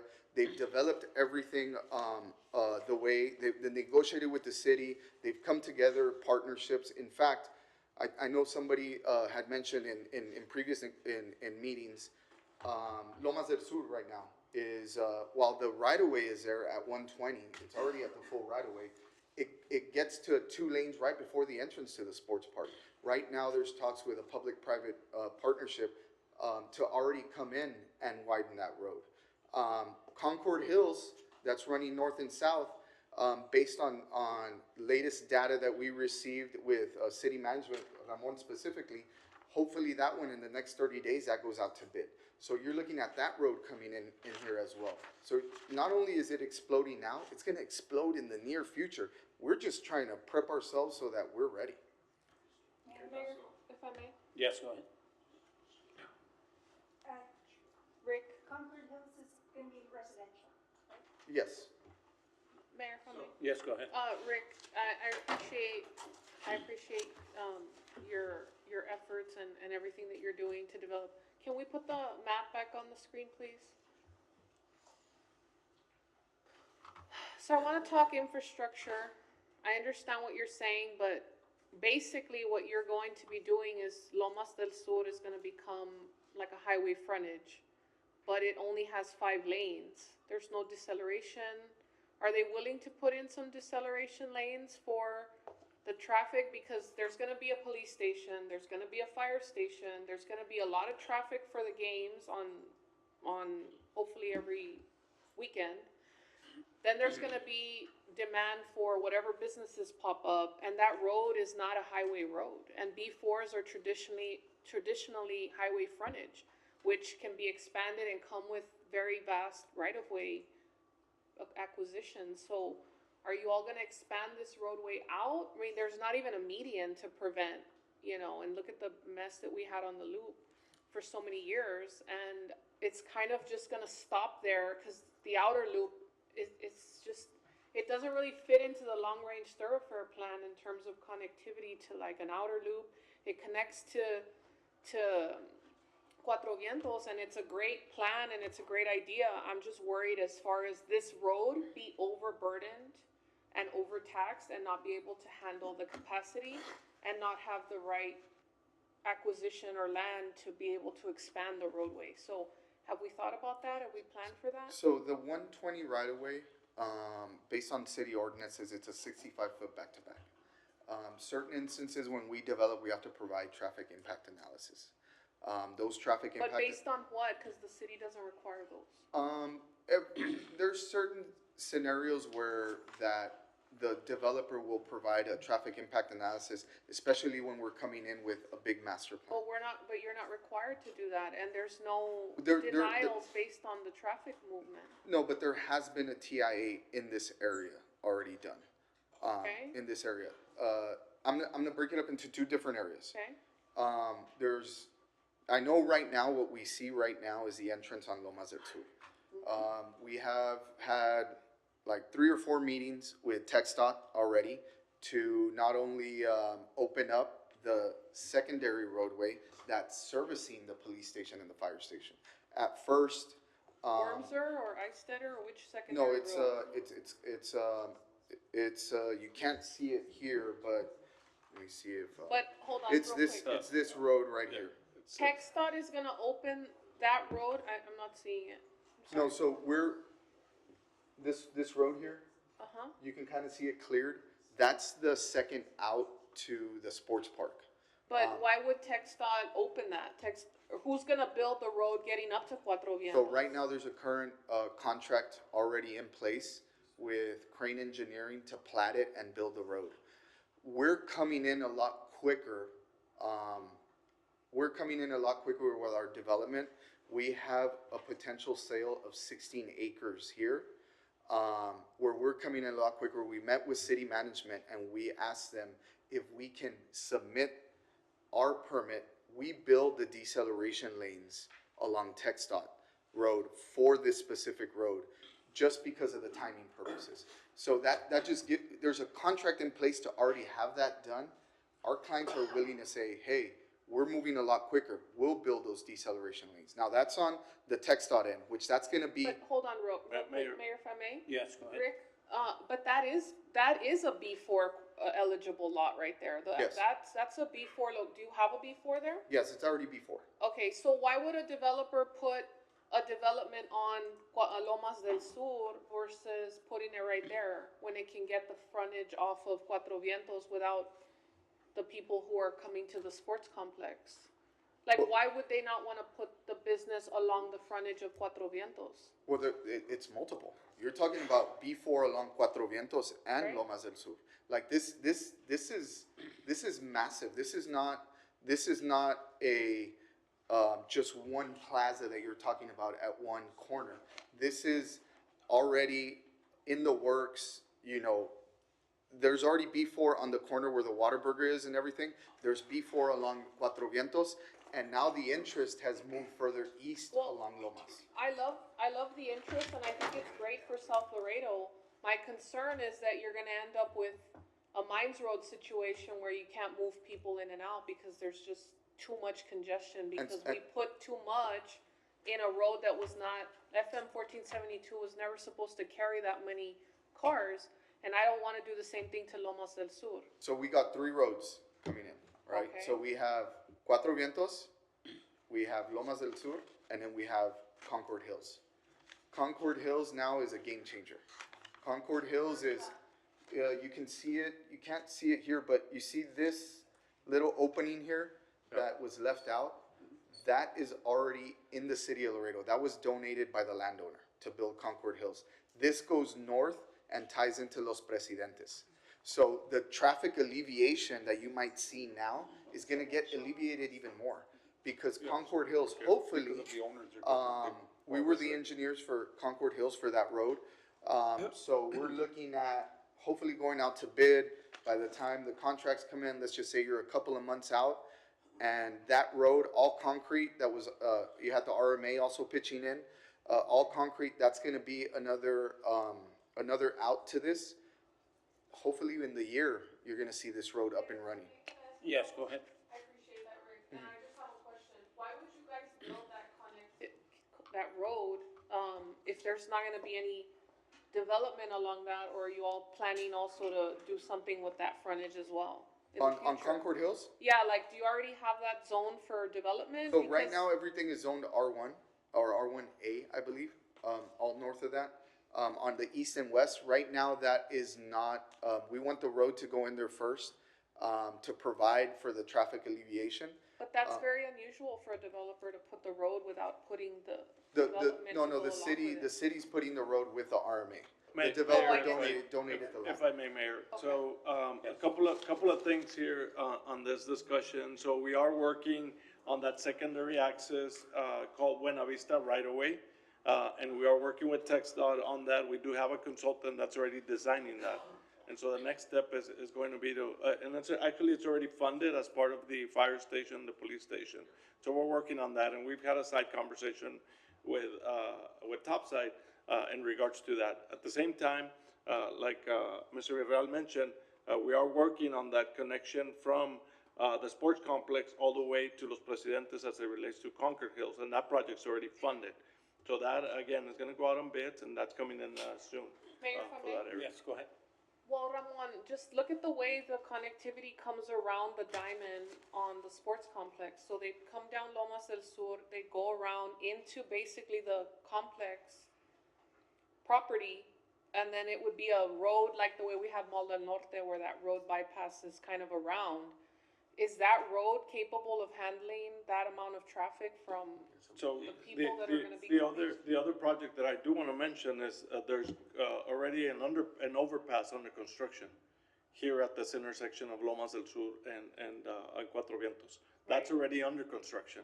And so we're already also looking at acceleration, deceleration lanes, and as that development moves in, and those are part of the conversations that we were having, on the side, just to make sure that, some of those congestions we take care of at the beginning rather than coming in later on with all Ramon, that. if you're saying all these things, then why did staff not support the application?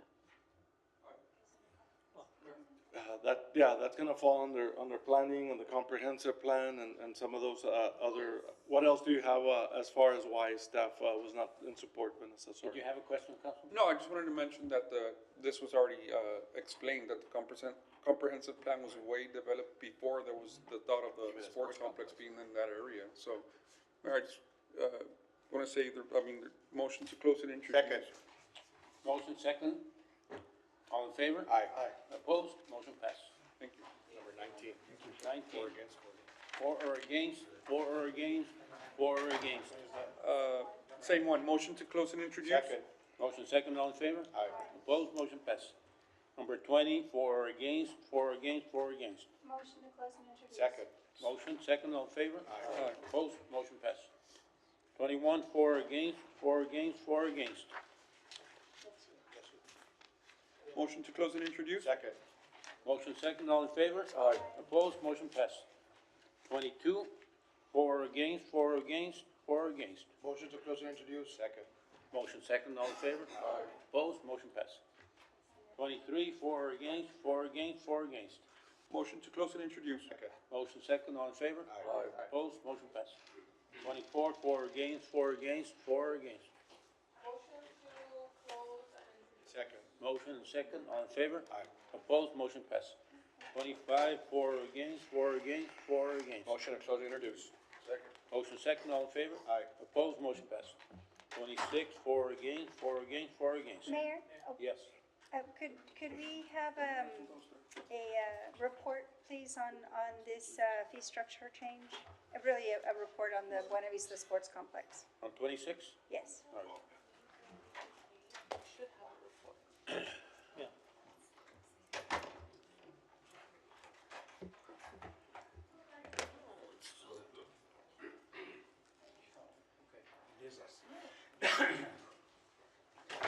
Good evening, Mayor, Evening. council members. Tommy Ramirez, Assistant Director for Parks and Recreation, for the record. We are here, we have Mr. Greg Lesage that has all of the information that hopefully can answer the questions. Okay, so I'll ask him to come up. Greg? Good evening, Mayor and council members. Evening. Good evening. Super excited about Buena Vista. The items we're recommending, a couple reasons for that. We're trying to fill in the stuff in the calendar around the events we're already having out there. The events out there are awesome. We've had over 800 teams on site in under 3 months, which has been amazing. Almost 200 of those have been out of town and/or international teams. That's over 20,000 different people on sites. So that's a lot of families that are coming to town. A lot of families are utilizing the facility. We've had, I love this, because we want to do a lot of different things out there. You know, when we first talked about, when I interviewed, a lot of this was, we want to make this an events venue. It's a sports complex, but we want to have as many different things as we can, as much diversity as we can.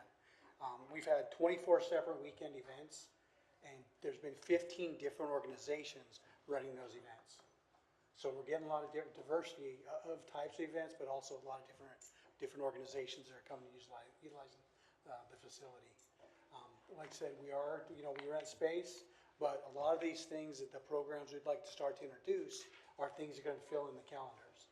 So we may have a softball tournament on one pod and flag football on the all-purpose fields, but we want to have an opportunity to create our own events and our own programs to maybe fill that second pod on those weekends, or maybe fill in those gaps on Monday to Thursday.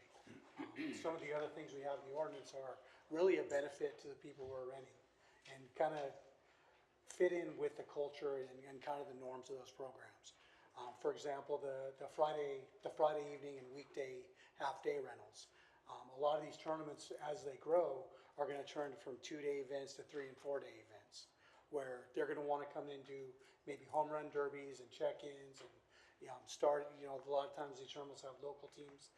The local teams will come in and they'll schedule those teams for Friday night, and then have all the out-of-town teams start playing Saturday, Sunday. So that helps this turn into, right now, baseball-wise, we could probably hold, 47 to 50 teams, softball 80 to 100. If we can make that where these are 3 and 4 days events, those will increase to, 60, 70 baseball teams and 120 softball teams. Also, some of these packages we'd like to put together. So these discount packages, again, to fill in those weekday nights and fill in some of those spots and make it where it's more affordable for maybe the local leagues and local players and local teams to come in with those discount packages and utilize the facilities a little bit more. We had Hillside Little League come in and do their playoffs at the facility. To have some of those local kids come in and be able to utilize it in that environment. It was a great environment. And have some of those we've had some high school softball playoffs that, they got rained out at their places. So we had teams coming from San Antonio and teams coming from out of town to utilize the facilities. Just to have some more opportunities to open it up to have those discount packages and have those local teams and to have those times, Monday to Thursday, we can fill those open spots. I think they had particular questions. Oh, yes. Yes, go ahead. Good to meet you, sir. When did the sports complex officially open? Refresh my memory. January, February? February 14th. was our February first event. 14th, okay. Yes, sir. And for me, it's been 3 months, and I understand we're still very early on in this process, but for me, I would like to see more regular updates on this, just because such a big portion of our sales tax revenue has gone towards obviously building this complex, and then now continuing you know, now we gotta make the money back to pay off the debt that we went into to build this, and, you know, last year, there was a discussion of using a management company versus doing it in-house. We'll see, obviously. I had my doubts about being able to successfully do this in-house, quite honestly. I hope you prove those doubts wrong. But, because everyone always thinks they can do it cheaper in-house, but then you end up paying for things, you know, on the end when you screw up. Not you specifically, but, you know. And I'm just, in these fees, my one concern is similar to pet peeve that I mentioned earlier, as far as with bridge rates. It's like, I think there's more than one way to introduce new ideas to this council. It doesn't have to go directly into an introductory ordinance. It could be a staff report. It could be just under Parks and Rec, update, discussion. But nonetheless, and the fees. Is there a way, because the whole point of this sports venue complex is to bring people from outside of Laredo in and invest new revenue and money into Laredo. So my question is, but we obviously don't want to just block it out to our local leagues either. We want them to be included, but they're not going to be, our local people are not going to be excited about paying for this with their sales tax and then paying for, so my question is, since this is new to us, this whole process of, are there ways, are we differentiating what local teams and leagues pay versus what out-of-town, teams pay? Is that something that has been done in other cities? Question one. And then, so that's question one. Question two is about some of these optional fees down here. For example, the custom fencing. I know Border Olympics, for example, needs, and for softball, like they need adjustments. Like nickel and diming Border Olympics doesn't feel great to me. So yeah, that's kind of like the first two questions I have. Local team fees versus out-of-town fees, and then these optional fees if there's room for any changes. Yeah. Sure. So the optional fees, for example, the fence distances. So kind of the standards are, 200 and then 300, and then we have the 380. So we'll do that at no extra charge. We'll do what? We'll have them at those standard distances. Because to set those distances, it's a process, and it takes obviously staffing and time. So if someone says, hey, we want the fences at, some random 340. Well, now, it takes about 4 hours for a group of guys to go out and, measure, make tick marks everywhere. The base plates for the fences are 50 pounds each, you know what I mean? And the things have to have turf tire. So it's a big thing to move the fences like that. So with the 200 and 300 and 380, we hit all of the, 95% of organizations are gonna ask for. For instance, like Border Olympics, they asked for 200, so we do 200. But if, whatever, I'm sorry? For softball, I'm sorry. No, for free. Yes, that's for free, yeah, there's no cost for those. Because it's standard. Yeah. There's no cost for those standard things, no, sir. The standard ones you don't charge, only if No. it's one of the Exactly. If someone says, hey, we want them at 340 because it's special, whatever thing, Okay. that's what the purpose of that extra No. fee is for. If I may, Mayor? Yes, go ahead. I mean, we're not trying to nickel and dime anybody. We're just trying to be fair with, especially with, it takes 4 or 5 hours just to set that up. Yes, sir. So it is a task, and we're paying the guys, especially if it's on a weekend. And so we're just trying to cover our charges and not make extra with those type of fees. And if you want to go into some of the other ones or some of the other concerns. And these fees, sir, Councilmember. these are services that people have requested that we haven't had any structure. We want to be able to provide those, but there's resources involved in providing those extra services. Sure. So we propose these fees to have an opportunity to provide those services. Okay. We're not trying to nickel, we'll do those standard things for anyone. Yeah, I get, the point is I'm having is this is like a new enterprise fund essentially that we are now responsible for, and some of it's just understanding the way baseball tournaments work. Quite frankly, I couldn't hit a T-ball, sitting on a T-post. So, I just some education on how this operation that we are overseeing works, and making sure we're doing right by our locals as well as bringing in the outside. So as far as the local versus outside fee structure, is there any, is there any other cities that do that, Weekdays to weekends. you know? There's nothing that necessarily we have in our, to differentiate those things, because there's nothing in the ordinance for us to do that. With putting these discount packages, part of putting these in is to encourage the local teams and local communities to be able to utilize this more. Because really that kind of, the opportunity is gonna come mostly in that Monday to Friday window. And just, I have it in front of me. It took a while to download, but just if you can explain the Monday through Thursday versus Friday to Saturday schedule, the fee schedule one more time. So the fee schedule is higher Friday to Saturday, to Sunday, because that's the prime time that gets reserved. We have, That's where we get most of our out-of-town yeah, teams. and we get the majority of the out-of-town teams, the big tournaments, those things happen on the weekends. Okay, but it says Monday through Thursday, $900 per team, $100 per, and then, Oh, I'm sorry, yes, no, that's that's for us to run our own programming. So for us to have the opportunity to put together a mini league, for a team to come in and run through a league or do a small tournament, to have that 6-week program. That's for Buena Vista, for us as a staff, to be able to create programs and start to do our own private programming to fill those empty spots in the calendar. okay, can you show me where the price is, what the price is for Monday through Thursday versus Friday, Saturday, Sunday? I know that you left us something here, but I'm not.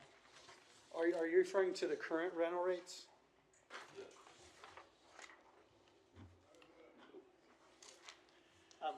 You left us this here? Yes, sir. These are. I also downloaded the fee schedule from the packet, it was attached to the meeting, so. I'm seeing the weekday per pod complex, okay, 5 to 10 PM, that's $225 per team, or is that, Per pod. Is it the pod or the fee? so who pays that, you know what I'm talking? Who pays the $225? The Weekday renter. Whoever's renting the facility. Okay, that's a fee, just one is that a tournament organizer, or who is? Sometimes we've had tournament organizers, we've had coaches, we've had leagues. It's a variety of entities. Okay, and how do we come up with all the fees? Like, how do we decide? The fees were established in the ordinance before So, I got here. if I may, Mayor? Yes, go ahead. So when this was being looked at, we looked at all the other Round Rock, we looked at Eagle Pass, all the other complexes in the general area, what they normally charge, and we tried to be somewhere maybe in the middle of the pack, not charging more than what they are. They're already established and we're not. But we have a lot to offer more like than Eagle Pass, not to put them down, but a lot of their fields are smaller. And we talked to a gentleman that uses them from Eagle Pass, and he was telling us that they really have 2 competitive fields, and then the rest are smaller fields where they couldn't play the type of games that can be played at our facility. We've talked to some people in the valley also, and they're coming in from the valley, they're coming in from Austin, because our fields are top-notch, and so the prices, they've been telling us they're not outrageous, they keep coming back. And right now, what we're trying to fill in is a gap Monday through Thursday, and that's kind of where we're trying to fill in that gap. So the way we pay the facility is by having it rented, right? And so we're trying to fill that gap right now. That's part of these changes. Some of the wants that people have had, we weren't able to help them with some of this stuff. And Mr. Lesage has been trying to provide a better service even for the locals that rent it. Part of the Friday packet, he was explaining to me, you want to explain that, where they can save a little bit more money by renting it Friday evenings, which turn into tournaments. Sometimes it's a Thursday, Friday, or a Friday, Saturday type of tournament. And so he's trying to get them a little bit better cost. He mentioned, who was it, Hillside, that recently played out there. They rented it for a couple of hours, and they were able to have their tournament there at the complex. And so we're trying to be conscious of that and not charge more than we should. How will it work if, let's say, we have a local team that's reserved a weekend, but then this huge tournament wants to do it that same weekend? I'm guessing we're gonna prioritize the the larger outdoor option that brings in people? I'm just, how are So- we doing that? Because if we fill in the rest of the year with our locals, then and we miss out on options for, you know. We're trying to negotiate those larger tournaments. I mean, if somebody rents it, we're trying to be fair and say, hey, if you rented it, I mean, we're not gonna kick you out just because somebody else bigger is coming. The way we're looking at it is first come, first serve, but part of what we're doing also is, Mr. Lesage has in one of the sheets here, I think it's in the second sheet, it's showing you how many teams have played right in the dates that he provided. It tells you they're Laredo teams, they're from out of town, or they're international. And so what we're doing, I've spoken to the Hotel Motel with Eileen through Convention Visit Bureau to see if we can get some money from Hotel Motel, which we can use to advertise out of town. And so now we're gonna try to advertise in where the big companies or the big associations are, to try to get them to commit to renting the facility. And so those big tournaments hopefully will be coming. I mean, we're just 3 months into this, and I think we've been very successful so far. But it's really word of mouth right now. And so we're gonna try to put a campaign together to try to attract the bigger tournaments. We're in talks with, and I don't wanna say it right now, but we're in talks with some leagues that wanna come in here. We're gonna be having a meeting that not even, I think, Coach or Mr. Lesage know that I'm having with people out of Houston that they wanna develop an international tournament style league.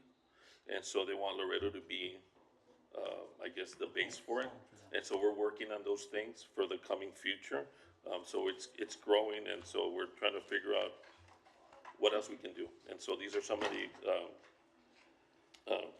fees that we think will help us, but also help the community. So I don't know if you have any more specific questions on this? Yes, go ahead. Yeah, so, and I also, I've been there, Mr. Lesage, and let's keep in mind, we have 2 pods, so I've seen dual tournaments go on, right? So there could be a local tournament and there could be an outside tournament. I've seen dual tournaments going on in the same day, is that right? Yes, sir. Yeah. Yes, sir. So, yeah, so in my experience, or we've had a private company run the unit trade, and again, hiring somebody that we can hold accountable on a daily basis here. How much hours are employees there at Buena Vista putting a week, Mr. Lesage? I mean, our operational, our guys are there at 6 in the morning and we're closed at 10 at night. And then So you're just ironing out, that way we can have extra use for these complexes during the week with even local leagues, so we can have these employees do more and at the same time, bring in more revenue to the city. That's what this gives us an opportunity to do. Exactly. Yes, sir. Yeah. The other thing I wanted to comment, this past weekend, Mayor, we had flag football, Yes, sir. and we had over 131 teams total. teams playing at the complex. We had flag football. Most of them were local, weren't We had they? a baseball tournament, a flag football tournament, and then we also had Forza had their home opener on Sunday. Go ahead. Yeah, go ahead. That generated, I guess you don't know off the top of your head, how much revenue that generated from the weekend, right? Yeah. No, sir. It was 4,800 on the. It was around 5,000. We can get that for you. I guess my only question is, you know, our employees are working 6 a.m. to 10 p.m. Monday through. What are they 7 doing? days a week, What are they yes, sir. doing on?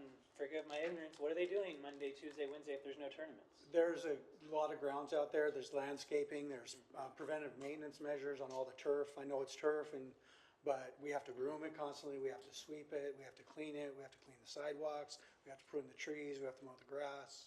We have to do the prep and planning.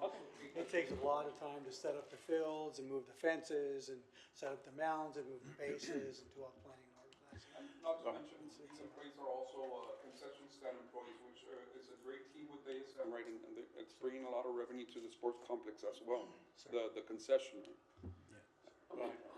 Yeah, and I agree. In our conversations earlier,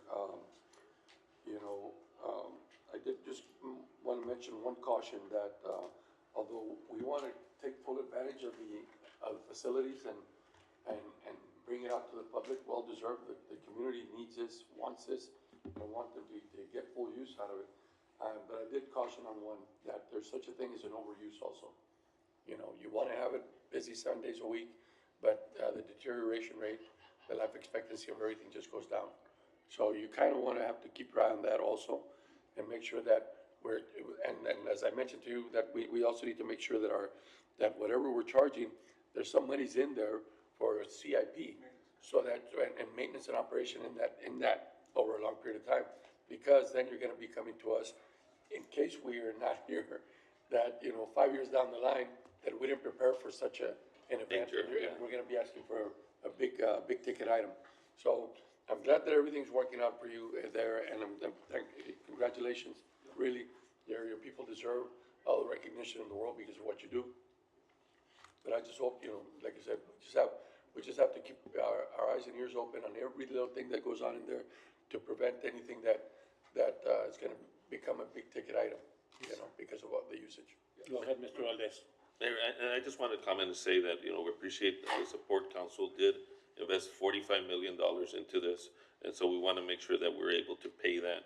And so we've been working with our budget and with budget, and we want to make sure that you understand that the way it's functioning. So we will be providing either a monthly or quarterly, depending on how, busy we get, but we want to make sure that you guys know what's going on with the complex, how many people have visited, how many teams, local, out of town. I think a lot of that really matters, and we'll give you a breakdown on where we're at in our budget. And it'll probably start out monthly, and if you guys get tired of that, we'll do bi-monthly or whatever you guys see fit for us to do. Yes, go ahead. Also, so I appreciate Mr. Joe Valdez overseeing the parks and everything that you do. I'm a first-time witness of the great recruitment management did with Mr. Lesage here. I've been a witness that the city vehicle has been the first one to get there on the weekends and sometimes the last to leave there. So that means a lot, the time and that you put to the passion that you put to your position and the job description. I didn't want to say it now, but I know there's a lot of undeveloped property there.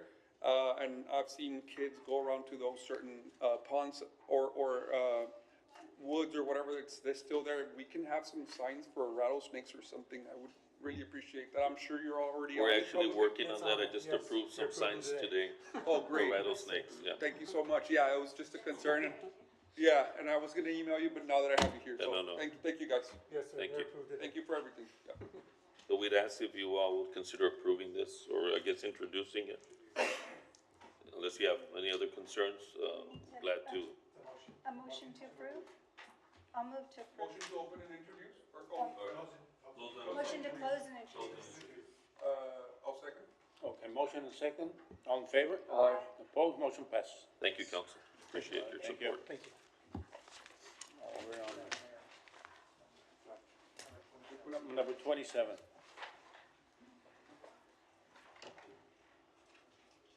Anybody gonna read it? Oh, yeah, okay. For or against, for or against, for or against? Motion to close and introduce. Second. Motion, second, all in favor? Aye. Opposed, motion passes. 28, for or against, for or against, for or against? Motion to close and introduce. Second. Motion second, all in favor? Aye. Opposed, motion passes. Number 28, for or against, for or against, for or against? Mayor, sorry. we gotta do 27. 27, He called out 28 versus 27, now he's calling out 20, yeah. He went We're on backwards. 28. so it's, yeah, So, yeah, okay, flip it so around. let's do 20, We already approved 20, we approved 28. 28, oh, let's We do approved 28, 27. let's do 27, yes. 27, for or against, for or against, for or against? Motion to close and introduce, sorry. Motion, second, all in favor? Aye. Opposed, motion passes. 29, for or against, for or against, for or against? Just a quick correction for items 29, 30, 31, and 32. Those are public hearings and discussion, not introduction of annexations. So the Texas Local Government Code requires that we have a public hearing on these items before they come back for introduction. So all of these items will come back for introduction at, Just a public hearing. just a public hearing. So no action. No action taken, all right, perfect. That included 30, That included 31, correct, Ms. Guerra? 31 or? Does that include 31 29? and 32. 31 and 32, okay, correct. No. 29 through 32. Okay, Perfect, okay. So motion to approve final reading ordinance number 33. all right. Motion, We already, they're just introductory, they messed up on that. all right. Even 29? Yes. Mayor, point of order. 29 and 32. Well, I was just gonna say, we do need to open those items, or, I mean, they've already been read into the record, but you do need to ask for public hearing, and then just close the public hearing. No action So is it a besides that. public hearing or is it an introductory ordinance? It's just a public hearing. Just a public hearing, 29 through 32. So if you could address, like 29, open it, and then just ask if anybody wants to talk, and then just close the For, public against, for, hearing. against, for, against, All right. okay. Okay. Yeah, Yes, is well, that correct? no, just public comments. It's just a public hearing. There's no for or against. No action. Right. Just if you can open 29? Motion just- to open number 29? Yes. Okay, motion 29? To read it through the record? No, they already read it. It's already been read. It's just to open, and if anyone wants to discuss it, if not, then we Anybody close wish to it. speak on item number 29? Okay. Anybody, motion to open up number 30? And then close the public Close hearing 29. on 29. Motion to close the public hearing. Okay, Perfect. motion, second, all in favor? Aye. Opposed, motion passes. One, there's no motion, it's just to No close motion it. necessary, it's just- Then open the public hearing, All right. 30. Public hearing So on. 30, open it? Number 30, anybody wishing to speak on item 30? No. All right, Okay, no action. No Number action. 31. 31, Number 31, anyone to speak on number 31? Nobody. no. Okay, close it. 32, same thing? Anybody speaking on it? No, sir. All right, we'll close it. Mayor, motion to approve the final reading of ordinance number 33. Motion, any second? All in favor? Aye. Opposed, motion passes. Mayor, motion to approve the consent agenda 34 through 57. Motion and second? Second. Second, all in favor? Aye. Opposed, motion passes. Motion, Mayor, to recess the Laredo City Council and convene as the Laredo Mass Transit Board. Second. Motion and second, all in favor? Aye. Opposed, motion passes. Motion to approve number 58. Second. Motion second, all in favor? Aye. Opposed, motion passes. Mayor, and if I may, just to El Metro, the transit, thank you guys for doing this for our kids. I think it's extremely important to do this every summer, and you've done it for several years now. Just want to tell you all, thank you for a great job you're doing there. Appreciate Thank it. you very much, Mr. Garza.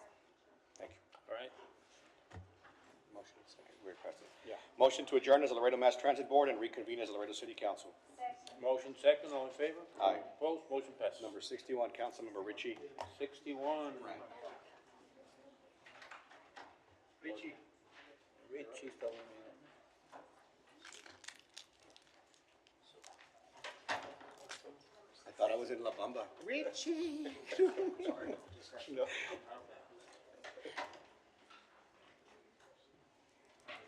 61. Your item.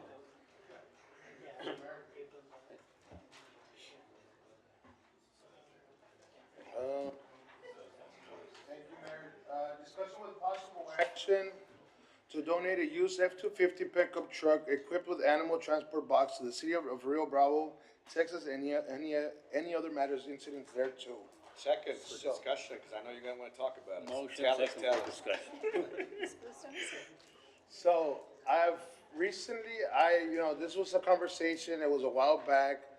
I don't know if there's some changes, Ms. Bluestone. I know that you were having trouble with some vehicles. Is it possible?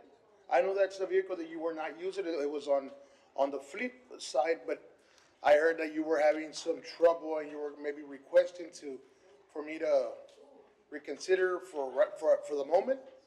I don't know if that is still the deal? Not for, The red, the one with the red. The red one. That'll be sorry. For the record, Lauren Bluestone, Mayor and Council. Evening. Good evening. No, it wasn't necessarily for that vehicle. That vehicle is at Fleet. It is completely out of commission. In fact, Animal Services is actually trying to get that type of vehicle out of our fleet. Okay.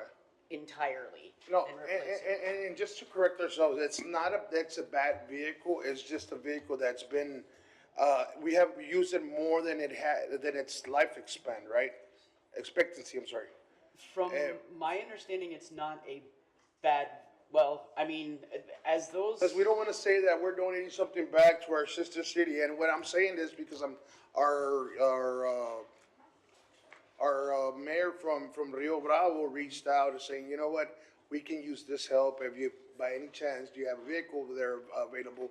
And having that good communications, which I did, and I was just asked Fleet, and they said, you know, this vehicle's been here for quite some time. It's good running order. It has its cages. It's, you know, properly equipped to transport animals from one place to another.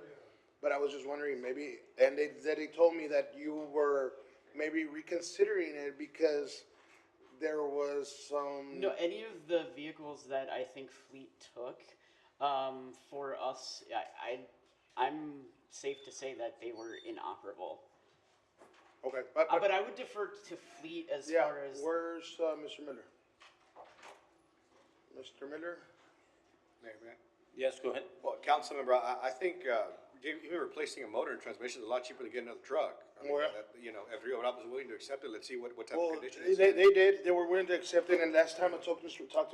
Miller, Mr. Miller said that the vehicle was in proper, working order, it was running, everything was good, so. That's not my so- expertise, Yeah, no, so I know, totally so I'm just, defer. I'm just into the council, so if anything, I just make a motion to. Yeah, you already made it. Wait a minute, we're accepted? Yeah. Okay. Motion in a second.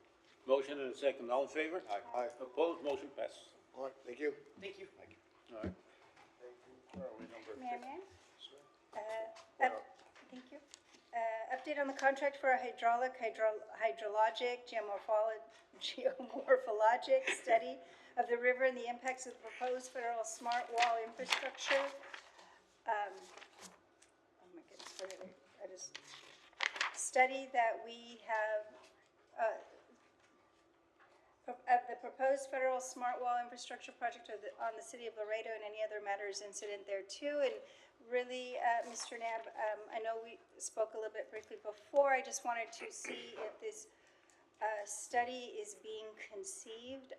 I think when we hear about the buoy placement, and that's already occurring, and we know what can be built and not built in the floodplain, and we know the restrictions on construction in that area. I do think we need to move forward to begin this study about what the impacts will be. Waiting for specific designs by the companies that will have already seized the land to begin their construction project puts us behind the 8 ball, in my opinion, about finding out what the potential impacts could be to flooding. And as was stated earlier, this is all about emergency planning and understanding how it's going to impact for example, the water intake valves and our infrastructure in the river. There are things that can be studied now if it's the condition of the river. We heard earlier, or I've heard from other sources that there is some trouble in getting those buoys anchored because of the river silt. So we do need to understand the conditions of the river as it exists now, and that's going to be baseline for any study that's done. So I know that as a council, we voted to move forward with this study, and I just wanted to see where that has come up. Yeah, Mayor, City Council, yes, we've been moving forward. We had a draft scope as of last Tuesday. However, we went through some recommendations of some adjustments and everything. And I spoke with the councilwoman on this as well too a little bit, but we are moving forward. The nature of this, and I did this presentation for all of you as well too, is that essentially this study, we want to make sure that any of the data in there moves toward a FEMA level study for the flooding from all the way back to 2010. So we're actually recommending that we're going to phase this thing out and do it section by section. We talked about the Tompkins report with the validation of that as to how that data can be utilized within our report. We talked about the buoys and the border wall, and of course we talked about the flooding that we currently have as well too with our 300 structures that are already in there. So Our goal is to, and what we are putting together will be a recommendation on the scope that provides independent validation, existing and future floodplain conditions, regional infrastructure evaluation, public safety, floodplain resilience, long-term river management. The first phase, again, just exactly what you're talking about, Councilwoman, is that we will do essentially focus on the pre-existing conditions of everything that's out there. We have to make sure that we have all the FEMA data, the firm reviews, existing conditions, the geomorphology, the existing floodplain verification, infrastructure. We've got a lot of work that we can put together. That'll be within that first phase, is to assess what's there. Hopefully during that time, and this is the danger that we had with what we heard about from the Tompkins report, if the data isn't absolute, if the data isn't solid, it leaves it room for being questionable. That's where we want to go into those future hydraulic scenarios. We want to go into the border infrastructure evaluations, the infrastructure impacts, the sedimentation, the backwater analysis, and the mitigation. And then we're going to move into phase 3, which covers all of that FEMA information, where we can stand a chance that the data that we put together can be overlaid over the city for our future floodplain decision making within that. And so it is coming together fairly quickly. I know that engineering and Mr. Chavez put together the broader scope based upon our conversation here at City Council. We just went through that secondary phase because what we don't want to do is we don't want to go into a study that we can utilize some of the information but not all of it, and that's the intent. So we will have it ready. I believe we're really close now because we've been working on it for the last 4 days as well too. We will have a complete scope for this next council meeting coming up as well too, but we are trying to see exactly, because we've been given the ability to kind of move forward as quickly as possible. And so, but we want to, and we do know that a FEMA study is going to take a 2-year ordeal to get there, and I think the sense of urgency for the council is a little bit different than that. So that's the background, and hopefully that helps answer some of those questions. So. And do you think that the phasing that you're discussing is going to address some of these concerns? I mean, the buoys are being placed in now, so we will have that data. We'll know how long, what they're anchored, all of these metrics that we have been held back from before because we didn't know what was going to go into the river. Well, concerning the buoys, we know exactly now what's going into the river, and we have another county south of us that has already come out and put a resolution forward to oppose the placement of the buoys due to public safety, I'm quoting, due to public safety, humanitarian, and ecological concerns. So it is just incredibly concerning that these buoys are being placed. We're talking about their possible impact to the water intake valves. CBP, in their letter that they returned to us, that Congressman Cuellar shared with us, talked about the design releasing these buoys if there's too much pressure as a safety feature for the buoys. However, that makes them floating objects that are very heavy and incredibly disruptive because they're so large, and you could see miles of them floating down and somehow getting tangled up in our water intake. So those types of impacts, I think, could definitely be put on the phase 1 or the front side of this study so that we can get a better understanding again about these risks that we are placed in, especially with all of tonight's conversation about mitigating risks. And Mayor and Councilwoman, and happy to move it as quickly as we can.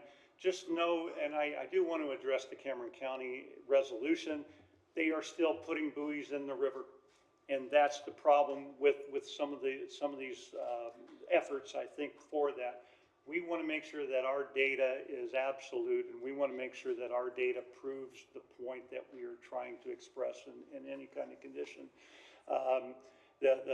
The hard fact of some of this is that there are certain things that we are unable to stop, and we're going to have to prove after the fact.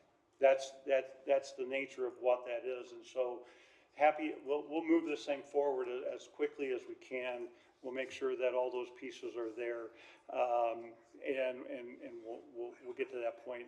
I think the challenge is that they're not going to wait until we get this study done. And even if we do any part of this study, it is an 8-month study, I think, is what we've been looking at, trying to make sure that all that data is available for that. And it has always been the position of council that the study has to occur because we have to understand the risks. Correct, yes. And we have And to so plan for the public the safety. study is a good thing, yes. The study we will do, we're just trying to utilize it in all those different ways to improve what's happening in Laredo. And the hard part is that within the speed of what they are working off of, some of this will happen after the fact. And then we're gonna have, but we still need the data. I think you and I have talked about that as well too. We still need the data. It's a matter of public safety. Yeah, so, All right, thank you. Thank you. Mayor, if I may. Yes, go ahead. Before getting to my item 63, I'd like to bring up on the supplemental number 5. All right, go to number 5. Motion second, on favor? Aye. Opposed? Motion passes. And motion to extend the meeting till 11. Second. Motion second, on favor? Aye. Opposed? Motion passes. Mayor, motion to approve number 5. And motion? Any second?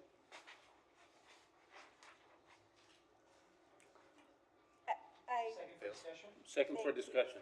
All right, Mayor, all in favor? No, For Mayor. discussion? It's Go ahead, discussion, discussion, go ahead. Mr. Neb, what are you able to share with us out in the open as far as what this revised right of entry agreement will be? I know that as a council, we had very specific requirements for right of entry to approve the last time, and I'm assuming that right of entry was not accepted, and now it's come back modified. I think we should understand what those modifications are. I don't know if this is the right forum, but I will trust. If I may, there's potential litigation here, so I would advise that we go into executive session. Motion to go into executive session. Second. Motion second, all in favor? Aye. Opposed? Executive session.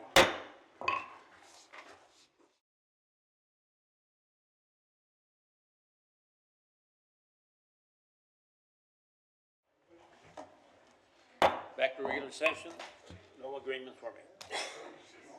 Mayor, you have a motion on the table for number 5, a motion and a second. Number 5, motion and second, all in favor? Aye. Opposed? Motion passes. Mayor, you have an item number 63. 63. Discussion with possible action for the city of Laredo to provide partial sponsorship from the Event Liability Fund to Diocese of Laredo's ordination mass for Bishop-elect John Jarrio Gomez to be held at the St. Aldo Arena and any matters incident thereto. Co-sponsored by Mayor Pro Tem Gilbert Gonzalez, Council Member Ricardo Richie Rangel, and Council Member Dr. Tyler King. Second. Motion and second, all in favor? But Mayor, Or discussion? with, yes, just the only discussion is for the amount to be up to $20,000. All right, discussion. That was in there. That was it? Mr. Mayor, if I may. Yeah. I'm sorry, what was the funds coming from? I'm sorry. It's coming from the Event Liability Fund. Yeah, from the event, From- district Same, event. right. And what's the total, I'm sorry? $20,000. Between 9 hours. Okay. 99. Motion and second, all in favor? Aye. Opposed? Motion passes.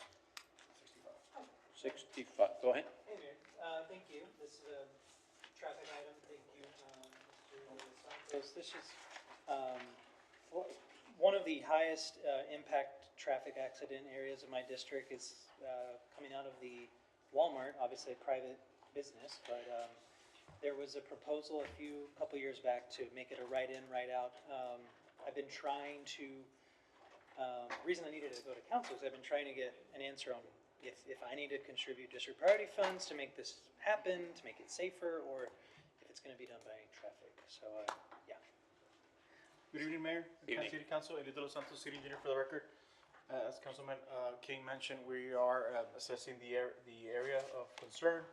We are looking at establishing some type of access management.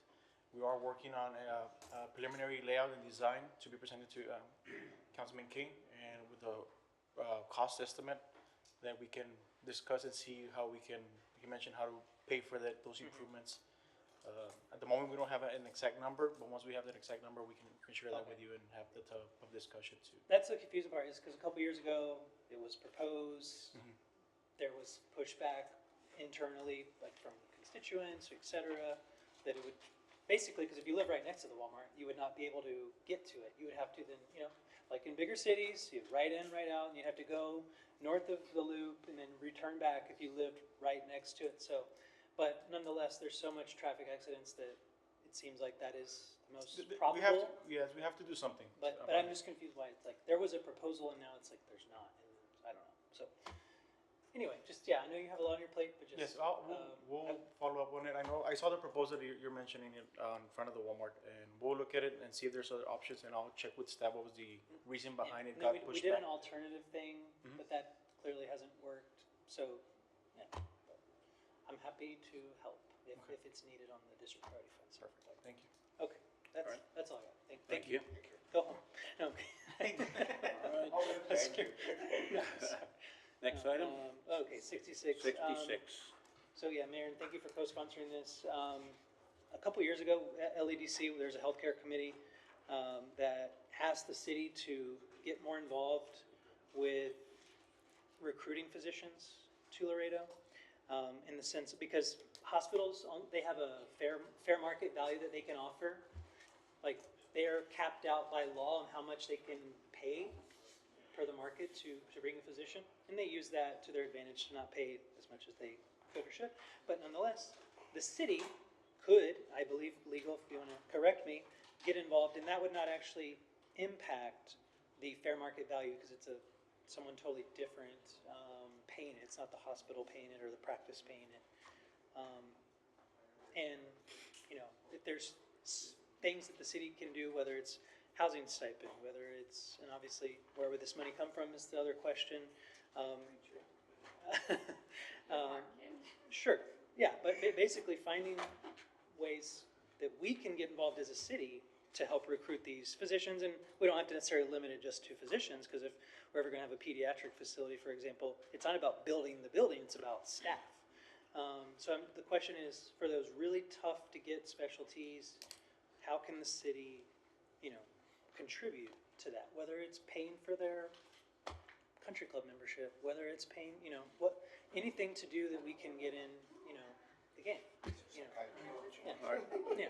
One of the things, I might add a little bit to that, the state of Texas has this rule that because we're medically underserved, you can bring in foreign physicians under the auspices of an established physician and actually be here working for 2 years until they get fully licensed. They get a restricted license, but we can bring physicians from Mexico actually, or from India, wherever, as long as they're under the supervision of a physician that has a full license. So that's a possibility that we can get involved in that. Maybe the city could provide something. Have you heard about that, Zoom? Yes, we talked about that last time. We can look into it further. Yeah, I know, like, for that Criteria. one, Mayor, Dr. Chamberlain, I know he did present to us, but, I don't know, like, practically how that's getting implemented, but obviously, and I guess that would be through the health department that we would be bringing in them, which is great. My thing is helping the two major hospital systems, for example, hire physicians, helping, I don't want to limit it to them, but helping even private medical practices recruit, physicians. It's very competitive. There's a lot of other cities in Texas that pay roughly the same as Laredo, and they, might have other things that we're trying to do but haven't done yet. And so the idea is, well, if the city's getting involved as well and doing above and beyond what, like I said, the hospitals are maxed at what they can do or what they're willing to do, and then the city coming in to say, we'll do this, as well. That's just the point. Well, perhaps we can talk offline, because it takes a budget, I would imagine, that's all. Okay, and Maybe we can talk about what kind of physician we need, what kind of specialties are we deficient on, and that'll be a talking point. And of course, I know the city paid for that. There's two different reports in the last 4 years, and one of them the city paid for, one of them was done through a grant, that gave us some of that information. Maybe it's pretty accurate still. I doubt it's changed a whole lot since then. But yeah, working with Dr. Chamberlain and the health department, and then the Laredo Economic Development Corporation did have a health care committee. I don't know if they're still active, but working with LADC as well, to get them reactive on that. But, so it's a directive. It's Yes. Yes, go ahead. So, the recruitment of physicians has been an issue for the last 35 years, as long as my husband has been here practicing. And Dr. Trevino, perhaps, or Mayor, perhaps you know that that's occurred even earlier than that. I can just, yeah, I can just tell you from my own experience. And I used to sit on a wives committee to welcome the wives of the physicians, and usually it was wives, not always, but usually, and try to introduce them to the community and talk about why Laredo was a great place to raise families, and I think we had very good arguments. But it is, I think, I don't know if the slippery slope is the right idea, but it's very difficult for a city to determine the priorities of which doctors should be on the top of that list, because the list is long. And the specialties are a lot. I think the program that Laredo Medical Center participates in for Dr. King to come down and decide to raise his family here is a great example of being creative and how you get physicians here to serve the needs of the city and be introduced to the city in that way by actually practicing here and then getting to experience our very warm culture and family-oriented culture. But specialties, I think, are going to be a real challenge because, one, those specialties take years to develop, and they just have so many choices when they're looking at where they're going to locate.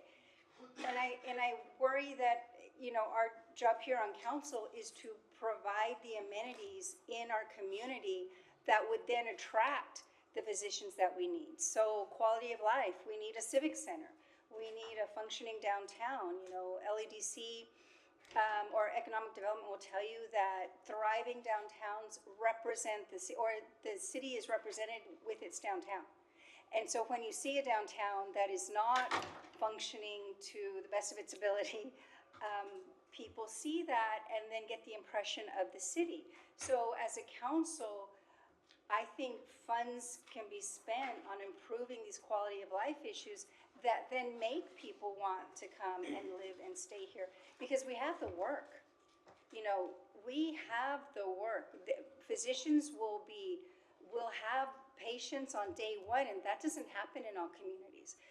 Especially some of these specialists that the neurologists and the cardiologists, they will have a waiting room of people. You don't have to develop that as in years past. There's also the new model where the hospitals are hiring the doctors, and they're the ones providing the basis for the first salaries of these doctors instead of it being just solely private practice. So there's even a different model that we would have to navigate as a council. And it seems to me, if we have limited resources, I just think that we need to focus on improving the quality of life, and then we will create the environment that will attract these specialists. Maybe we can do two things at once, but it's going to take, like the time it'll take for us to get these projects started is the same amount of time that we're going to develop the priorities that we need and reach out to the recruitment that we need. My son will be a cardiologist in 12 years, and I am already working on him, so he'll come back and practice. One of the things that, I've been there before, gone to other cities, and, the rule applies, happy wife, happy life. So you have to have the family involved. So we can work anywhere, and it'll be okay. It's a hospital, same thing. But the important thing is, what kind of life are you going to give your family? And that's what everybody asks. They come to Laredo. It's not a bad place. It's not a bad place to live. But if you don't have that extra connection, like welcoming committees and introduce them to a lot of clubs and activities, they'll leave, they'll get bored because the wife is going to be at home, family's going to not know where to go. And the husband will be working, or the physician will be working in the hospital all day, no problem, or seeing patients all day. That's not the problem. It's the quality of life for the family. And if we don't invest in a welcoming committee that'll focus on taking them and introducing the friends and family, they won't be happy and they'll leave. That's been the problem all over and for all this time, that we can't retain physicians because of that simple reason. And I can tell you firsthand experience. Do you agree? Yes, sir. Of course. I will say, in 2022, I think, I remember, there was an ad hoc committee, there was a hospital ad hoc committee that met, and they're the ones who recommended to go out for that study and all that, but it only met like a few times, which was one of my concerns at the time, but the point is, it would be, something tangible to reactivate that. It was, made up of representatives from both hospitals, from the Federally Qualified Health Center, Gateway. It had a broad, it had private practice, it had employed physicians, it had a variety. But it was an ad hoc committee, so, something to reactivate that, that would be, Mayor, if you don't mind, that would be, my motion is to reactivate that committee. It's probably got mostly vacancies at this point, but just, to reactivate it, so that there can be, obviously staff can't be deciding, even with the health department deciding which specialties, but if we get the people that are actually what I see is the people who hire physicians come to the city and say, we want this physician, what can you do, city, to help entice them even more, That's kind of how I would see, That's great. Yeah, that's good information. I was invited to stay in Montgomery, Alabama. Great job, great position, great everything, but my family didn't have anywhere to go, so I decided not to. It's very simple. So if you don't have the quality for the family or the wife, they won't come, or they'll come and then they leave. So maybe the ad hoc committee needs to focus on that. We can tell them exactly what the family of physician needs because we've been there. And if there is such a committee, I think we need to put our medical input into that. okay? So, I guess the motion is to reactivate that committee in the form with the spirit that the mayor just mentioned of the emphasis. Is there a second? All right, that's your motion. Second, all in favor? Opposed? Motion passed. Motion to adjourn. Motion second, meeting adjourned.